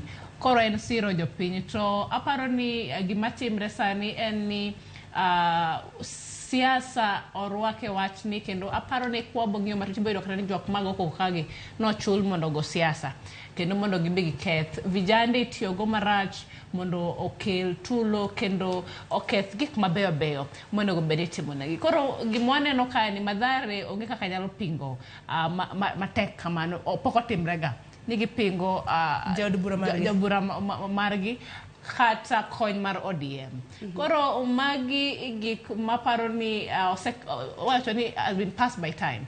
Aparo ni jogi onego rit 2027 or 2007 ma deputy party leader wacho cha 2027 mondo siasa ogo based on ideology. Siasa mag gorruok ma sete waneno nyaka kor gwenge wa makonigi sate jigore to jigwere to enango chiemi puko magi gik mok kel dongruok. Kapo ni idwa bedo jaod bura ma Mathare rit 2027 chak loso ground ok los gi ketho budho mag joma moko. Mineno ne gorruok mar siasa. Magorruok mar siasa kenen wach ma awacho ni ka jomadhare nena kik wayie mondo ti kodwa mondo waketh dongruok. Unu kawo gima nokelnu cha to kose kawo to urit jasiasa no bendo bi mondo kel mare kata kobiro 27 to weche manyalo kelo dongruok. Weche mag tiyo kod ugoru timre nade. Ndalo mane ji dhi maandamano jomadhare gima nowuok oko maduong' ahinya. Nyiso ni negisagre. Giwachni mogik Tabitha. Mogik anatieko awach manero kamano Ramogi kuom medo miyo jopiny mondo ng'e a lot of knowledge kendo ng'e gik matimre Kenya ka kendo erokamano kuom luongo e studio mondo watwak. Erokamano ahinya. Wakilin bende hata wana mi thuolo mar loso wach madhare. Wang'ene kata mana placards. Wacho ga gi dho ngere ni action speaks louder than words. Placards mamoko jomoko nondiko kanyo ni stop taking advantage of flood victims e kind mamoko. Awinj pachi gi wachni mogik. Ng'amunge madhare kaka chala jomadhare odak marach kabisa. Kendo ng'eny ute makanyo gin ute mar mabati. To en valley ma kako dhi chwe oula sombo ji. Kora pane yuak magin go en yuak makende kendo en yuak makare. Ni nyaka nike pigo gi piny. Chiemo ikelo na mogo goro mfuga reyo to kata oganda ok dhi konya. Ang'o mamonu county government, ang'o mamonu kata mana CDF mondo bed redirected mondo ging'in to ot manyokethre ni gin ute moko matiro inyalo ger gi nade nikech nitie pesa mar infrastructure e county government. Koro miyo yuak mar jomadhare a support. Erokamano ahinya. Wachni mogik manyalo wacho en ni wabeduru gi piny man gi dongruok kuom mar jopiny. Kik wabeduru gi piny mar chulo osuru. Erokamano ahinya. Boaz, in bende rok pachi kotenore gi wach mane otimre Mathare. Dibende gikwedo jood bura margi nikech ang'o kaluwore kaka in bende in achiel kuom josiasa e pacho ka. Waseneno gik mosebedo ka timre Mathare. Nyocha ka waneno ka ot moro noruombore piny. Nitiere kata mana kaka osebed kidaro ji e tie aora kanyo. Aparo ni ing'e ni jogo machungi kama bende ni wan gi amera ma bende wacho ni dwaro gini ging'eyo kaka gitimo gini kata wan bende kane wadwaro gigi nitie kaka itime. Koro mi neno nyoro cha ok en wach kata Azimio, en jachung' madwaro piny maloso ground. Koro sometimes seche mwa kaka waloso gi ema samoro bedo marach. Koro gimo bende penjo ka ni to koso siasa osechakore. Siasa en yieri, Sharon yieri kawuono kolandi. To kiny gokinyi pok ichamo kata muma, ng'e maler ni siasa ma biro chakore. Koro onge thuolo michaki wache ni siasa onge. En siasa kamano, jothuru ong'iyo. Gik moko mondiki katiba ni kia ni siasa biro go dwe kama cha onge. Jothuru ong'iyo gi siasa mar okinyi nyaka odhiambo. To matieko godo, ago erokamano ne Ramogi, ukonyo jothurwa kuom miyowa information. Ago erokamano kuom nafas ma ayudo odiochieng' ma kawuono mondo mi wawuo e weche mag Kenya. Gima adwaro ni mondo akwa ni jowa bende sama wadhiro sirikal mamalo e weche mag osuru. Sirikal bende wadhir kaka jo Kenya nikech wawuoyo gik miluongo ni counties. Kawuono counties wa oyudo pesa mogik margi mar dwe mar achiel. Counties pok oyudo pesa mar dwe mar 2, dwe mar 3, dwe mar 4, dwe mar 5. Idhi yudo ni dwe mar 6 ka sirikal dhi kawo pesa go te to gioro ne counties dichiel gimoro tarik 20 gi wiye. To ka pesa ni ok otiyo nikech chik wacho ni kogik tarik 30 to pesa no nyaka lor mondo timne rebudgeting. Gin the same sirikal dhi wacho ni counties ok otiyo gi pesa maber. Omiyo wakwayo ni mondo sirikal ochiw pesa ne counties. Counties are really struggling. Counties are really struggling. Miyo japiny neno ni tich ok tire. Wan kata county kibire okabwowa. Wan gi project mane wa budget for. But projects yok nyal tim nikech pesa pok obiro. Neno kata mana ka jood bura bende dwaro dwoko omenda ma bende ichiwo ne counties piny. Jood bura bende odagi ni pesa kik mede counties. To gin bende gin kata jo wabunge gi. Chien kucho gin be gipenjo ni counties oti. To counties matiyo gin be mok gidwa ni counties gi omed pesa. Gin bende mok gidwar ni mondo giskuma sirikal mondo oor ne counties pesa e saa mowinjore. Erokamano. Erokamano ahinya. Ng'eni mano gin twak ma bende pod waluwo ni nyaka rom gajwang' achiel kachiel. Koko mana agoni erokamano ahinya kuom monde twak. Okiny ma kawuono mar twak gi joneno magwa. Agoni erokamano ahinya Boaz Kiri, MCA ma Kabwach North. Bende Tabitha Ogutu jalo nyoche mag tela agoni erokamano. Dr. Maxwell Miyawa wakili. In bende agoni erokamano ahinya kuom twak gi jopiny okiny ma kawuono. Nyaka rom gajwang' ote magi bende anene. En mana ni saa moseng'adowa chenro mamoko bende nyaka dhi nyime. Ote makamago geno mana ni Cleophas Aluoch biro bedo ka samogi e chenro mano mar mbaka oromo. Mabiro en chenro mar pok opogore. Kete mana e TV mar Ramogi ka mar mondo mi ne kit pok ma bende natimo. Kik di mabor.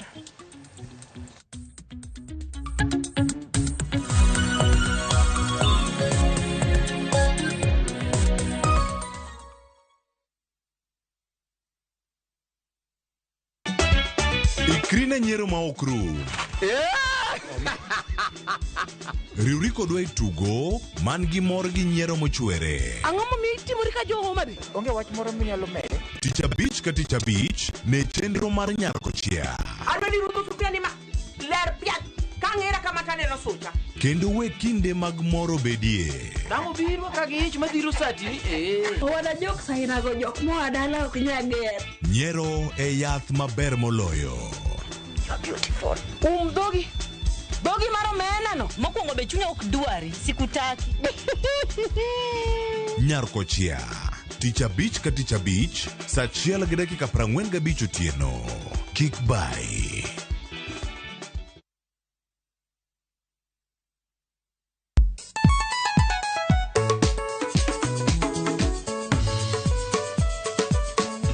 Tich abich kochakore saa 4 wakelo ni ngoma mobedo pre-design makare.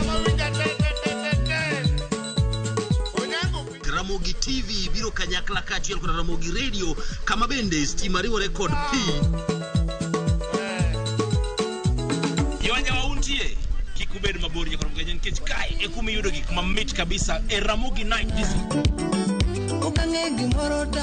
Romani Ninja the Entertainer wajon maintain your position. Idhi yuda kanyo kika fire gudi local instrumental. Wawachoni kete manaka. Tich abich ka tich abich, saa 4 otieno.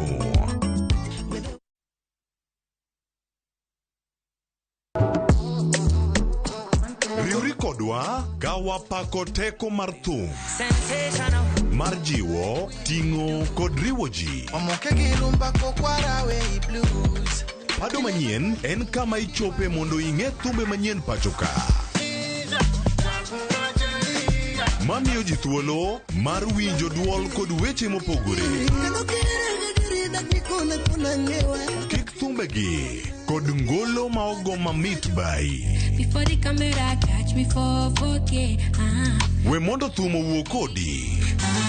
Pado manyien wuok tich nyaka ngeso saa 5 okinyi e Ramogi TV. Oh no.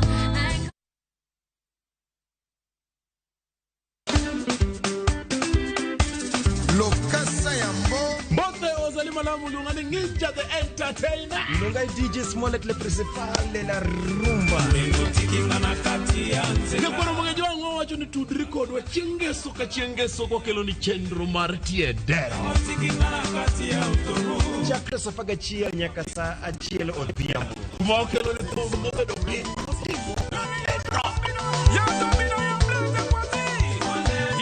To ye kanye bakin jangolo mar Juma. Nekoro mwenye wangu kumotigo madino system, kumotigo za ikona gananga, kumotigo Joski Kiambukute. Keso kwa ngeso wangisi nango. See you there. Bonaventure Ngobo Chris.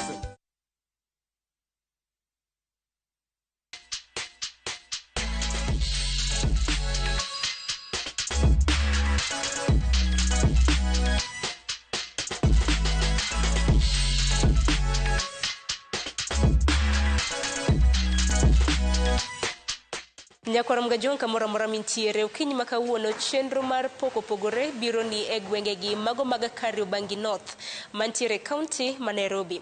Antiere achiel kuom dukni mong'ere kaka Long Chain Interior and Hardware mayudore gwengegi mag Kariobangi.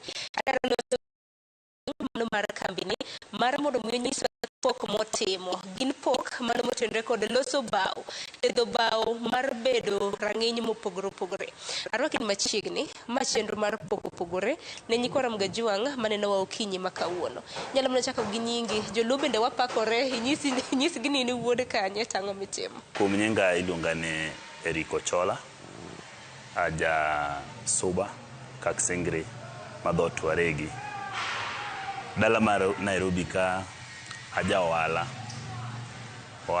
asego kuom dalo mabor. Nachako wala higa mar 2009 mano bang' tieko skul mar secondary to school not college not amadhi koro nochuna madonje e wach mag jua kali gikegedo ka jua kali rwako wa mapiyo piyo.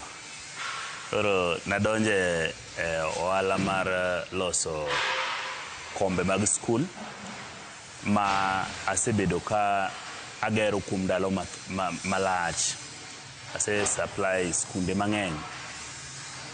Koro ohala ne agoyo kuom muda, lakini e kinde ma corona ne nitie kaka ohandwa mar loso kombe mag nyithi skul gi no bedo affected kane oseket lockdown. Koro nochuna ni being ni tich mana tiyo no makre gi carpentry, nadonje e loso kabede gi eudi, kabede mag udi to gi timo partitions e dukni mopogore. Koro kana awuotho e chiro tayudo ka chiro ni dwaro ni at least dwani nyaka ng'ato bede gi mashinde mamoko mabet nigi mo upgrade ok ma kawaida ma ji tiyo go e papni. Koro noyudo ka nigi pesa momana kano matin ma chako timo inquiry kaka nyalo timo importation mag mashinde gi. Omiyo nonyalore ma import machine koa China ma akelo Nairobi ka higa mar 2020. Eric, dibed ni pok ma intiere godo ni en tiegruok manopuonji koso nang'o? Nachako kaka timo ne ng'ato sales, nikech ne noyudo ka pod aonge gi lony moro amora, lakini nayudo nafas moro mar timo ne ng'ato sales mar kombe mag skul gi. Koro kana donje e chiro tayudo ka chiro noyie koda, omiyo nayudo customer mang'eny. Kech naseyudo lony mang'eny kaka iloso kombe mag skunde go gi utendni. Koro bang' ndalo muda moyware no ma koro noyudo ochuna madonje ohala nano wuon. Mana e higa achiel manopuonja tichno. Ka se donje tachako timo kaka koro mara yawa workshop mamara. Koro ohala na agoyo ma ayudo ko konya mang'eny. Ma temo gima dok e school mondo adhi asome kata mana sales. Lakini notamore nikech na bang' yudo pesa no chanda kidogo ma anyombo. Koro kana asenyombo school bodhi otama dhi. Koro adong' mane e jua kali kae makoro atimore nade e makoro amakorago. Koro bang' goye kwa muda no ema to kobiro kwa chopo 2020 ne pod wane lockdown chande. Ema kaka nawacho ni na donjero ohala mar loso kabede gi machako manyo kaka anyalo yudora gi funde mong'e kaka iloso kabede matuda gi funde mang'eny kabisa ma yao workshop e Kariobangi ka chako Kariobangi ka yao workshop to ne yawuot luo mang'eny no biro mo unga lwedo mo ochako promoter. Omiyo ohala no grow within a short period of time. Then ne wan gi challenge moro ni nitie customer moko ma tamore tiyo kodwa nikech kuma wakete workshop en Kariobangi. Nyinge Kariobangi no ne rach matin. Koro nochuna mamanyo kendo pesa ma yao go branch moro industrial area mondo anyal accommodate jok ma kunde ma nyinge Kariobangi no buogo. Koro bang' yao industrial area nayudo ka kendo koro walo dugo yie koro maber. Lakini changamoto ne nitie mang'eny, especially yao kambi machalo kaka maroni odwaro pesa. Koro ne chuna ni nyaka koro amanyira gi jo banks gi mondo nyal kaka nyalo konya. Ema adonje bank ma gimiya pesa ma medo go mashinde go. Ma koro chuno ma nyaka koro kamwa chope ni wase yao branches go kuonde mopogore. Ase yao an gi branch moro Kisumo, Bote Road kanyo ane gi branch ma pod watiye tijini. Koro wa cover jok ma yo Western Kenya kono. Wachako yao moro be Eldoret, yao moro Eldoret sani ni bige higa achiel gi nus. Moro be anogo Nairobi kani Ruiru bypass but Kamakis kanyo. be nayawo kamoro nikech oyudo ka wadili gi funde, mostly adili gi funde sana moloyo kata maga matimo insulation. Funde ng'eny madwaro nolos negi to gionge gi nyalo mar bedo gi mashinde go. Koro yudo ka gine magikelo nwa customer ng'eny gi. Then abende adonjora ginene atimo installation go apartments madongo, mostly madongo madwaro ni oting' mashinde okele site.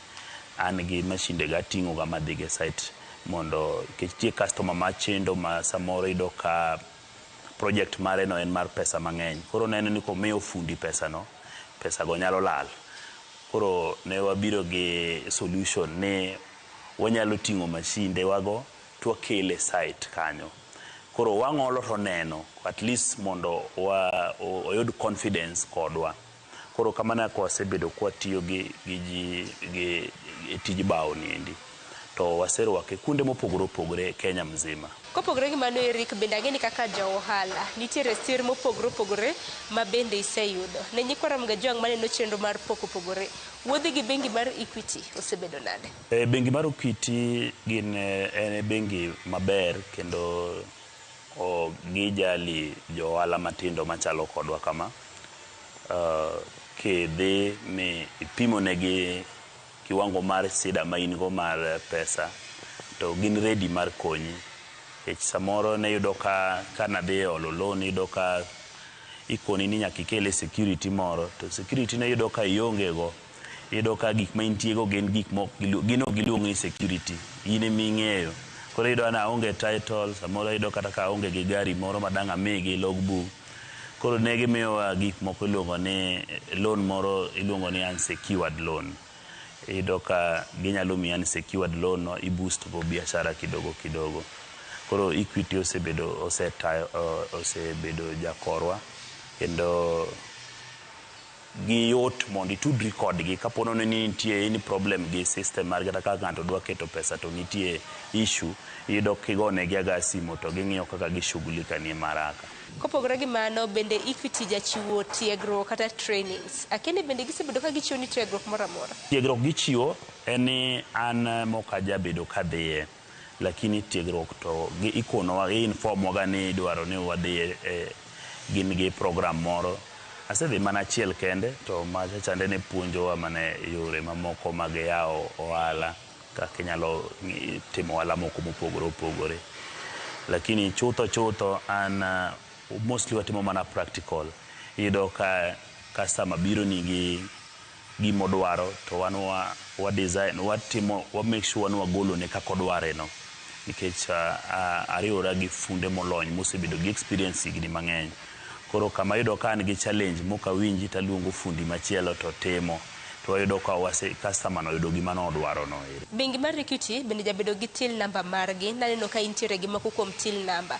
Akene till number mag bengi mar Equity konyi nade kanyakla kod customers magi? Till number no to gimotimo ni maeneo mawantie gumiyo till number no osebedo ka konya kama ohala matimo gido ka onge machiegni.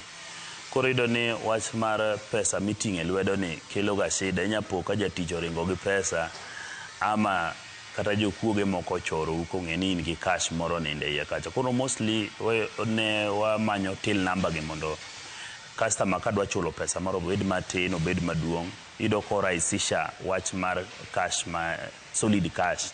Koro okonyowa then yudo ka mbeleni ne onge kata gi charges. Yudo ka client ne onge gi problem mar chule e till number go eko.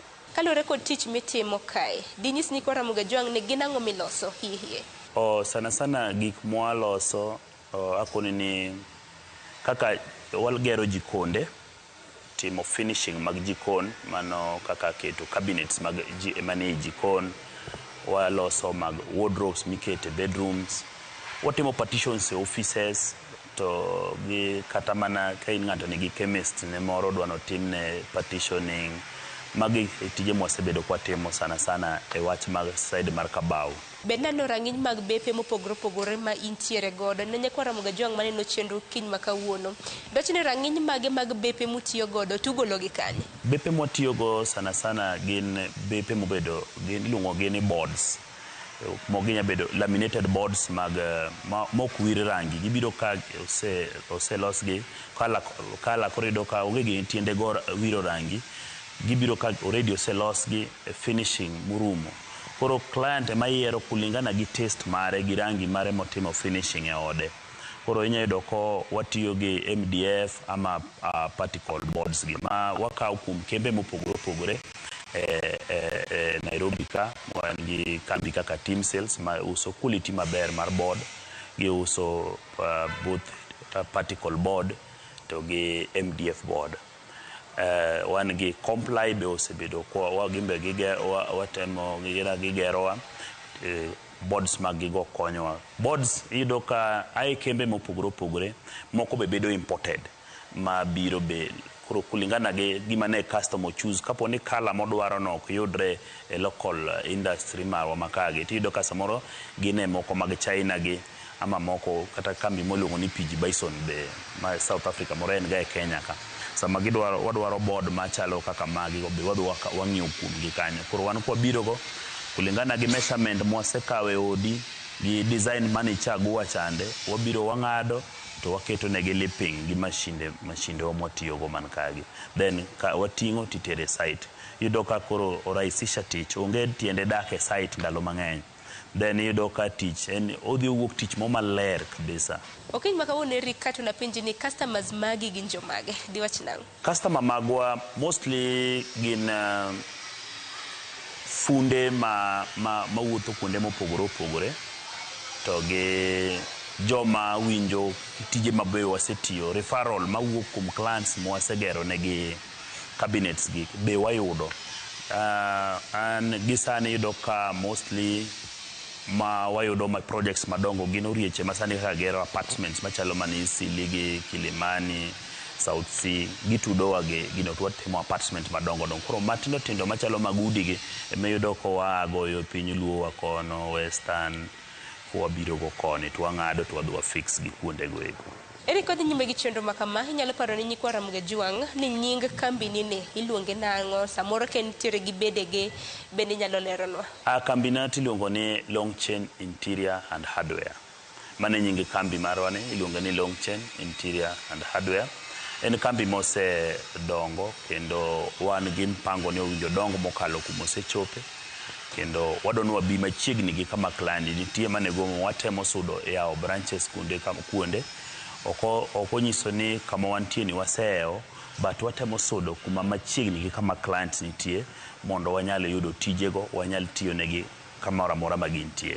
Ohala ko ohala nyaka bede gi PM nikech ang'eni kata bed ni iloso bao kata mna kaka kambini nitiere kembe moko maoko ma bende loso rang'iny mag bepe ma bende tiyogo akini PM chal nade chiro kan wadonjo ohala ni kendo ji ne tine saidi mane higa mar 2020 kadonje chako ohala ni ne ji tine lakini nyaka nyo wadonje industry ni dhano se donje mang'eny kendo competition is very stiff lakini gimo mora gi joma donjo gimiyo tijini landore omiyo koro ji opt for tiyo gi board motiyo Kenya sani gi koro yudo ka then dhano be medo gedo saidi koro yudo ka tich ng'eny ma waduto te wayudo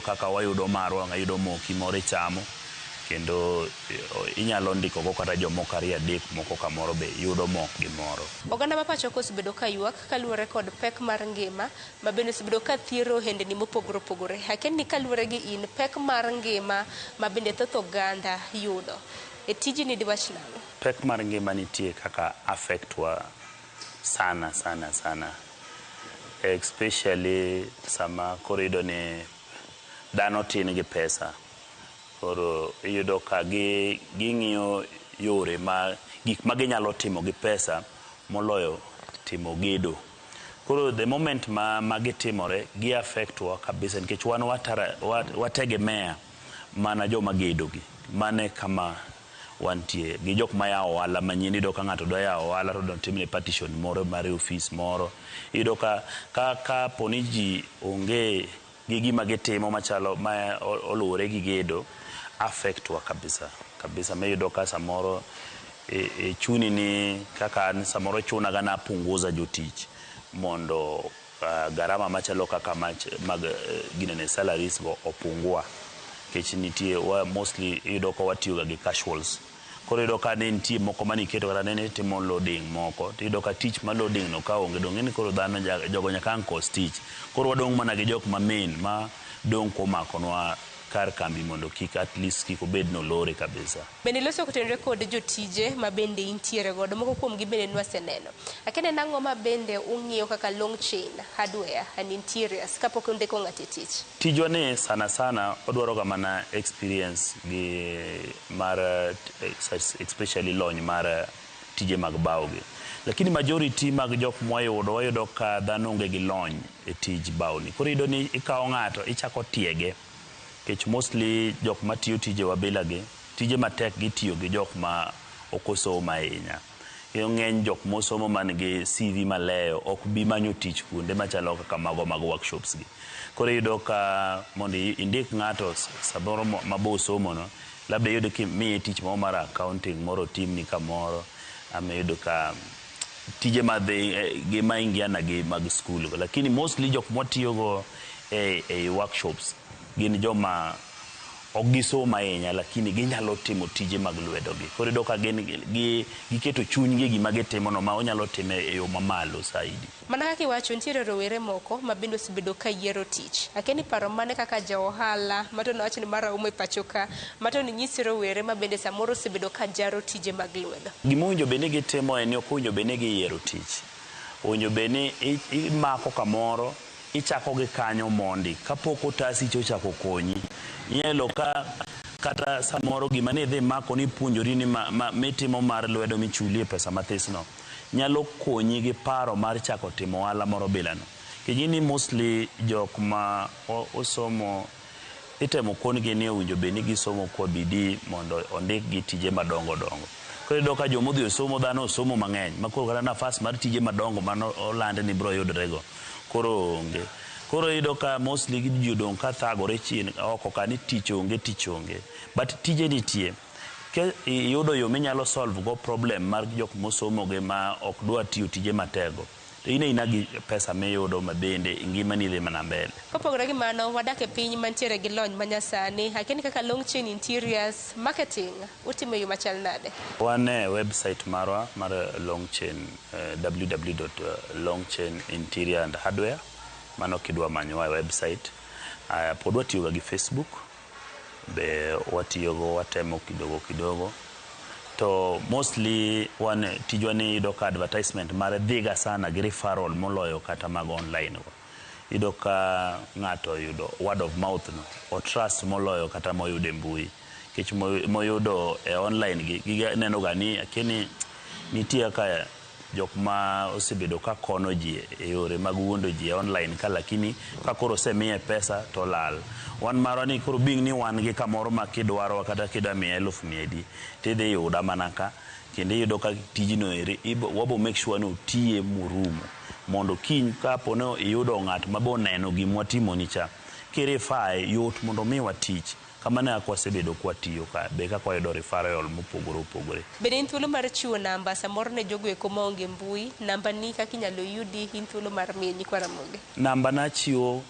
en namba ma en kamoro amora koro namba na to ginyalo ng'ama dwaro yuda gi yo ma namba to nyalo yuda gi namba ma 0721 658 941 mane namba ma kigoyo sasaya ibro yudo wuon kambino bro konyi e branch mora midwa tiye abro tudi gi ng'ama idwaro no e branch midwaro no ma dhi kanyo magishughulikani tich ka tich mana kaka marini nitiere kod ber gi achiedh nade mage ang'eni ber to nyalo bedo mang'eny kaluwore ni tijni nichako chon inyalo mana nyiso nyikwa Ramogi joma moko kuom ber miseyudo gi achiedh nade moseneno tijni an to kanya complain kech osegola kama bor kaka nantie 2020 kadok chien opogore kama nantie kawuono osekonya timo gige na achiel ariyo moko madoka timo chien kocha ka onge tich kech king'iyo lony mar somo ta ongo tas manyalo dhigo manyo tich to mana tich matiyo mar bao ni mar bao gi chuma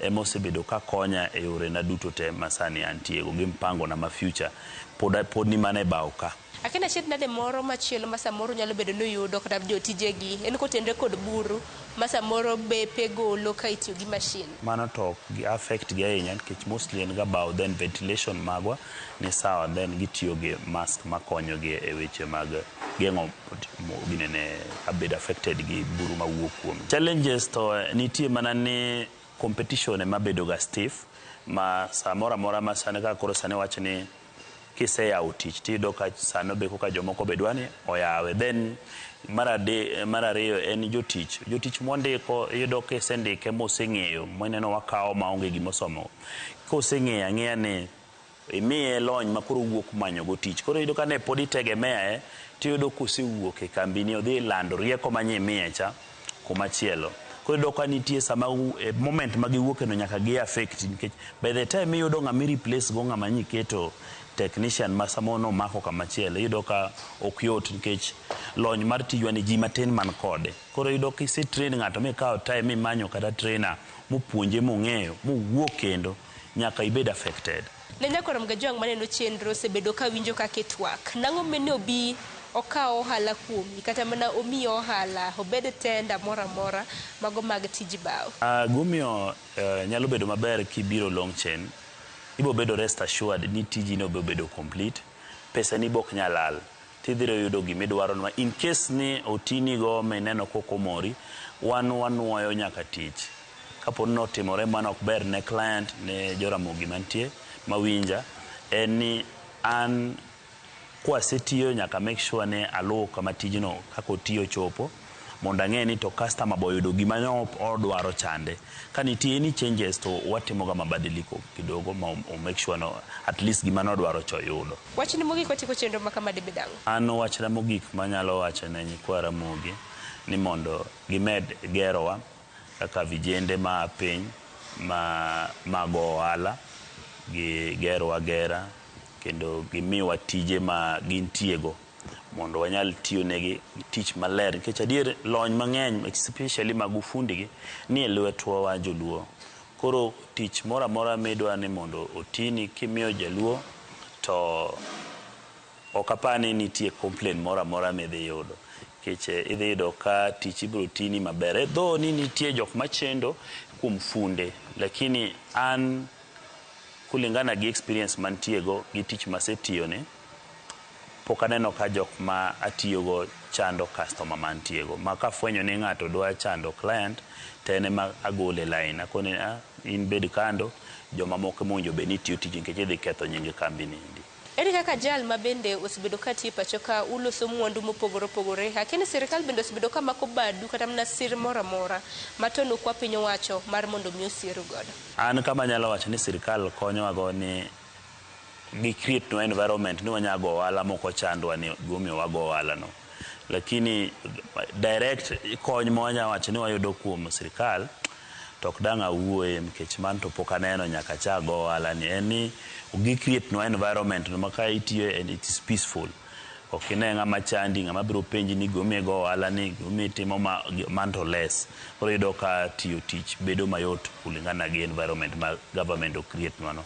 Challenge machielo ma wantiego gin weche mag stima. Bill mag stima nego ka wajoma tiyo gi mashinde madongo gido ka bill ni biro mamalo saidi. Koro yudo ni kata kiyudo profit moro ma tiyudo kung'ade gi stima. Mane gende gima chando wa to gi rent motimo mach. Rent ni kama manyo kama ji nitie koro kamwago e ohala kama.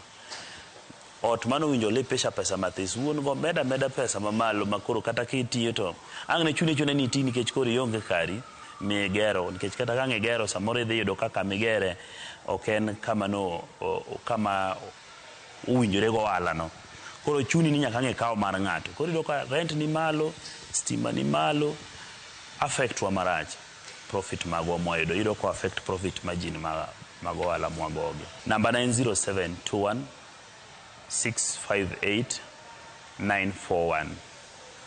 E Longchen wan gi branches kuonde mopogore opogore ne joma nitie piny luo wa kono wan gi branch marwa Kisumu kamoro no Bote Road but Pabari Hardware.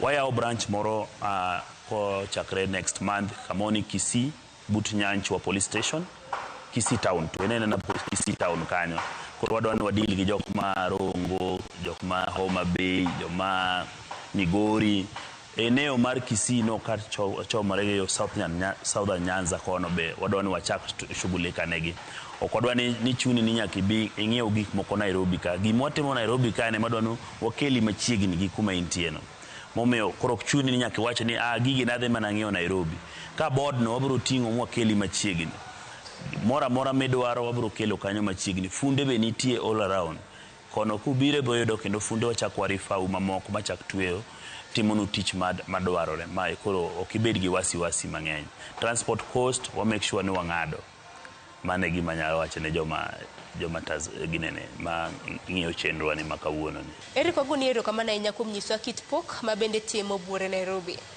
kok manya koram gajwang mano na Eric Ochola jal ma bende osebedo katimo tij bao e pachoka chakre higa mar 2009 osenyisi bede mopogore ma bende entiere godo mbuyo chiwo kanyakla kod namba ne mano mar ong'we yamo kopogore gi mano nyakoram gajwang tij bao iwacho ni mane pok ma bende loso gik mathoth e pachoka jip ne rowere bende mar mondo mi kik yier tich ahinya tije mago mag lwedo waraduru kendo e chenro mar pogore juma mabiro chenro mitayo kod an Sharon Ngao orichur masane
Let's open big doors and small ones.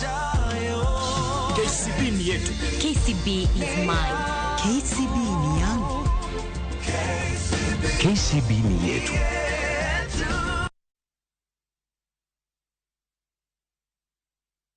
Sasa kwa tao moja tu unaweza pata third party cover for your private motor vehicle valid for 30 days. Say goodbye to expensive motor vehicle insurance. Pata bima kutoka Direct Line Assurance. Kujisajili bonyeza *487#. Weka namba plate ya gari yako, ID namba yako, email address yako na ulipe thao moja tu. And your digital cover will be sent to you instantly. Collect your sticker at your nearest Total service station. Dial *487# upate third party motor insurance valid for 30 days. Pap, ni thao tu.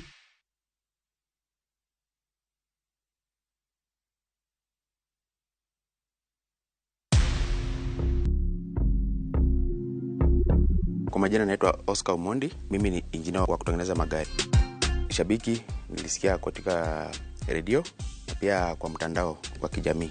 Niliposikia shindano ya jackpot niliamua kwanza. Nimekuwa nikipata 9 saa zingine 10 lakini huwa sikufi moyo. Kwa bahati mzuri nikapigiwa simu kwamba mimi ni mshindi wa bonus. Mara ya kwanza sikuamini. Venye nilielezewa niliambiana mpaka nione message ndio nitaamini. Naweza ambia kila mtu hapo nje, marafiki wangu popote walipo, wacheze shabiki, watakuwa washindi. Shabiki Super Jackpot ni time yako. Minadai wote twende hivi.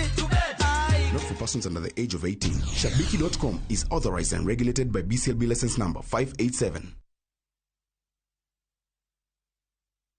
Mimi nataka uwakishe moto, nataka uende ukaharibu kabisa. Yani dismantle. Familia ya mzee Job imetawaliwa na chuki, migawanyiko na siri. Kuna story nazisikia hapa mtaani. Story gani? Bintiye Job hasikila mwadhini wala la mteka maji msikitini. Jackson atakupa nini wewe? Yeye mwenyewe yule hana mbele wala nyuma. Utanifungia mpaka lini? Mvutano kati ya mzee Maarifa na mzee Job utafikia wapi? Jackson naye asongwa na mawazo chungu nzima. Kisa kama mapenzi hapo ndio nyinyi wa kusema love is blind. Yako love is blunder. Niko na big money. Sasa wataniita Big Daddy. Tazama kipindi hiki cha Hila kwenye View sasa. Hila.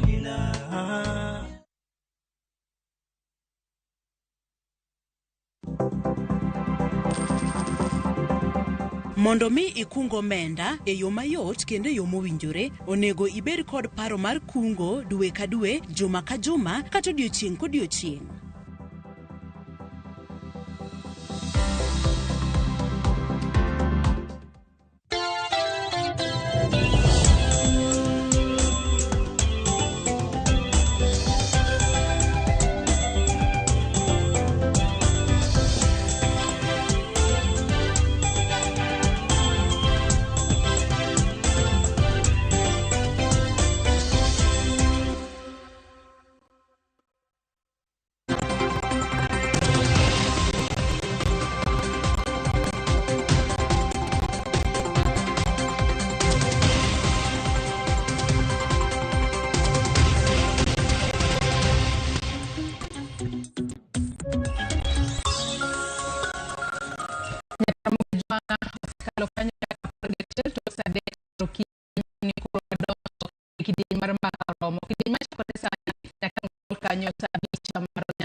Joyce Oduor. Chal mar fwambo nyakora muge jwang' mago gin weche manyien ma jofwambo magwa luonwa e kor gwenge duto mapacho kae. Weche minyalo bedo kod geno ni kuku ka achiel ibro bedo kineno e weche manyien duto mag odiochieng' ma kawuono.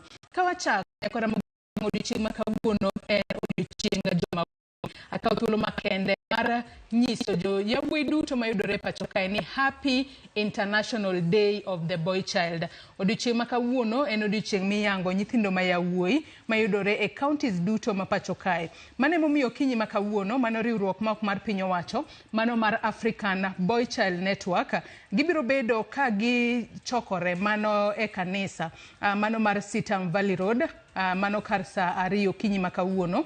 Ka bende nyalo bedo ni ne gisechokore kendo gibiro bedo ka gichako wuoth achiel kachiel ka gidhi e apise mago mag od bura e pacho kae ka gidwa chwalo petition mabiro bedo kasiro kata jiwo kata tego chenro motudore kod nyithindo mag yawuoyi e pacho kae. Kama ne nyaka sani nitiere counties 6 ma nyaka sani koro oriwore lwedo mar neno ni gibero kata gitego mago ngima mag yawuoyi mayudore e pacho kae. Mane chenro ma waluonu achiel kachiel okinyi ma kawuono mar mondo mi kinde ma koro idwa chwal petition ne od bura ma pacho kae. Wabiro bedo kwa ng'isi ni petition makamano mar riwruok mar African Boy Child Network biro bedo ka chwalo. Ponno gintiere kod mise mage mageto mar ting'o malo ngima mar nyithindo ma yawuoyi e pacho ka. Ahinya ahinya to odiochieng' ma kawuono ma en odiochieng' mar dhialo nyathi ma wuoyi e pacho kae.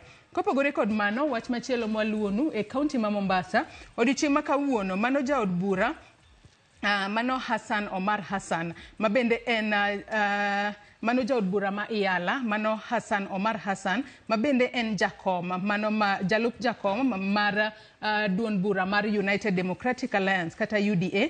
Odiochieng' ma kawuono gibiro bedo kod romo mopogore opogore e kaunti ma Mombasa. Ka bende romo makamano biro bedo katimore e apise mag UDA mayudore Mwembe, mano e apaya ma Mwembe mayudore e kaunti ma Mombasa kata kar dak manyali e kaunti ma Mombasa. Karomo makamano gidwaro mar mondo mi gine kaka ginyalo keto winjruok ahinya ahinya e kind jogo mabiro bedo kalaro kombe mopogore opogore. Wang'eni duond bura mano mar UDA chano mar bago yiero margi mag kor gwenge mano tarik 22 dwe mar 6 mano higani. Gichano mar romo mar mondo mi gichope winjruok mar neno ni to en ng'a kata en jago mane mabiro bedo kalaro kom makamae e kinde ma duond bura mar UDA biro bedo ka bago yiero maggi mag kor gwenge e counties mopogore opogore pacho kae. Bende gichano mano mar sidho ayanga mano chenro mageto mar tiego jopiny e kaunti ma Mombasa kotudore kod yiero mago mag kor gwenge. Maduond bura mar UDA chano bago tarik 22 dwe mar auchiel mano higani. Mane wach ma jafwambo marwa e kaunti ma Mombasa George Oko biro bedo kaluono machiegni odiochieng' ma kawuono mar mondo mi gilenwa ne to nyaka sani gin jotelo mage. Maduond bura mar UDA kaunti ma Mombasa oyango ni biro bedo kalaro kombe mopogore opogore e yiero maggi mag kor gwenge magi biro bedo ka gibago dwe mar auchiel mano ma higani. E kaunti ma Homa Bay Nyakwara Mugiajwang wach maluonu machiegni odiochieng' ma kawuono wang'eni kinde makoth mapek ne chwe pacho kae nitiere jopiny mathoth mano yudo midhiero mang'eny mokela kod pioula. Mane momiyo odiochieng' ma kawuono mano kanisa mar Adwen kata SDA Kenya Leka mano telo mano mar SDA Church odiochieng' ma kawuono mawuok e gwengego mag Nam Lolwe. Odiochieng' ma kawuono gibiro bedo ka gilemo jogo mane pioula okelo negi midhiero mopogore opogore e kar chung' od bura mano mar Achuonyo North mayudore e kaunti ma Homa Bay mar mondo mi gichiwne gi chiemo mopogore opogore. Wang'eni jogo ma pioula ne odaro osebedo ka kale midhiero mopogore opogore, moko kuomgi onge chiemo moromo ma ginyalo chamo. Mane momiyo telo mar kanisa mar Adwen mawuok e gwengego mag Nam Lolwe odiochieng' ma kawuono biro bedo ka limo gi Achuonyo North mar mondo mi opogne gi chiemo magi nyalo konyore godo ahinya to gisani mamoko kuomgi podi ojot e ute lemo kata e kanise mopogore opogore mayudore Achuonyo North e kaunti ma Homa Bay. Mane wach ma Ali Abich e kaunti ma Homa Bay odiochieng' ma kawuono biro bedo kaluono. E kaunti ma Migori Nyakwara Mugiajwang e kaunti ma Migori nyaka sani liekore ni nitiere medruok e kwana jogo magamo tuo mar kahera kata tuberculosis.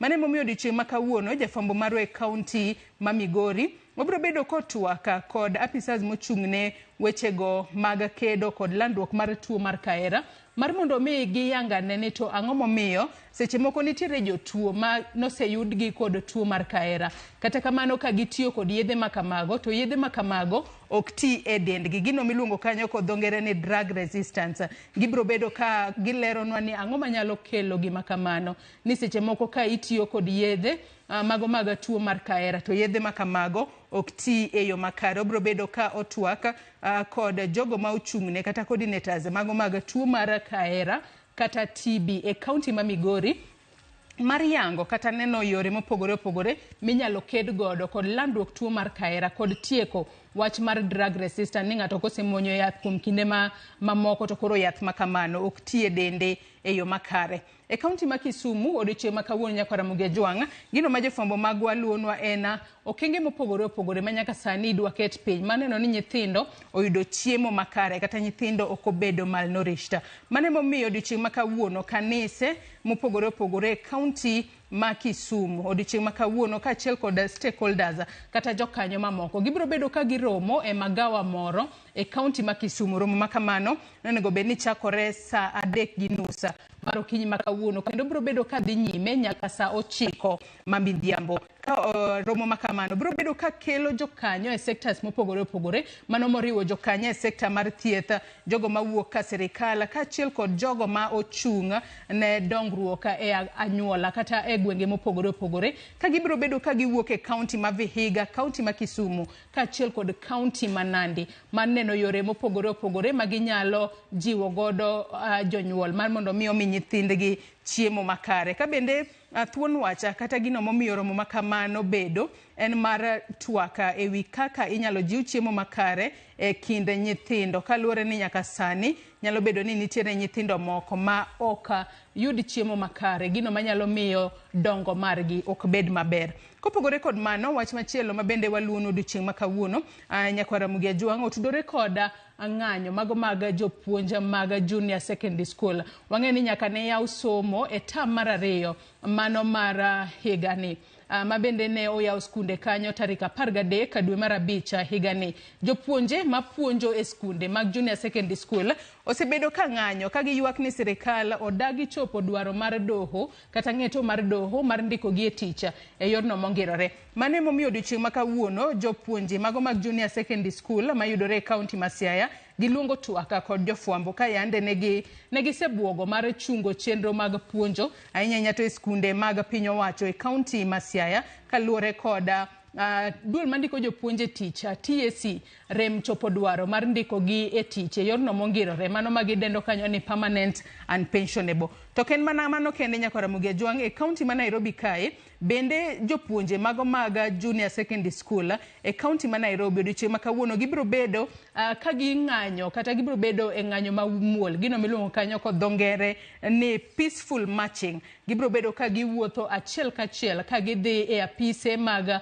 od bura e pacho kae mar mondo mi gin bende gichwala ng'ur margi. Gibiro bedo ka gichokore Green Park kar saa 4 mar okinyi kama gibiro bedo ka gichako wuoth kowuok Green Park ka gidhi achiel kachiel nyaka e apise mag od bura e pacho kae ka gidwaro mar mondo mi sirikal owinj dwaro margi mar ndiko gi e tich e yorno mongirore ka achiel kod medo gi osara. Gisebedo ka giywak ni chulo gi omenda matin ni ondik gi kaka interns. Gino mado norucho oko ni ok inyal ndiko japuonj motiegore e yo makare mantiere kod namba mar TSC kaka intern. Magi gigo duto magisebedo ka gikwedo ka giwacho ni koro nyaka winj dwaro margi mar ndiko gi e tich e yorno mongirore. Nyakora Mugiajwang' kanye machopo godo e giko mar chal mar fwambo kinyi makawuono kata kamano kaka pile chenro magwa podi igilach. Adwana kawo mana yweyo madundo gi sani bang' yweyo to nyawadwa Cleophas Oluoch biro bedo ka tayi e twak e chenro mar mbako romo. Kik idhi mabor.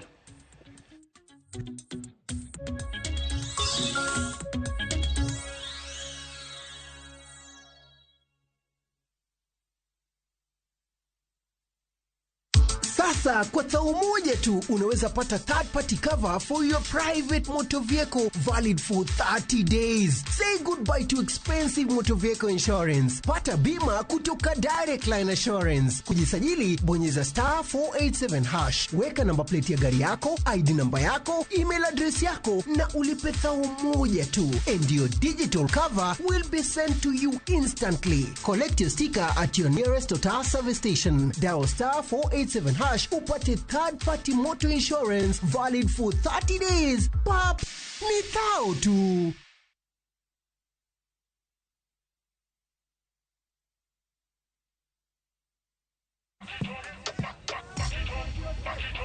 Oh my God, this is unbelievable. I know, it's amazing. So much more local stuff. Ooh, and we are on it too. Fresh episodes every week. Plenty for the kids too. Cartoons, movies, and educational programs. Nice. Finally, some peace in the house. Oh, look at that. They have international stuff too. Movies, great hit shows. Makes you just want to curl up and binge watch for years. Guys, shh. I'm trying to catch up on Single Kiasi. I need the tips. Okay, ladies, we're rolling in 5. Is there anything else that you need? Now that you ask, can I get your number? Shika, the new Showmax app today for all your favorite local, international, and kids' hit shows and movies from just 300 shillings a month. Shika Showmax, streaming for Africa. The recent floods have devastated communities across Kenya. Families have been left homeless and stranded, some forced to seek refuge in public primary schools with no food or shelter. Their lives turned upside down. But there's hope in the strength of numbers. Kenyans of goodwill are coming together to donate and help families affected by the floods rebuild their lives. Every donation, big or small, will make a difference. Let's come together and help a Kenyan rebuild their life. To donate, dial *802#, then select option 2 for the Kenya Flood Funds Drive, then input the amount you wish to donate to assist floods victims or visit saidika.co.ke. Your donation will go towards helping families affected by floods. Escape to the coastal paradise by grabbing the 25% discount from View Travel. Unwind and indulge in an all-inclusive meal plan for a 3-day stay at the luxurious Diani Reef Beach Resort, where every moment is a blend of elegance and relaxation. All these for only 31,000 Kenya shillings via SGR and 38,000 Kenya shillings for the flight option. Enjoy unlimited drinks and snacks as you slow down to the calmness and tranquility of the sea through thrilling water adventures. Wind down the day with spectacular sunset views on the shores of the Indian Ocean. Don't miss out on this exclusive all-inclusive offer from View Travel. Call 0703-254-254 or visit viewtravel.com and book your dream escape now. View Travel. Dream, explore, discover. Are you ready to turn your Skiza tunes into cash? Dial *487*3#. Choose your favorite Skiza tune, confirm, and enter to win big. 50K daily, 100K monthly, and the grand draw of 1 million Kenya shillings. Each time you download Skiza tune, you support our local talent as you increase your chances of winning big. All SMS alerts are from Skiza Citizen, and lucky winners will be contacted from 0709-767-000. Skiza tune, Skiza chapa. Terms and conditions apply.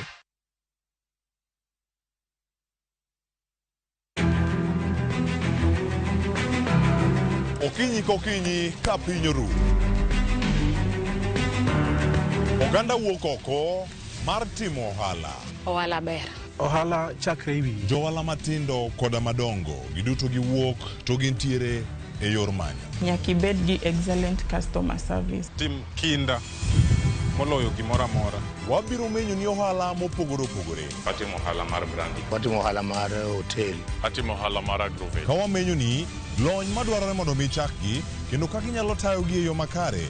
Technology ose present very good opportunities. Bende wabiro loso e wi keto mwandu. Ng'ama timo ohala to onge mwandu to mano ng'ama ok jo ohala.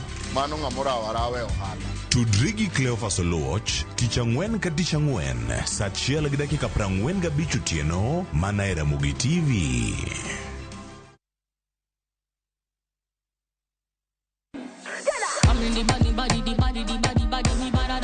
Kik bai, winj mit mar thum kendo imiel radar.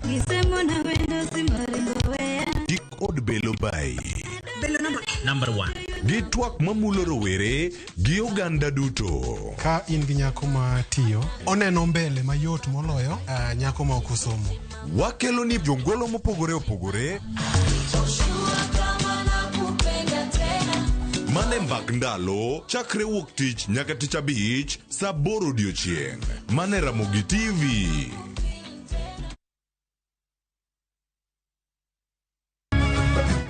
Miyo makwedo paro ma ok kare keto kiawa kuom puonj koda timbe machon. Abo wachonu adiera man go. Ng'at ma chunye tek to chung motegno. Ber ahinya ka ng'ato chung gadier, kata ka diera mochung godo no boterelo. To gik musiko timore e ngimane miyo bedo gi kuyo kod penjo mang'eny. En ang'o marach kodi? Penjo ng'ama noketho gimoro amora. Gik mane osebedo kopandi koro fwenyore ayanga. Odiochieng' ma kawuono ni an abiro nyiso Sarabjit gimoro amora. Hera mane en go kuom joode miyo temo umo gi yore te. Asayo ni kik utim kamae. Kata ka onenore ojaketho. Mak mana ni an abiro timo gimoro amora manyalo mondo aler nyinga. Ma en sigand hera. Onge ng'ata ng'ata piny kae manyalo chalo gi Sarabjit. Wan watugoga, wanyieroga, to bende wan wadhaoga. Choti Sardani. Wuok tich nyaka ngeso saa 2:15 otieno. Mana e Ramogi TV.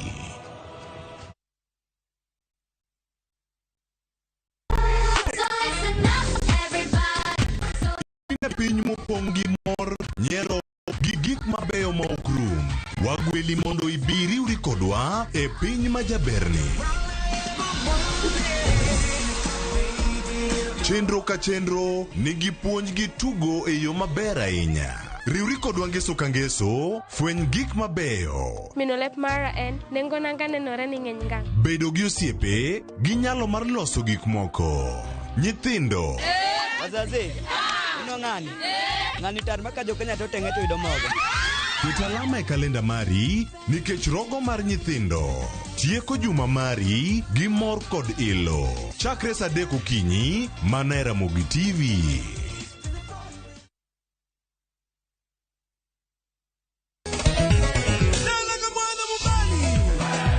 Ngoma Owake en od jothum. Ngoma Owake akelo ni mix mokwe. Reggae, ja, Rastafari. Always listen. Tuaf gi jothumbe nyakoro mago janka mora magintie. People crave is the different. They crave the exotic. Yeni kila thum ni kare. Kama nene edition. Benga kaluka Kicha beach nyakoro magajuang sukus kamwati memana kama. Kitemana Ngoma Owake nyinga en Papa Viken wokich kichario kichadek kichangwen kichabich sapar gidaka paga beach nyaka saa pagario warom.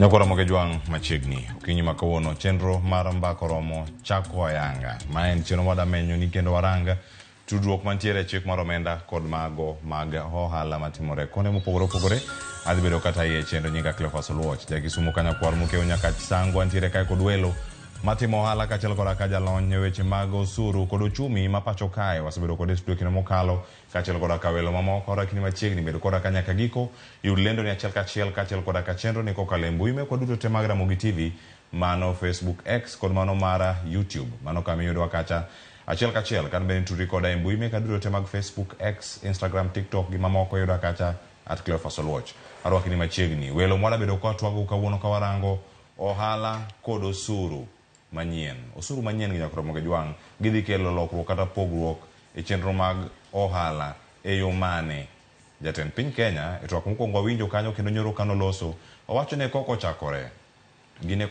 oda choko osuru ni mar osuru ne moda gero godo piny Kenya owacho ni jopiny boneno mana ber e kinde mabiro adieri mar wach ni kanye jo ohala to paro nade gidwaro winjo ber sani koso kinde mabiro to gidai nyore sani mondo mi giyud berno e kinde mabiro to gik mage mag dibedo kata ka giluwo welo manigi studio ma Nairobi kaka chelo kod studio ma Kisumu dibedo kae kakolo kendo gimiyo wasigandgi weche gi kod lokruoge mosebed ketimo e sekta mag ohala ma pacho kata ahinya weche mag osuru osebedo ka inyogi e yo mage mani gimiyo kawuono weche gi osepedha yanga kata e od bura iwacho ni ero kose lande kanyo e oboke mar piny owacho weche gi mag Finance Bill 2024 kata paro mar chiko omenda higa mar 2024 chopo negi e yo machal nade arwakini machiegni achako duelo kanie studio ka jal madhi bedo ka nononwa weche gi kamiyowa lony mare e weche mag osuru kod uchumi obedo ka kod FCPA Erastus Kwaka adami thuolo mondo mi mose oganda okinyi makono karwakini machiegni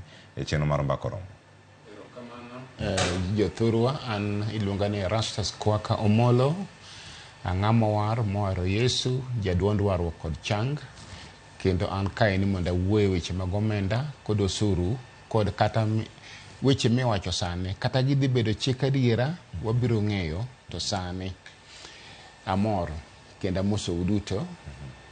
Erokamano ahinya kendo machiegni kendo wadhi twak e yo makare ka warango paro mag chike mag okadh to ibedo chike madhi tayo oganda ma pacho kae an ka kod Stacy Auma nyakora Mogejwang en ja ohala matimo ohala mar mitumba ogologi e pinje maoko obiro kendo usogi e kaunti ma Nairobi ka odamiyo wasigande en bende kotene kod weche gi mag osuru nengo dhi medore koso dhi dong' mana kama entiere kacha to ka nengo medore mar kelo mitumba pacho ka nengo miusogo mitumba gi komba kod kuonde mamoko mause dhi bedo ka hidho koso dhi dong' mana kama entiere. Stacy mose oganda okinyi makono rwaki machiegni e chenro mar mbako romo.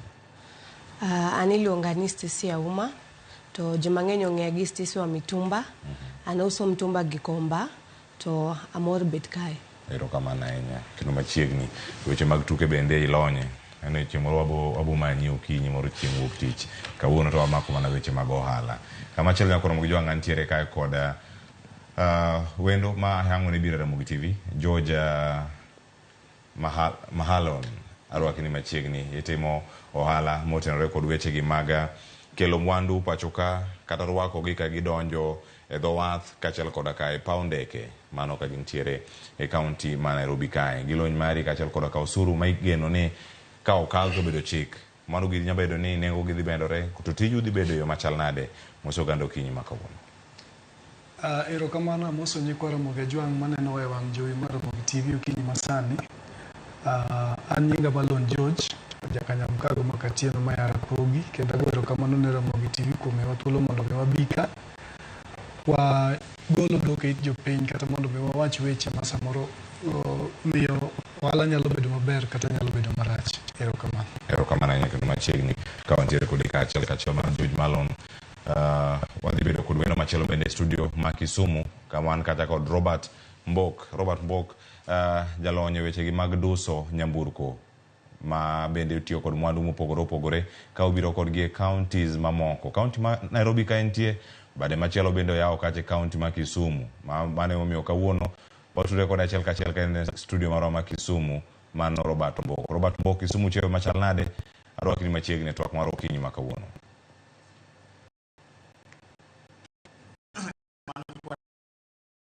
Amor kapo TV kendo jo Kisumu orwakwa maber. An nyinga Robert Madombok ajalony e weche mag ka interior kata weche mag geche koro amor mang'eny amor mathoth. Erokamano wang'eni wadhi bedo gi mbaka mang'eny kwa loso e weche mag ushuru kendo wang'iyo ni to gini dwa dhi kodwa nade. Waneno kodwa hinyowa lakini wadhi wuoyo mang'eny. Erokamano kod Fas Oluoch amoso joma nie Ramogi TV Nairobi. Erokamano ahinya. Erokamano ahinya ma Robert Mbok en studio ma Kisumu kendo wawinjo yo makare wadhi nyime kod mbaka madago sani to bendo apanya kod Ramogi Jwang' wadhi bedo ka wadhi nyaka counties mopogore opogore mondo mi wawinji gi anene to jopiny wacho nade kod twak mwan godo kawuono. Inyalo penjore ni johala kachel koda ka jalonjo weche mag osuru gigi to donjre yo machal nade. Ada miyo FCPA Erastus Kwaka thuolo mondo mi ang' olernwa nitie gik mopogore opogore mantiere ka to mokwongo welo mantie go de studio kaponi gise riwore kod mbuino mano mar KRA ma KRA no kelo mar items kanya madane mondo miang' wachake iwacho ni kai FCPA Erastus Kwaka ka gini okochopo kare kata ka okete to okichulo omenda no kata michoko okalo items mari omenda ni okadho ma ochakete tim johala dhi winjo matek ni mari koni kanyo ni kuom thuolo ma ok idhi bedo kata ka ichiwo omenda kokalo items ntiere fai midhi goyi ten fai madhi bedo kata ka buogo ganda ahinya $2 million mano fai mimi iwie kanyo timige dwe ka dwe monego beni chiwe yuto mari kanyo ka irem to nyalo kelo ni achiedh nade. Johala nyalo bedo gi luoro kata kion ko nyalo mako gi ni koro ka ochopo to pok andikra e mbui ni sirkal nigi ageta mane.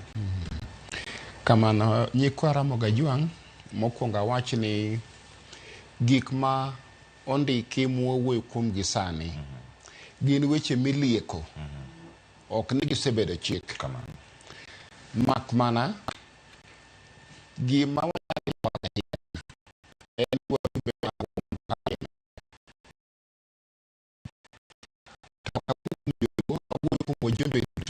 nikech gigi kokal gi kaka gin gi to gikone en ni jatend piny dhi kete sei to wacho no rumo koro en osuru kata en ber kata en rach kata gima lit machalo nadi idagi iyie mane gikone koro ywak maduong' ahinya monego bedie ka dipo ni nitie gik moko maricho mantie ka wadhi wuoyo kuom gima nok eni ng'ato ka ng'ato mondo wuo kod mjumbe mare wajumbe mawa thothgi ok many ga weche kuomwa kawacho kuomwa ok nyisi ni wan jokwan kende awuoyo kuom jopiny mondo wache ni gima waneno en ma kod ma kod ma to giyudo kaka gidhi goye koko kendo gigo nduru mondo piny olosre maber koro gimiluongo ni iteams jothurwa en computer akete yo mayot ena computer to oket weche iye kanyo machiel kuomgi en gima nende jaduong in Cleophas uwe era luongi ni jaduong idongo ibiro chopo eni ka ang'iewo gimoro kuom Cleophas nyaka rwak gino e kompyuta e mbui motudore kod Kenya Revenue Authority. An ng'at mong'iewo nyiso ni mano pesa matiyo godo maka higa orumo to nego beni agolo kum gik manya uso tagolo pesa manya tiyo godo to modong kore ohanda monego beni agole osuru mamiyo ng'at miluongo ni Zakayo. To chik ni wacho niya, kadipo ni ang'iewo gimoro kuomi to giming'iewo no ero ok nenre e mbui mar Kenya Revenue Authority kata mar josuru, pesa na no lal, adhi chulo osuru kuom gino kata obedo ni nyo pesa no tie diera to ng'at manya chulo pesa ok onyiso gino e mbui aleo ema dhi kelo fines madongo bila miwuoyego. Mano biro ne wego hala mon nego beni kete mbui ok janyiepo ok janyiewo kod ng'at ma ong'iewo kuome odheriwo ji adi ariyo.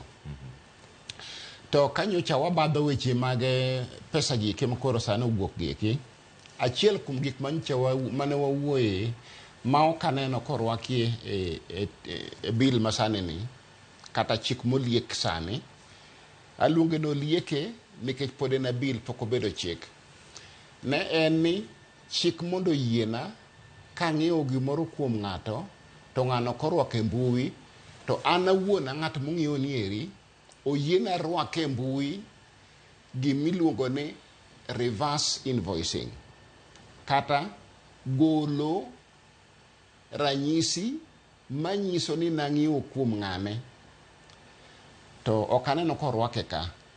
To mana achiel kuom gik mane wawuoye kane walieko weche gieki kane waikore ne weche makoro idhi wach sani.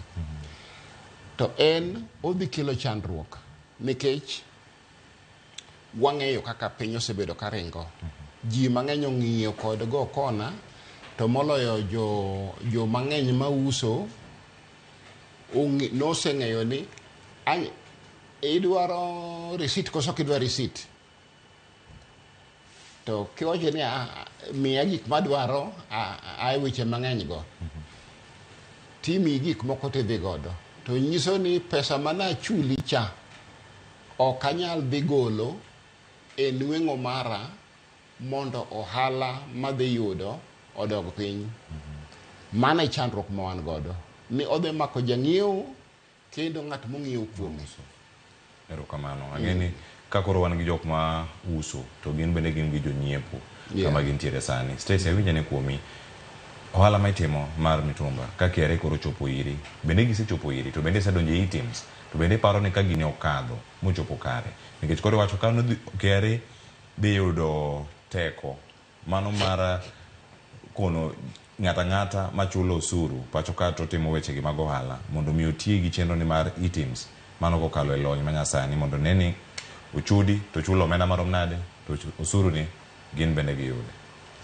An pok adonje items no anachula KRA to gi license mwaka obeng'eni wanto kendo license wa bei ni gamalo matin lakini wach items ni to pod ng'eni jo uso pimo gamondi ichulo KRA nade ichulo KRA nade donga chulo ga annually kato osuru no kamentiere kamane kaka chenro keti tutiyo gi lony manyasani koso dhi mane apis tuchiwo mana yuto mar wadhi mana e office to achiwo but anam chiwo ga annually ma items ne kine mani lore ka giko mar dwe mara adek poni sirkal nikech maya koro dhi bedo ka en chik ni chuni mondo iti kod items to mano gimoro amora ma iuso ka ibedo kanyo mondo mi ine ni dwe ka dwe nitie gimoro ma ochopo kar kanyo to ka ok itimo kamano iwacho ni jachulo osuru ni mantiere kama onego bed ni chule dhi yudo kum mar $2,000,000 mano dwe ka dwe ok gidang'eyo kata ni yuto mari rom nade mano ka nitie mok tin ne $2,000,000 in kaka johala ka intiere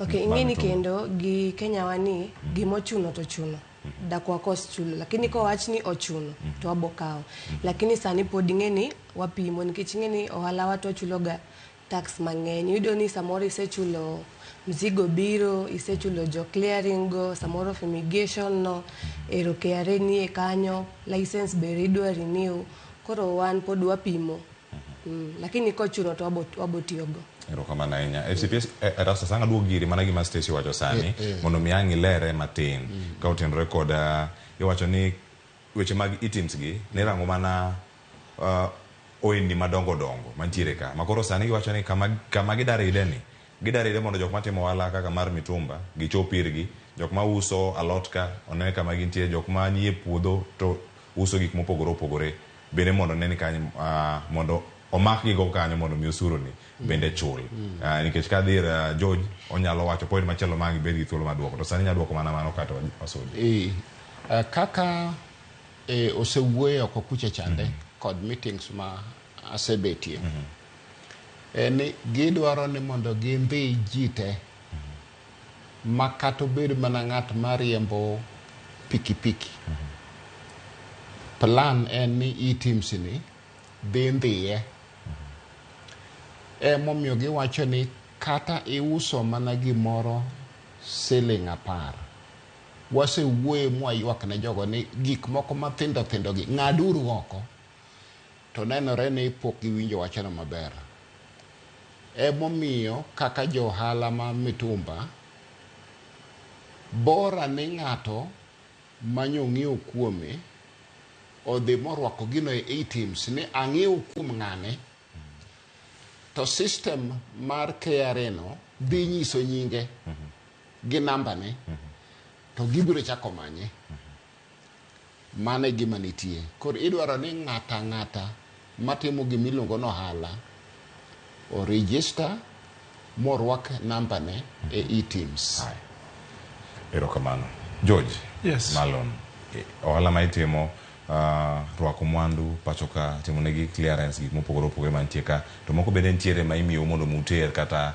kokalo e apaya moko bende biro kod meli ka gidonjo e nembe madongo dongo mantiere pachoka tanya mano mantiere kadho wath na mchumbi chikni mano mar items bende ne gimoro ma oserwako ero kamano wan to kendige no chunowa nikech wan kaka no chakore ne chuno wane nyaka wadonje nikech wan agents mag KRA wan iluongo wan customs agents kendo wan gi license mar bedo agent ka ng'ato kelo mwandu ne oko kokelo Kenya ka kata kogolo mwandu ne Kenya ka kotero oko platform madwa kuongo chako lose documents mirwako go gino Kenya ka kata migolego en system mar KRA moriere iluongo ni ICMS Integrated Customs Management System koro kanyo wan to onge mibadhi moro amora minyalo timo nikech kichaka ni ito gino jo Times Towers neno keta pin mar client custom Times Towers KRA neno ni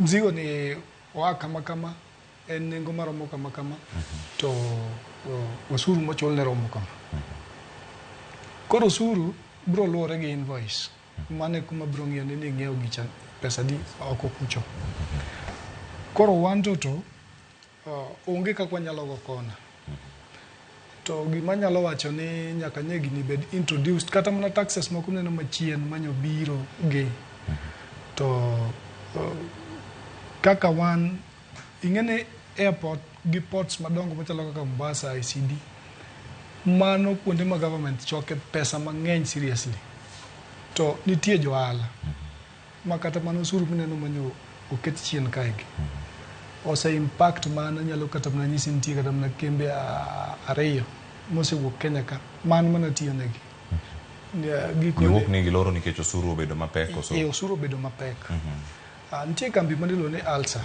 mane nigi base karen ka. Mzungu kona ne malon ok wanyal operate gi the kind of businesses ma wantiere godo ka gi close mag dhi Uganda. Koro seche ma gige gibiro to koro itimo gi kaka gimilo ni transshipment. Tiende ni gin gik makala kala i Kenya ka to gitie Kenya ka. Koro suru ok owe Kenya ka. Kine ochul to chulo mana port charges ma gik milo ni handling kaka no gol ne container no kata ko kete oko koro kata ka SGR otingo kelega kata ko kawe gi trailer kitere kucho. Koro yudo ka gini dhi bedo gi problem ma pek mbele ka. To kaka ng'ama osebedo e field no kuom kinde ma ok ng'eny ahinya, ber ka wabunge kaka nineno ka CPA wacho.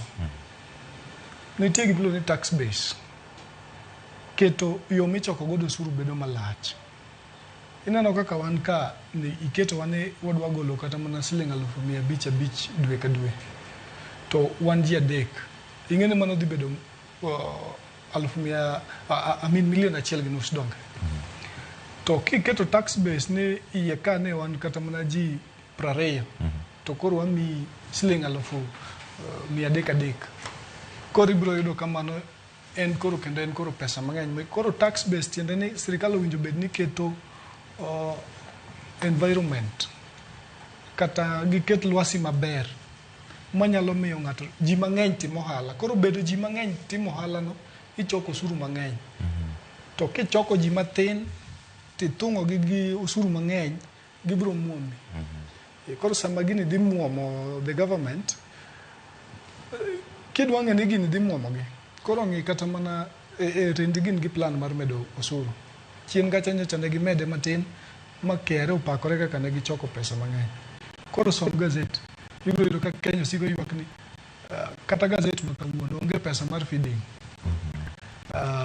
Gazet ma nyoro ginana. Nitie gimoro manyodike e Daily Nation. Nye onge pesa ma mondo oriemb godo adhi nyisi. Iyudo ka yani giywak ni gionge pesa. To choko to gichoko. Tiende ni kithung'o ji to ji bende gi kona mang'eny ma giwuok go. Koneno ka ot ka bedo ne maliet to manyo space mokirore go. Koro ing'eni in ma in gasara inyalo po kidong' mana gi ji ariyo kende kaka ne wandike kan. Ma koro gik manyalo konyi godo onge. Koro tax base en keto lwasi maber mar mondo mi joma timo ohala manie Kenya ka kata ma oko kik bed gi pek. Kaeto gibedo ji mang'eny. Bedo gi ji mang'eny miyo gindiko ji mang'eny. Sama gindiko ji mang'eny ichoko osuru bende mang'eny. Erokamano ahinya. Iwacho ni kama gintiere en ohala ma opogore. To ahinya mago ma gibiro nyakoro mo jwang' mitimo pacho kae. Medoro ote gima donjo ka. Ang' ayud thuolo mar somogi achiel kachiel kikonwa nyigi kama iluwe chenro bende kama intiere. Adhi studio ma Kisumu era Robert Mbok. Robert, tich ma itimo kachiel koda ka chenro makoro ilieko ni dhi bedo kanyo ka okal to dhi bedo chik ni nyaka tibede items kendo giredo chike ahinya kama gintie ka. Kama intiere kanyo intiere gi jogo ma indiko bende in gi jogo ma biro nyiewo services gi kuomi mago mag timo ka interior kata duso nyamburko. Jogi biro iri to gichiwo omenda. In bende itimonegi service mari. Weche mag items gi are chak wachgi e komenda makoro wantiere madhi karumo kendo sani kore da med redgi mathoth ahinya kama gintie ka. Moting'o nyaka fai minyago dwe ka dwe. Mano ma ok tin $2 million. Iwacho ni ka ok iluori malong'o gi chulo osuru machalo kama. Ikuri e yo machal nade. Poni okale. To bende mane gima osebedo chal mar wach ni chule.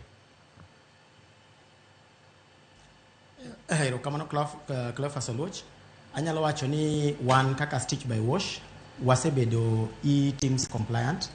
Wachiwo ni ji receipt mar e-teams ma kikete system tineno ni wami receipt mo KRA oyiego ni kaka idwaro.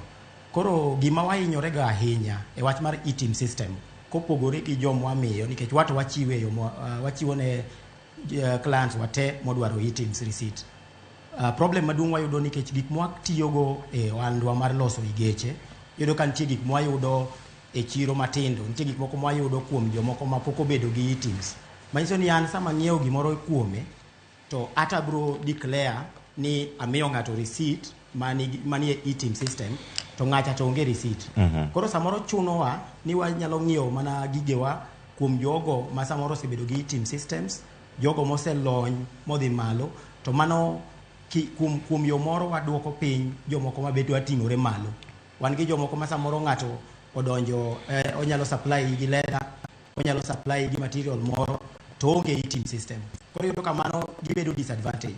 Koro gima damed jiwo yawa en ni wanyalo temo mondo wa register e-teams mondo walo bed mayot. Nikech yudo koro marano chalo ka gima en one sided. Waleng'ore konchiel. Wan wamiyo e-teams receipts to kuonde mwang'iepe asika dhiro jo store to jogo miyo e-teams. Make sure no miyo e-teams kendo en ma authentic makiketo QR code tiyudo ka system mogimiyo receipt nie KRA system kendo en legal. Koro ma miyo weche mag keto balancing mar accounts bedo mayot. Koro mano pek ma wayudo to kendo weche ng'eny kaka kiyudo kaka Erastus wacho o jomoko mago mbaka kagi bende wacho ji wainyore kaka wan johala kendo dwa medo kwayo wajumbe magwa gi wajumbe tema nie Kenya ni kapok wamedo inyo jomatin inyalo gi kamoro makoro dhiang' in gachiel to dhiang' ni dwa ni mondo omiyi lita 80 ting'eni dhiang' to ok nyal golo lita 80 to dhiang' midwa ni omiyi lita 80 ni lum bokimiye malong'o. Koro en kwayowa ni ka jowa motelo adipo kuome mbunge mara kiwinja kuma intie kata ka ng'ato nyalo winjo machiegni mondo onyisi duoguru chien mondo wang'i ni to kapok proposed finance bill ni okalo to ere kaka udhi konyo jopiny sama jo biashara ohinyore makoro uketo pek mang'eny e gokwa manyiso ni ok wanyal yweyo. Kitemo ni dhi kama sani king'iyo chako med tax moko nitie mwadhi wuoye kata kaka motor vehicle circulation tax magi omedi mapek, osigo medre mapek ne jogeche. Sami medo osigo ne jogeche inyo joma nie industry nikech itemo discourage ji. Nitie joma wacho ni an maintenance mar gari ok anyal, emomiyo pok ang'iewo gari to yot nde. To koro sama koro chaki medo osigo punda jony. Koro en kwayowa joka ma nyikwa Ramogi ng'ata kama entie watemuru kabisa wajiu jotende wagone gi uru simbe wanyisgi mondo ging'i ji te osom gini to johala te wasomuru mondo wang'e niya the proposed bill ere gimodwa miyowa to gimadwa kwajo sirikal waseyudo jo sirikal yawo base margi the tax base osebedo maduong' kendo pod imedo widene to pogore gi widening to pod kendi neno ka pod iketo pressure jomatin manisechako mami usurugi ichaki dio gi zaidi. Koro samidio wa kabisa wagi kamoro ma ok wanyal kata yweyo timo wala bedo matek kabisa. Yudo ka sani kichaki ng'iyo kata bank sector kacha tinde kigolo kata pesa moro matin tineno ka tax bochako med kacha proposals mag bill gi kaka sirikal manyo yore magi medo go ushuru bede gi pede mondo gimany yore magi nyalo encourage go businesses mondo ohala odongre. To kwasechako dongore to wabedo ji mang'eny kaka ne king'iyo kaka George Malon wacho wan ji kiki tax ji ariyo tidwa ni ji ariyo gi ochungi ushuru mar Kenya te kauni wa encourage ji mang'eny odonje e-teams wa encourage ji mang'eny mondo ochak chulo ushuru mondo kogik to wawacho ni wan kata e Kenya ji 4 million gin jomo chako chulo tax igani. Hapa ni kata jotelo bro bedo gi thuolo maber. To ka samoro amora ma finance bill biro to ichako mana winjo ka imedo mana die wadhi die nyaka kure. Koro en ywak ma kende ma wan sani ko kanwa chako branch ma Kisumu ero proposals kwa ng'iyo kisomo finance bill okele mapek wadhi ni to yawa wadwa reach jowa wadwa create employment wadwa ni mondo wasud mbele to nafas onge wadiore matek. Koro en kwayowa ni jogo mawinjowa jotendwa manie Nyanza jotelo kata mok jo Nyanza wariure uru wanyis wajiu sirikal ni wanyalo create Kenya mobed an industrial company. I mean industrial estate. Wanyalo encourage manufacturing. Wanyalo encourage sani yudo ka tax exempt manyne nitie ka. Gine repeal. Idhi gol gi kabisa. Iyudo ka nitie exempt moro mantie ka idwa gole exemption ni golo. Ushuru imeda kamoro amora. Koro inyruok bedo mapek. Koro en kwayona en genowa ni finance bill mobedo propose ni kapok okale to wabede gi amendments moko mang'eny manyalo miyo jo biashara yweyo moro matin. Erokamano ahinya Robert. Mano e kwayona about kan. Erokamano ahinya Robert Bokilere yo makare kendo ang'eny nitie penjo ma jalonyo chosuru manogo e studio ka kod kwan nigi duoko ma onego bed ni ochiwo kachiel. Wada miye thuolo mondo miyang' duokgi to koduoke nitiere ote ka madani akaw ote ma orna kae kod janeno moro kae to bang'e FCPA Erastus Kwaka ang' duoka ne penjo ni kachiel kod akaw weche ma osejuo kuom Stacy George kod mano ma Robert bende wacho kanie studio ma Kisumu. To sani nyakwara moge jwa mwanya nenane ote ma bende or kar kae anya somo nige kae mondo mi winje. Janeno ne wacho kama Cleophas kiki wach nyinga anyola di poko chanda. Oero sekete. Anyola di poko chanda. Koro an gi kambi kendo gitimo supplies. Pok ayudo tich for over a year now. Meaning ni pok anyiepo. Ng'ato be pok onyiepo kuoma. Odhi nyime kowacho ni donge ka chik okalo to pod unsafe nikech pok a spend. Please penjna. In fact achano kata loro kambino. Zakayo inyowa. Mano kod mathoth mapod ntiere karka. Imake mana gi kanyo. Asomo ote mondo mi ami thuolo mondo mi pare ka wakawiyo masani sang'wen oseromo. Ka waduogo wachako di kod penjo makamano mondo mi oganda yo. Beda ne kod ng'eyo ni giteme. Atiek kode chuoth. Ida tiyo gi janeno masani ni. Ikona ka ni wakawiyo masani to tiekre teka kode chuoth. Weche nabiro mang'eny ma wayud ka chenro mamoko ntiere. Correct, yeah. Gima osiepwa nowacho en kadipo ni pok norwako nyinge moyudo pin to pin nero ni kod VAT e iye kanyo. Ji mang'eny bedo nga gi chandruok nikech samo register to register mowach ni obiro chulo VAT, obiro chulo pay as you earn, obiro chulo gima kama. To kaka en osebedo ka ok oyudo tich higa mangima, kadipo ni pin mare ni kod VAT ma iyudo king'iyo pin tibiro yude e piny korachich mar pin number mar pin certificate. Kakanyo onge VAT to onge kod wach. Gima nyako tim en mana at the end of the year giko mar higa pod nyako fill form manyiso ni onge nweng'o moro amora. Kotimo mano, ranyalo kwaye ni kikolor kambi, obeda beda jakinda, Nyasaye nyalo miye gimoro nyime kanyo. To kadipo ni noketo VAT e pin mare, anuoyo ni king'iyo pin mora mora Kenya, to ng'i pinyne korachich. Emibiro yudo kondikie gigo. Seche moko ji ok ng'inga kanyo. To kanyo ma gigo ponde manyalo miyo osiepwa no ibed kod tabu. Ka VAT nitie to dwe ka dwe idwaro ni mondo tim return. Manyiso ni gimoyudo onge, gimotiyo godo bende onge. Gimoyudo onge, kamano nyaka giko higa. Ka ok otimo mano, to dhi bedo kod faini mar Sh10,000 dwe ka dwe.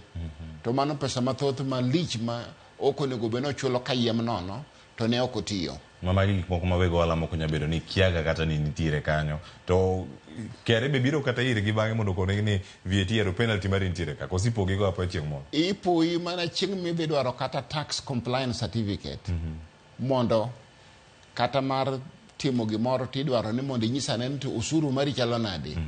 Kidhi adhiya system ni mondo omi TCC tax clearance certificate. Gima nyiso ni kuom wach mar osuru iler. Kata ka wach moro nitie to useloso. Kama ni idhi dwaro ni ti iloro ni ok yudi.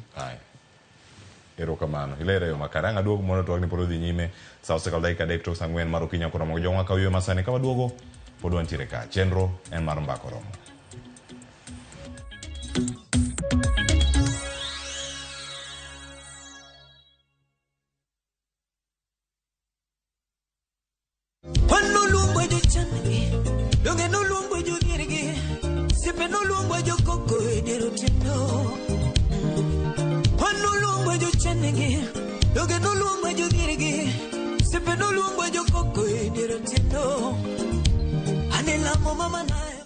Dial *487*3# to get this song.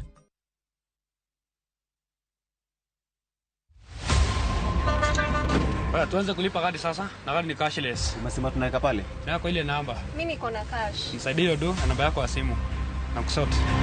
Kain jawuoth mar matatu e safar machiegni kata mabor. Non kendo yang ni chulo fare mari kokalo e yor mbui. Non ane ka yudo receipt mari e simbi. Kama sira ujuki kendo idwaro ni ochuli gi kambi mar okumba. Receipt mari kata digital receipt. Eneno mari mai matatu kokalo okumba mari. Mondo ibed gi yore chudo kokalo e lony manyasani. Mondo matatu mari oyudo okumba. Mambo ni digital. Tudri gi jal ma uso okumba mondo ing'e mathoth.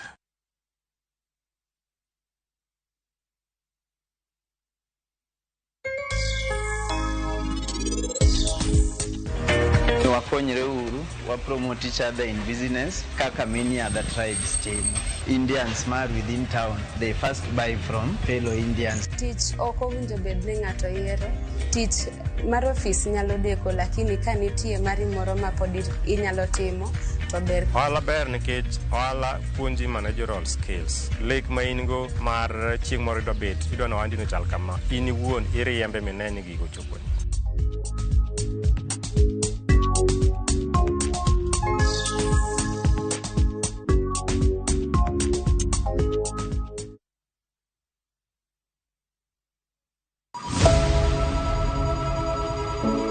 Wuoth mar manyo chang. Wawuoth e piny mar thieth kokalo e wang' jogo mosedake. Thieth sani nitie Kenya ka, dakteche nitie, masinde nigo mwanyalo thiedhi michangi. Kata ibed jachiw thieth, kata mana jalno madwa ng'eyo gik matimore e sekta mar thieth.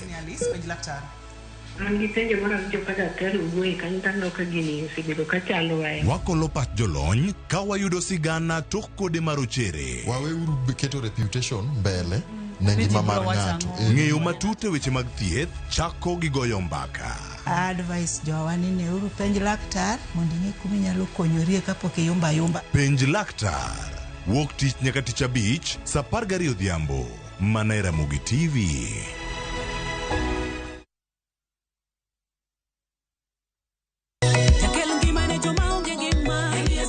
Yud thuolo mar ng'eyo, mor, yie, kod thum mar pako Nyasaye.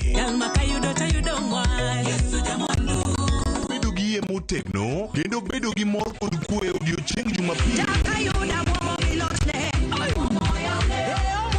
Wakelo ni wende Nyasaye kod jower wende Nyasaye. Nyithindo bende nyiso hera magin godo ni Nyasaye. Sigendni kod wach Nyasaye mamulo chuny ji. Nitie seche moko roda ma ok inyal lemo. Tinyalo bedo gi wach adi? Achiel minyiso Nyasaye. Injili kalo. Jumapil ka Jumapil chakre saa 12 okinyi.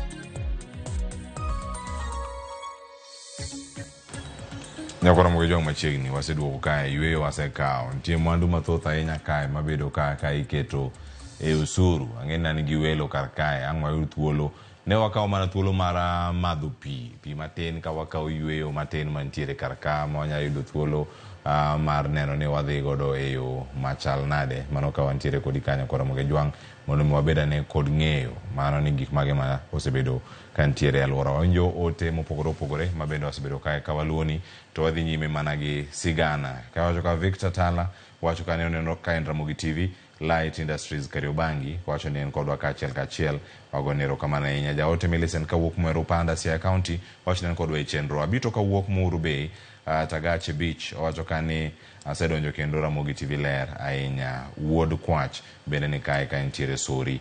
Paro ma umedoro kar kae kachiel koda ka paro ma wayudo kawuok kae kuom Engineer Lazaro Kanyambok ma wacho ni kizungu moro nitie ma wacho ni majority have their way while minority have their say. Wacho ni koro bunge mago tem mondo write history ka gindiko their say. Mano ote ma oro kar kanyo koro Ramogi Jwang. Waduogo e tielo mar ariyo kendo mae en tielo ma wadhi nyime kod winjo pat jopiny mopogore opogore kod medornwa ote. SMS oyawe na 33600 weche mag usuru bende walose kinde ma wantiere sani. Mana kane pok odhi e yueyo FCPR Asas kwa kano duoko penjo mano penj kanyo kod janeno mano wacho ni kik wawach nyinge ne oganda dipo kochande.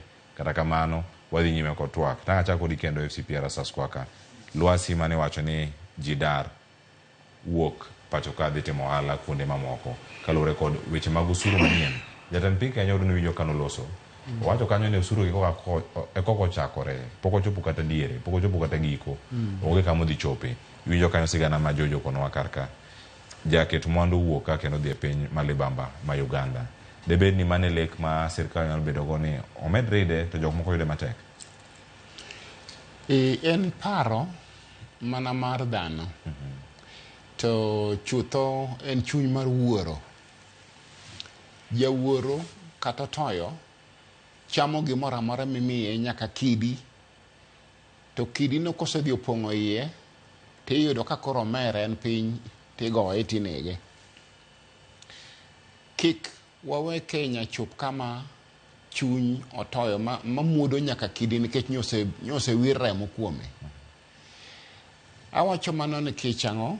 Nikech gombo yudo pesa mar osuru ok rom kod dongruok mar piny. Mano wach maduong'. Ten gi weche mathoth makana iye kanyo. Machielo en ni sama ji ochako dar kata en ng'at achiel en modar ting'eno nyiso nyaka joma moko ni adar e Kenya nikech ma kod ma.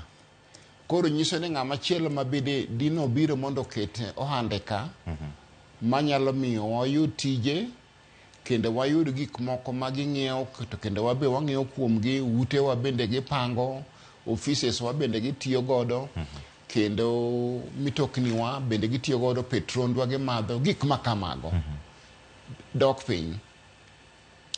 To litne en ni odok piny mos. So wang' mang'icho ok nyal neno kodok piny. To mana kochopo chien kama nyo jatelo mar piny wacho ni mwandu mowuok e Kenya duto kipimo kod osuru mar piny odwaro ni mondo chopi atamalo 22 kochopo kama koro otieko tich. En wach maber ok rach. Kendo ka gimiluongo ni GDP mar piny kata mwandu kod ohelni duto koriw kamoro achiel gin pesa adi mar Kenya, en wach maber ka odhi malo.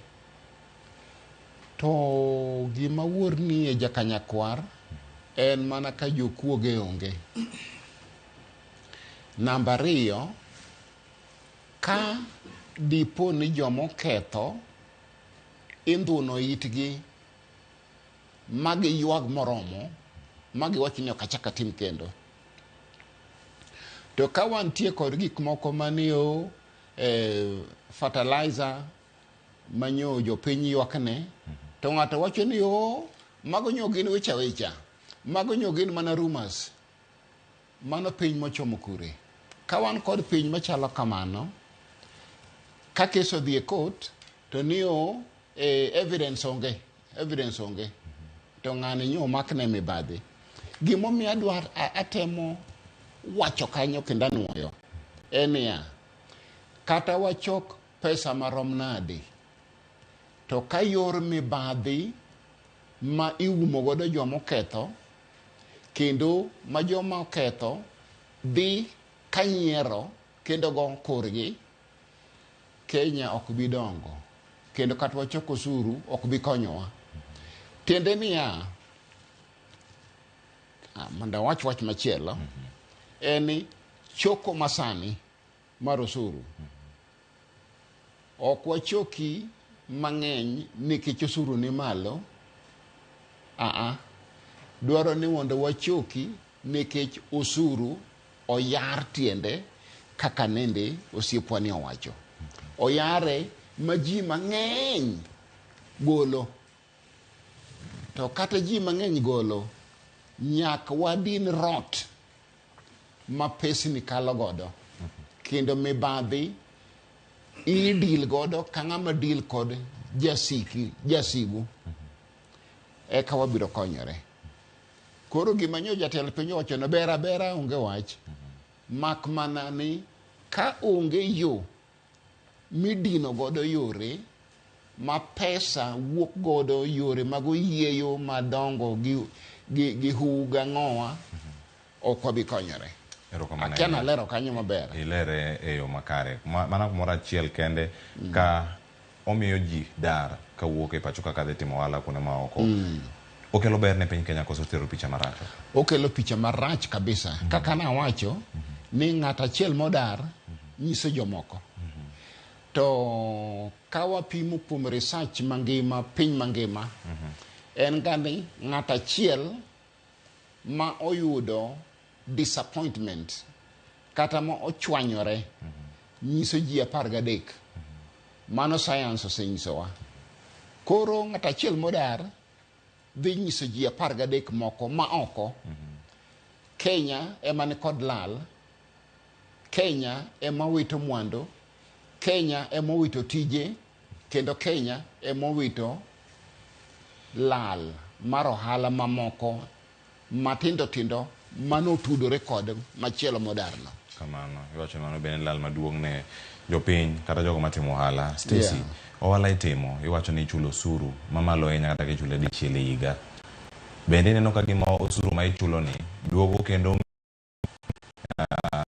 services manyalo miyo moro niero chulo magi mondo nitiere kar kae kama gintie landawa nigi paro mathoth ahinya mano kotenore kod chenro gi duto mana kama oganda mathoth geno yudo e resruok mago kawuok kuom sirkal magintie. Bende osuru ma ichoko kata ma ichulo mi services minyalo bedo gi mor kata ka ichulo gi e kinde mabiro ka itimo ohandi mar mitumba? Dawe. Nikech ng'eni wan gi komba wauso lewni to be kaka chiro nitie, samoro chiro wang' ang'o timre. Inyalo yudo ni samoro chiro nochako wang' wach ni saa 10 okinyi. To zimamoto dhi chopo saa 7. Koro ng'eni onge gima gikonyowago nikech wan kendo ema waresre kendwa. Koro an ok ane. Kamane kamente nikech ka in gi osuru ma ichulo ma onego bed ni gik mathoth bire kar ka. To ahinya kama dani mondo miyo wadok tangawa kendo warangane kama nitie ka wandi mitimo igolo gi pinje mamoko. Inyalo kono kata kuom ranyisi ni gin kanye ma isebedo ka igolo gi to nitiere paro mano mar chik mar omenda ma bende koro nitie mana kaka FCPN oselero gin gigo ma ilieko ni po ni kokalgi to gidhi bedo chik. Idhi mede kata wacho ni import declaration mano kowuok sani kama nitiere 2.5% ochopo nyaka 3%. Gini ka dipo ni chopo kuomi moko ng'eyo mana kono nyaka sani en kata malo marom nade ka igolo gi pinje ma ang'i kuno sani? Anauso bells ma UK, ma Canada gi ma Australia. Ma kata sani ushuru mano med matin no, bells bech gi no idho ineno. Koro e bells gi nitie ga gik kaka pieces. Wawach koro bell kaka sati mag joma dichuo gin gi pieces 200. Koro bell ni chon wause gimoro 22,000, 21, sani wause 45,000 ineno. Lakini pieces ka ok med. Koro dhi bedo matek ne koro customers wa nikech koro wamedo ni bei lakini lewni manie kacha ok med. Koro mano ema dhi bedo matek e customer wa. Koro komedo usuru no to mitumba dhi dok piny matin nikech koro kodok piny nengo ne idho koso dhi bedo wale nengo ne dhi idho, nengo ne ko idho to koro joma ng'eny weyo nikech ing'e ni ji wachoga ni ohand chiemo ber molo ohand lewni. Koro ng'ato neno ga molo abed kae to onge gima timo to lewni be ok dhi, koro oloro oyawo mar chiemo nikech kata sani joma ng'eny oseloro. Sani nyalo kichaka chaka wuotho gi komba to duka nitie nikech ushuru matin cha nitie joma nose give up. Gineno ni koro ka onge. Koro komede kendo to bech bells dhi medo to koro onge. Kamano George, imbe ine ohala ni mar kod gige ma wuok ka donjo pinje ma oko moko bene donjo. Nitie declaration ma bende iketo kar ka. Tang'eni manyalo bedo ne ng'ano ma oro mwandu gi ka dhi oko kata ma kawo gi bende ka wuok e pinje ma oko. Medruok mar atamalo import declaration ni iko omenda mokalo mane kama nochopo atamalo 2.5 nen medruok manomed kar kanyo. Sani chako mede koda atamalo 0.5 mondo mi ochop kata atamalo 3 mano paro poni okadhe odhi keto wandi kama chalnade wadno ka jomoko loro to bende sano ka jomoko no loro e kinde mokalo banka no mede iko omenda ma wantie sani ma koro sani wantie gi Finance Act ma sani konyo budget ma erokamano bill manyokalo manyokadhi cha mano tero gicha nyaka atamalo 2.5 ng'ama winje na atamalo 2.5 no weni en gimoro matin to ka ng'ato ong'iewo gimoro nikech nitie joma ng'iewo gik madongo ng'ato ong'iewo kata mana gik moko mawath $10 million kigo atamalo 2.5 mar $1 million ok en pesa matin. Ka ng'ato ng'iyo pesa mutiyo godo kochulo oketo mzike ndege kata okete meli kata okete trailer ka wuok kode piny moro kabiro ka ichaki ikaw ok en kata atamalo 2.5 no kende. King'iyo kata mana declaration motim mar gari sani cost te biro atamalo 60 nikech nitie atamalo 35 nitie atamalo 16 mar VAT korka nitie atamalo moko kanyo nitie nyaka mar Railway Development Levy mar IDF ni bende nitie ei gigo kreo te gibiro almost atamalo 60 tiende ni ya pesa michulo usuru osekalo kata nus pesa ming'iewo go gi chako kucho mani biro yudo ka ng'ama riek mong'e ni spare parts mag gari kata mar machine moro ijuoga atamalo 10 obro wuo gache gi loka kuchocho kumong'iewe cha to kete container to biro koro tinga chassis ni kende uting kore uting ofunde ye kanyo koro wan wadi clear go ni spare part nikech ok en gari koro yudo ka sirikal kar mondo mino yudo atamalo 35 cha ose lose atamalo 25 koro ka pi oluoro odni to tuchi moro tuch matin to en pi manigi pressure onyalo umo e ot kama onego. Wabunge manokwongo go chik mokwongo mano yie gi finance bill motelo cha oketo Kenya kamarach nikech pi kanigi pressure to sido tuchi moro matin koro ineno komuomore ka kodonjo kendo unfortunately yudo ka moko wacho ni negi kalo gino ka ok gisomo mano nyisi nyau mantiere e sirkal mantie sama koro idwa kete ni idwa keto pressure mar medo sure wi ng'ato ka ng'ato majority mantiere Kenya ka joma ng'eny gin yudhe gidhi sikul tich bende tin tiro ka kata na pesa moro mar Youth Enterprise Fund mane obedo introduced gi Kerwa machon Mwai Kibaki ni yudo ka koro sani osebedo scrap to onge to mane pesa ma samoro youth ne nyalo olo kata mana $20,000 moro to dio tue piki loan otim ringo godo ndara pesa no osebedo maonge to ise keto ne medruok mag gik mijuogo mang'eny koro ibiro yudo ka gini biro kelo biogni biro kelo osekelo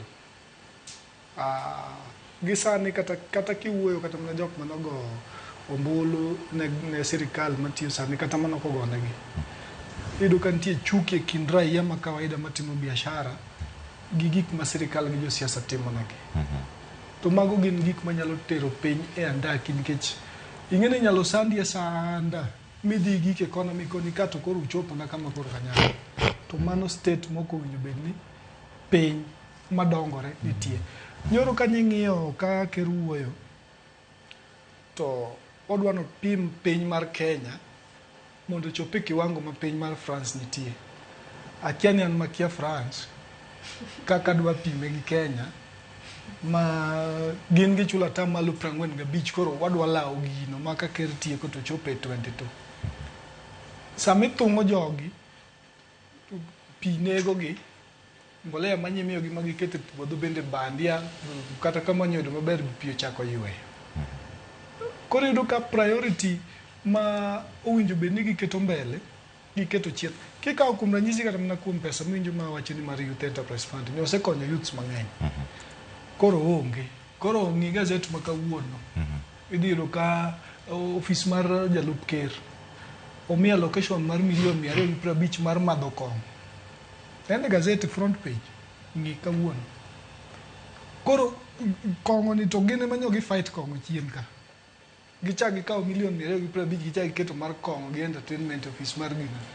Mano gima giwacho, mana ka otenore kod ote makamano, mano mar apis mar jalup jatend piny Kenya. Ndi gima thoth nyama gisebedo kanyo ka gikedo magirenya mondo mi kik timre. Kendo nyaka sani yangore ni omenda moket kar kanyo en mar lwenje mag tieko math mag kong'o. Mane mantie kanyo maromo $225,000. To omenda mano mar Youth Fund mandalo Kibaki ong'ade koro nus. Koro sani ok en budget ma igani iko omenda manyien odhi bedo kacha $225,000. Chon budget mokalo mane iko omenda marumo ni nene kacha $500,000.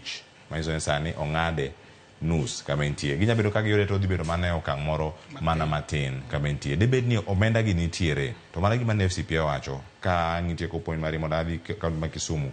Debed ni rode moko poko din. Manyalo bedo ka ni kelo achiedh nade ni osuru choko ndi.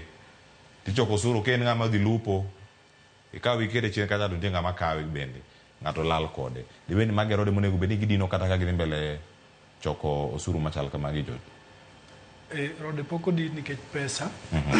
Donjo ok inyal wacho ni Kenya onge gi pesa. To state kuma Kenya ochomo ka ok odin rode gi. Sani kata kama wantie wan jok mawuok e gimiluongo ni Lake Region. Wan gi Lake Victoria kata mantie gi rech. Kidhi Mombasa wan gi nam maduong' ma bende kelo rech. Gi nembe moko matindo mantiere iye ka. Tiro ka nikech corruption mantiere e leadership kata mana mag fisheries mondo mi gikaw atua ne jok ma lupo gi gik moko ma galagala manyalo tieko rech e nam. Giyie kawo masoya kata kuom jolupo. Koro sani ka nitie nyaka rech China kidhi Kikomba ka ikelo. Koro gigi ka ok odin gi kata ka ok owachgi to wadhi bedo gi problem. Ahinya bedo ni pesa lwar e lwet jok maricho mok mi priority gik mokwongo manyalo konyo ngima ng'ato ma kata kijuo gi osuru tichiemo maber ngima ni ber ok iwinj pek mar golo osuru. Erokamano ahinya. Robert Mboka kanie studio ma Kisumu dani oyundi pachi kapok wakaw yweyo mar ariyo cheno mar mbaka oromo gi duto ntiere karka jotelo iloso kuom gi kendo ne siemo gi weche mopogore opogore. Poni ntiere gi mwandu meki bende ma igolo e pinje maoko to weche mag import declaration fee ma koro ntie kaka momedre kanyo kod atamalo 9.5 gole atamalo 2.5 nyaka atamalo 3 en paro mabiro kendo dhi duoko chien weche gi mag golo mwandu kawuok e pinje maoko koso dhi medo mana jiwo weche gi mag osuru. To jotelo timgi e yo machal nade. Jotelo gi pod dhi go ombulu e chenro mabiro mano mar kadho kata mar goyo piny paro ni mar chiko omenda. Aparo ni OPEC the import declaration duty kako medi kowuok 2.5 to 3 medo wapek nikech sani king'iyo wan gi samwa import materials nitie materials mang'eny mwatiyogo mawuok e pinje maoko. Wagolo materials Dubai, wagolo materials moko China, wagolo materials moko as far as Europe, especially kata India, gik moko kaka leather. Tiyudo ni seche ma ne en 2.5 import declaration duty pod wan gi VAT ma pod nitie kacha on top of the import declaration duty. Kasi yudo ka pod in gi logistics cost, in gi cost mar freight ka gini oting'e meli kata koting'e ndege mondo chop Nairobi kata chop Mombasa, pod in gi transport michaki kelego. Koro yudo ni tayari ne wan gi pek ma nwaparo ni ka sirikal ne nyalo manyo yore monyalo nwang'o go pesa kopogore gi medo pesa e ushuru gik madonjo, mano be nyalo konyowa moloyo nikech yudo ka koro wan gi atamalo 0.5 momedi. Manyiso ni mano king'iye in wholesome, mano pesa mang'eny. Manyiso ni wadhi bedo gi pek, to sama pek osebedo ni nyiso ni pek ni owinjo bed ni wachak watere ne ng'awe ne jang'iepo. Achaka tere ne ng'amo kelo na gari mondo los ne interior, anyise ni kana achaji pesa makama adwa ni mede gimoro matin. Tiyudo ka mano kelo pek. Ng'ato nyalo wacho ni ka koro gini dhi malo kama an koro we awe. Seche ma pek osebedo ni already asebedo gi pek, kaka biashara walo dhi mbele bedo mapek. Koro oken odhi hinyowa mang'eny nikech kose med pesa ni nyiso ni pesa te omedore, material cost gimoro amora mawuok oko. Tiyudo ka gik mang'eny pod wane economy wa pod dongore. Manyiso ni nitie gik mang'eny ma waonge go mwanyacho ni waselose iye ka. To kata mwalose iye ka pod gin gi tax omednegi. Koro othung'wa kabisa ma en genowa ni kapok finance bill ni okalo to ji mang'eny dhi nene, to jotelo mang'eny dhi nene, to ji dhi wacho ni seche mwatimo kama wamedo diyo ng'ut jo biashara be wakonyo koso sama wagolo ji ohala to ere gima wadhi yudo. Nikech anyalo wacho ni kopore ni sirikal no yiena to oyudo 2.5 mane giyudo cha, kikoyem no dhi yudo 3 nikech already no yudo 2.5. Koro otama wala nitie ng'at ma samoro usewinjorugo mugik kamoro makoro pesa makoro onge go monyalo gik kacha to nyalo hero services mimiye. Nyiso ni reduce sirikal dhi yudo ji matin manyalo yie chopo kama koro nengo setunde. Nyiso na adhi yudo 2.5, adhi miyo gi 3, but adhi miyo gi 3 kuom ji 10. To samoro do hoj na iye matin to da bedo kata gi ji 20 tami tax kuom ji 2.5. Manyiso ni ohala omedo tegno, pod anyalo manyo yore manyalo uso ne ji mang'eny. Koro aparo ni import declaration duty medo import declaration duty ok ober ahinya nikech king'iyo what depend on a lot of things. Kata joma timo manufacturing raw materials mang'eny giwuok oko. Erokamano ahinya Robert Mboka. Giwuok oko.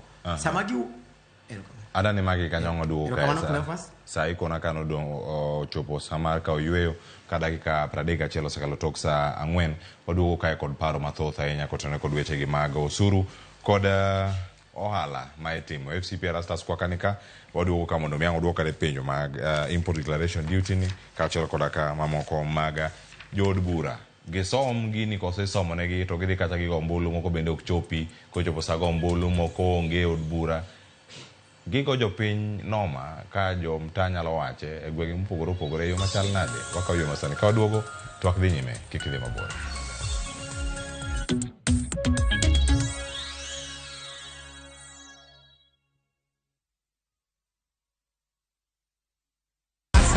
Win big in seconds. Shabiki nikajaribu mara ya kwanza nikaeka shilingi 100, kaliwa hiyo 100, nikasema nikakufa moyo. Hii mara ya 4 nikaeka shilingi 100, kaona napanda yapanda ikafika 500,000.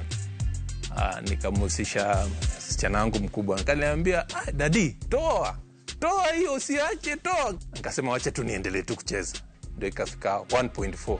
Nimefurahi, yani hata nimeona ni Mungu tu. Kuna mali nilikuwa nimeshikika ma school fees hivi, alafu na mjengo wangu kidogo ambao nilikuwa nimeuanza, na vieta ni iko sawa kabisa. niko chonjo. Avieti ya Shabiki.com inakupa the biggest multiplier in Kenya. Shinda up to 50,000 times your stake. Yani ukiweka stake ya 100 bob, ndege ipeperuke, unashinda 5 million within seconds. Not for persons under the age of 18. Shabiki.com is authorized and regulated by BCLB license number 359. Chonga gilo, emo miacha no kama. Chonga, emo semia sudo nyime. Chonga gilo, emo miacha no kama. Chonga, emo semia sudo nyime. Dial *487*3# to get this song.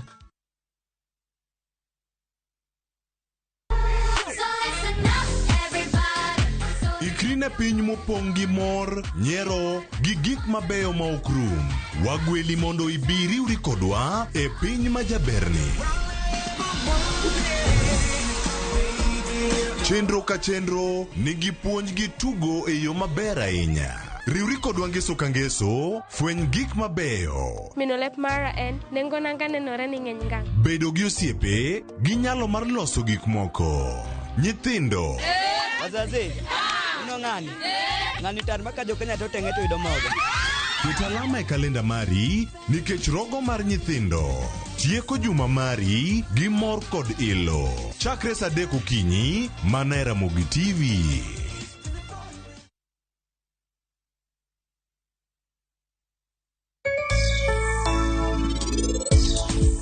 Inang'o marach kodi? Ang'o momiyo kiwuo koda? Nyisgi gimoro amora. Nyisgi ni jaga ni kare to an anene gi wang'a. Wuo kodgi akwayi.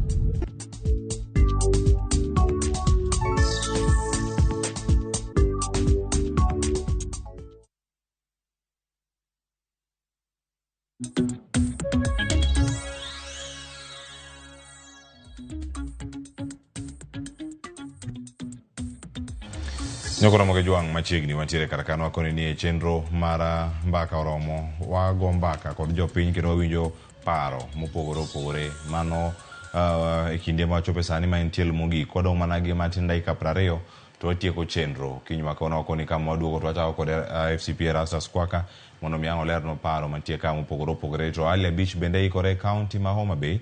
Okona ka ni entiere Kobuya SDA Church kama jopiny ne oyuoro. Mano ka odare gi miechgi kod pioula mabende okelo midhiero ma opogore opogore. Gin kod ywak ni sirkal oyuang'ogi nyaka nyaka sani pok odargi kata pok omigi gimoro amora. Ang' wawinja ne chal mar wach gin to giwacho machal nade e kinde mabiro sani ka Alia Beach ang' obedo moikore sani. To FCP Erastus Kwaka mana kama ne mantiere ka paro mathoth ne mantiere kotenore koda weche gi maga medo osuru mar rwako mwandu pachoka kata import declaration duty. Mede koda tamalo maromo kae 0.5 nyaka tamalo 3. En paro manochakre iko omenda mokalo kose ni moro mosebedo to osetwak ge wiye e yo machal nade kotenore kod meto makama. To jod bura bende osefail jopiny kotenore kod ombulu magigoyo mondo gikal chike makamagi machal dhi nuore kendo higa manyien. Wa tamane na duoko namba 1 en ni Kenya kendo ma wasenyiso joteko monego beni ng'eyo gigi KRA kod kuonde mamoko mwawuoyenga e weche mag piny mag omenda ni bedo gosuru ma ichalo ng'at ma nus ichalo janeko to nus bende ichalo ng'at ma ok winj wach ni higa ni loko gini kendo higa machielo chake loko kendo higa machielo chake loko yawa kata pinje moko miwinjo nodongo miwacho goeko ok tim kamano. Eni ko osuru achiel osewuoye moseng'adi tiwuotho kode kata kuom higni 5 mondo ka dipo ni an ng'ato madwa biro e Kenya kaka jok manende George wachonwa kande tang' biro kang'eyo ni higni madwa bet e Kenya ka en higni 3 kata 4 kata 5 to osuru madhi chulo en ma kod ma to ok ni en gimi loko higa ka higa mano rach kendo kwero wachono kuonde mamoko. Mak mana inyalo kwero wach to samoro ng'at mikwero no ikonye to kowinji ni konye. Koro import declaration en gimijaso, en otas mijaso. Koro gima ng'ato dipenji ni to otas mijaso ni manyiso gik madwa kele Kenya, ang'o moidho kuom otas madimi oidh malo. Dongi winjo ka en gima onge tiende kabisa. Kabisa onge tiende. Ni medo kuom jaso otas, unu joma timo gigi pile pile. Otesego gin gadi, donge en achiel kama, koso tinde gin apar. IDF en achiel ni import declaration form. Donge. Kor ang'o momedore kuom form no?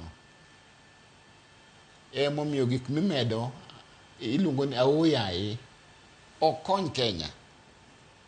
Nikech omedo nengo mar gik modonjogo, an ng'at madwa dhi uso nyaka med nengo mondo ayudie gimoro.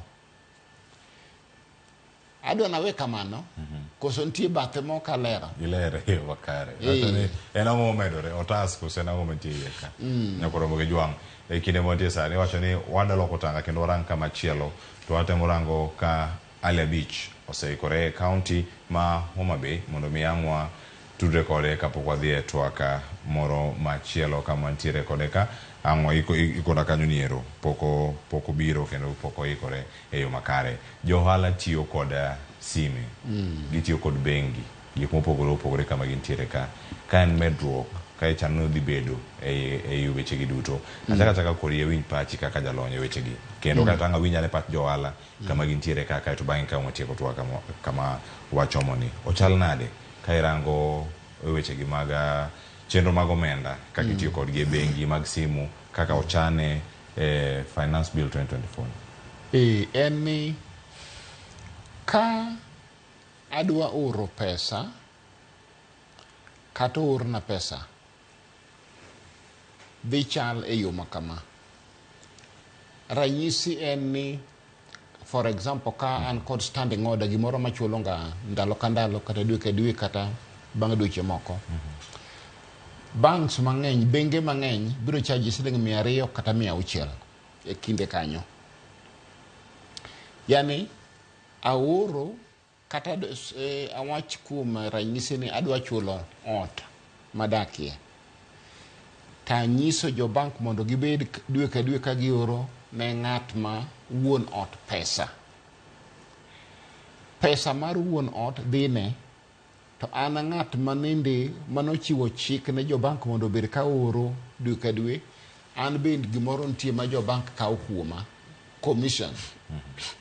Koro commission ni ang'e ni jomoko nyalo bedo ni ne confuse matin. Commission ka ema ne ok chaji to sani moko nitie mane chajo chon. Kika wacho nok chaji to madhi kuonde mopogore opogore kata oro mana ne ng'ato e Kenya ka kata oro ne ng'ato loka, telegraphic transfer, kata obedi yo mane, kata obedi yo mana mar ko through M-Pesa. Gima jo M-Pesa chaja cha ema idhi medna gimore wiye tamalo mondo sane obed 20. Nyiso ni sama oro ne ng'ato kata siling 10,000 to jo bank ochaja siling 200. 200 ni pod adhi medo pesa e wiye bende siling 40 kata 20 luwore gi pesa mioro. Koro nyiso ni tiyo kod oro pesa e yor bank kata yor M-Pesa dhi dongo, dhi bedo malo. Ting'e gima dhi timore Malala. Gima dhi timore en ni underground economy dhi dongo. Tiende niya, pesa ma koro dwa wuotho a piny wabiro dokie, piny dhi dokie. Kendo gik mawacho giki pod abiro dhi wacho kandalo chopo mar debate ni wang'i gini e yo matut ni ka oro pesa e yo moriere manenore maler dhi bedo kod nengo mamalo to ji dhi dokie yor ohala mapiny ma watiyo kod mana kod cash piny ok dhi bedo kod ohala yani onge gima dhi bedo ni koro omedore e piny nikech mano dok chien ma dhi betie to mana nyalo nyisi for free kendo anyiso piny ni underground economy biro chako dongo. Aya, achiel kuom gik moko ma okete finance bill ka en ni chik ni kokale to dhi miyo Kenya Revenue Authority KRA teko mar manyo gimoro amora man kuoma kata opondo manade ginyalo biro mag manye kata obed mana nyuogo to ginyalo manyo magiyudi kokale to nyiso ni gik ma Kenya Revenue Authority nyalo dondo kuom ng'ato bende dhi medore nikech chik masani dwaro ni mondo owenegi thuolo maginoko geng'negi kaluwore kod chik miluongo ni privacy laws yani gima rito ng'ato ka ng'ato mondo kik ng'ato donjre kuomi ahinya. Basi ka wachno dhi bedo kamano ma Kenya Revenue Authority nyalo dondo kendo manyo gik moko nitie gik mang'eny ma Kenya Revenue Authority ok bi neno ka ji dok e cash economy.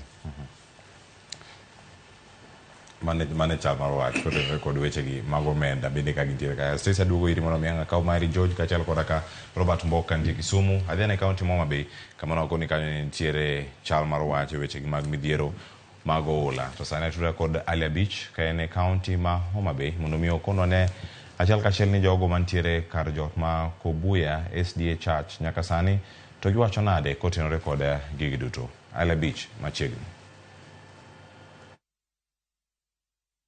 Cleophas Olocha yawra ahinya kendo wenye makare kwa bira chiel kachiel kanisa dwen ma Kobuya kaindi wabiro kainde mar ng'iyo kendo ngima jogo eko ma ne ogole skunde mopogore ni kane sirikal ochiwo chik mondo mi jogo mane piyo dare miechgi owuoge skunde mane gintie mondo chiw thuolo ne jopuonje dhi nyime kod chenro mag somo kendo e kachud bura makrach wono kaindi nitie kanisni mathoth mane owal mondo kete jogo eko mane ogole skunde bang' ka pi ketho utegi ka moko bende wachno ginyalo dok e miregi kata dok ni koth osedok piny nikech utegi ogore piny ka be nitie ute ma pod pi nitie nyaka sani kata dok ni koth koro osedok chien e pacho kaindi Cleophas ni nwayudo ywak ni jogo eko ma sani koro odak e kanise mopogore kaindi bang' kane sirikal osegolo chik mondo giwuogi e skunde mopogore mana gi jot kama oting'o Kobuya Primary School kaachiel kod skunde mamoko mane oketi mar reso jogo ma piyo dare miechgi ni kod midhiero mopogore kanisa ma gidake giwacho ni nyaka golgi e skunde go eko pok yudo kony moro amora kowuok kuom migepe mag sirikal kata migepe mamoko ka opim kod kinde mana gidak e skunde maneno kane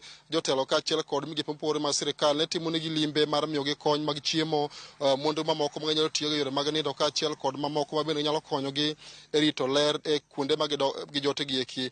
Sani endi thoth gi ojote kanise mopogore opogore alwora kaendi kendo giywak ni kuom dhi ndalo ang'wen sani endi kaka gikonyre e yore mag chiemo kaachiel kod mwandu mamoko onge kaluwore ni pok gineno kony moro amora nyaka golgi e skunde giwacho ni chal ka gima koro sirikal ka kod migepe mamoko mosebedo ka chwalonegi kony ojwang'ogi nyaka ne giwuogi e skunde ka koro gibiro e kanise mopogore ma koro gijote gi eki. En morna okinyi ma kawuono mabedo e twak kod achiel kuom jogo eko ma bende koro jote skunde kaendi koro dhi dwe achiel bang' ka pi nosedarogi miechgi kendo ne gin e skul kendo sani koro gin e kanise mopogore kaendi ibiro chak gi nyingi ting'iswa ni sani koro nyocha osegolo mondo bi e kanise mopogore mantie karachuonyo kaendi ngima chalo nade nyaka wuog e skunde nikech ayudo ni wacho ni pok oyudo thuolo mar dok e utegi kata doko ni koth osedok chien kaluwore kod pek ma un gi e miereu. Ngima chalo nade kanisa kama utieni king'iyo kacha? Erokamano nyaka ne ogolowa e skul koro ndalo ang'wen nyaka sani wan kod sida konyruok watin gimwa nya jamo onge to wan kod nyithindo matindo kata nyithindwa modhi skul kaduogo to ni kod pek nikech gimwa nyalo chamo onge. Nyaka ne wa skul kony moro amora ma sirikal osemiyowa onge, wan kanyo waling' kanyo wan kod chandruok mang'eny. Koro wan mana kod kwayo sirikal ni ka nitiere gimoro amora ma ginyalo miyowago kaka wan joma jote e kanisni ka, mondo gimiwa mondo mi wayudgo konyruok nikech wan nyaka kod nyithindo kama wantiere no. Mane kwayona.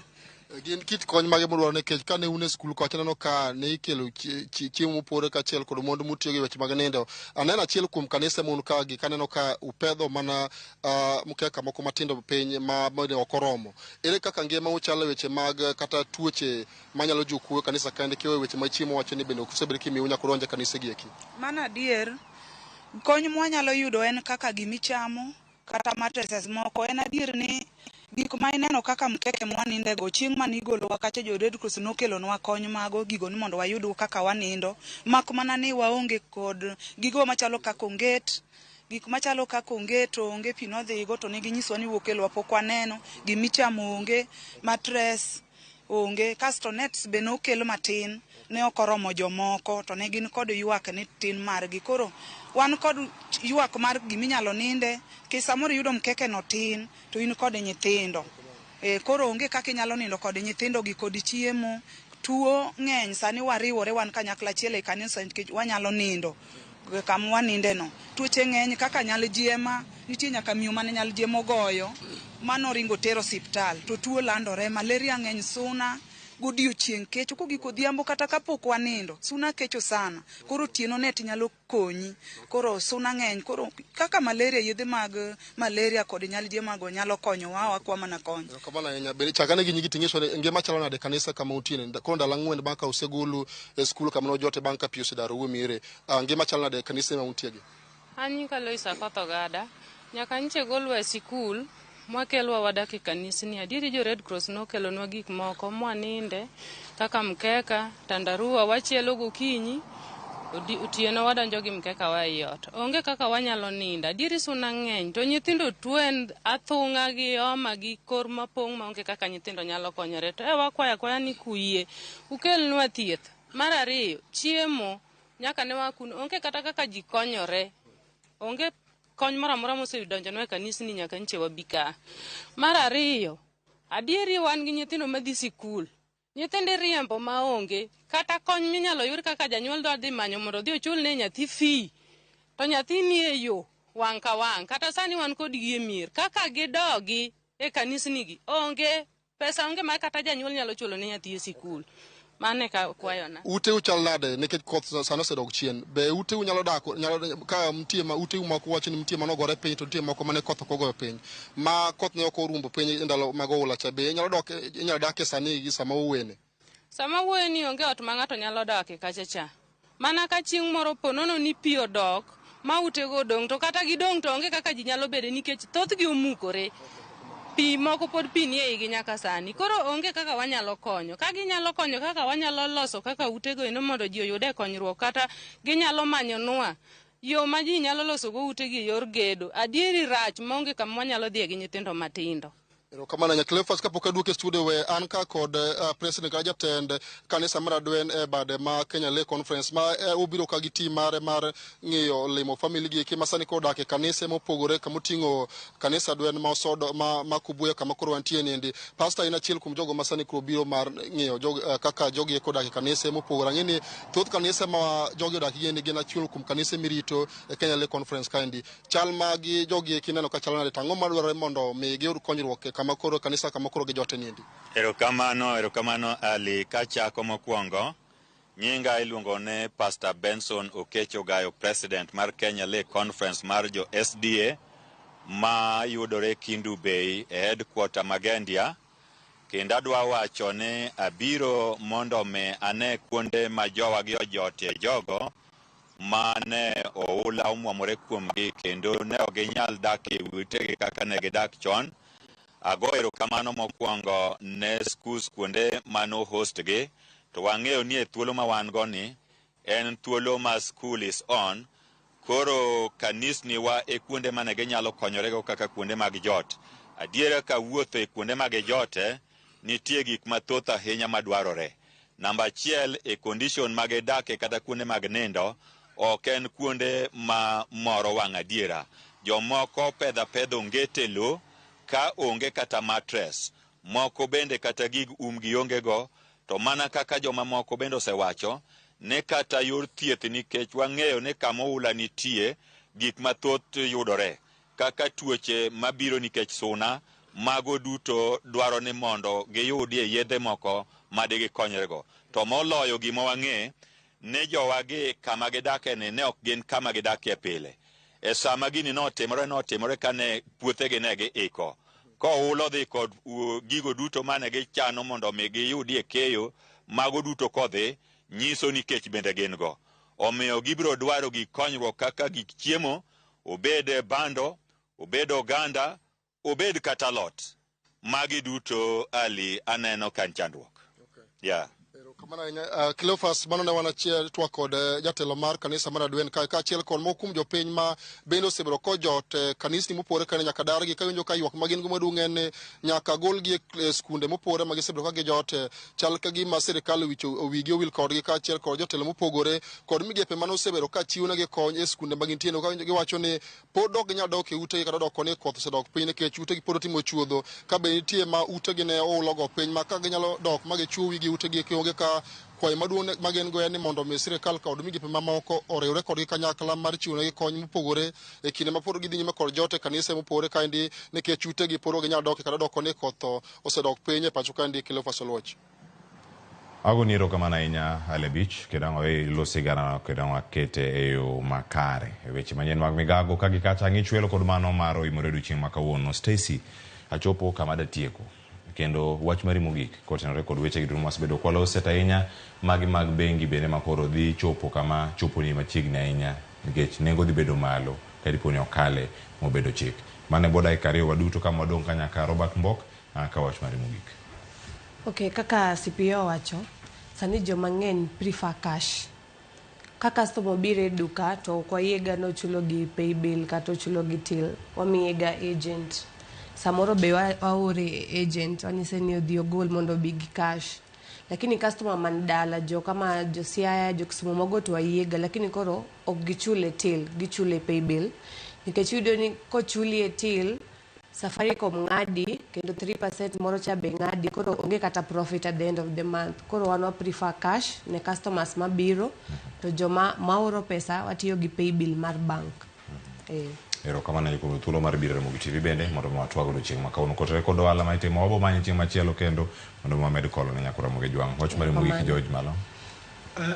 Mana katuomo matin kama ne CPO tuomo ne loko gik moko higa ka higa cha nitie problem modhi miyowa kech kaka telegraphic money transfer wan nitie jok modili godo maoro no pesa ka oko odwa ni ng'iew ne kata avocado ka igol Kenya ka itirne kata flowers kata ringo.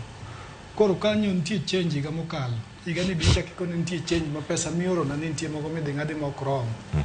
Koro mano biro miyowa tich matek. Koro wakwa ne josiasa magwa mon wayiero madhi e parliament mang'iyo mano dir mondo ong'i kaka jopiny kik bed gi peke e weche mag ohala kata kaka gidak, kik gidhira gik moko gi pachgi nikech gin gi jolony e kuonde no, kik gidhir gik moko gi pachgi mana mar miyo jotendgi mor, but gi consider ni kata mana jok ma girito godo bende nitiere nikech wan gi gimiluongo ni world business competition.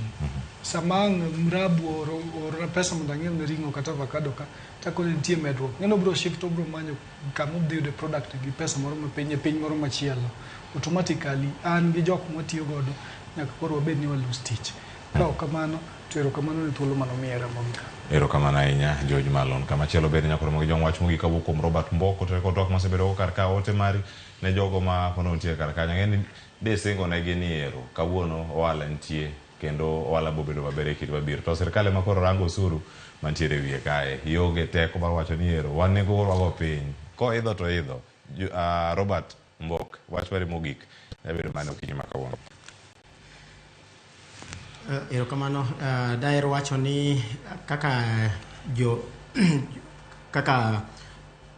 jogo osewacho wan gi pek mang'eny kimedo banking services gik moko kaka VAT on momedi on loans, mano dhimiyo wa tabu nikech yudo kaka wajo ohala ji yudo loan matin ka imedogo mano medore charges omedore koro sama wamedo charges be wan gi problem yudo ka anyiso ng'ato ni profit o reduce nikech ka ng'ato no chulo M-Pesa abedo cut nikech nitie pesa ma dok ne bank to nitie pesa machielo mar transaction ma bedo ka koro magi nyowa kabisa gima daher wacho kendo mapani no kwa lieko mang'eny nikech sa omawa wang'wa en ni king'iyo motor vehicle industry wan gi that motor vehicle tax momedi ne wan gi road maintenance levy manentie cha RML manentie choncha unyalo paro ndalo Amos Kimunya mano wacho ni Kimunya must go kano kel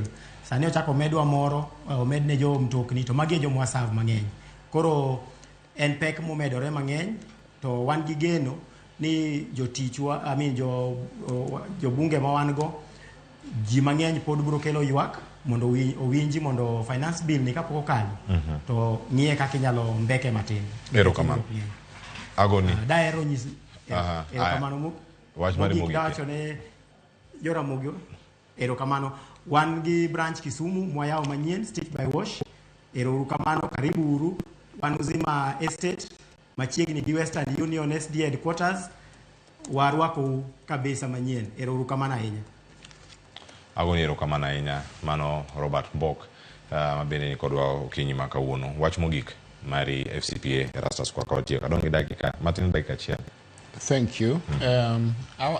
Haero mana wacho ne jopiny ni duto okrach e weche molieki e finance bill 2024 mabiro terowa nyaka higa manyien gik mabecho be nitie yie kanyo emomiyo chunywa kik tho ahinya. Achiel kuom gigo mabecho en ni joma tiyo ka ibiro wuok idhi safar omedi pesa minyalo ma kambi nyalo miyi ma ok chaji osuru mano ok rach ahinya. Gimoro gik maricho bende nitie kaka motor vehicle tax ma en yo mar kona mar duoko road license manosegol higni mathoth mokalo cha. Iyudo ka en bende okete kanyo siling 5,000 to ka ng'eny ahinya chopo 100,000 to akia ka dipo ni jo bunge dhi kadho mano nikech mano to dhi goge moriere gin jok man kod mtokni madongo dongo. Basi anyalo we kamano ni weche ng'eny to pod wanyalo limo weche giki bang' budget speech mondo koro wang'e ni wach ni koro ochomo kanye. Erokamano FCPA Erastus Kwaka kachel kodaka Stacy Auma George Malon erokamano nya kod Robert Mbok wele thuolo matwak ohala kod osuru manyien gi wadage yo machal nade magi mana paro milieko kochake dige tim waboduogo kendo karka mondo wang' ni ohala dhi nade kachel kodaka jalony mag usuru mano chopo karka eloyo no wuon kaka jalony kendo jadolo wagoni erokamano ahinya kendo jakanyo mar Ispak wagoni erokamano kuom mar gimi thuolo mondo mi chop karka mondo mi puonj oganda kod weche gi mag usuru kod mag ohala nyakoro moga jwang' elojo wete washarono ng'ao kod Joyce Oduor gi jogo duto mokelo chenro mopogore opogore okinyi ma kawuono matayowa e kido machielo kocha kane giko chenro kod kanyo kod Robert Wafula gi lange duto erokamano nyaka Ali Abich orit masane nyika Cleophas Oluoch jagisumo kanya kwar mokeo nyaka sango med neno Ramogi TV.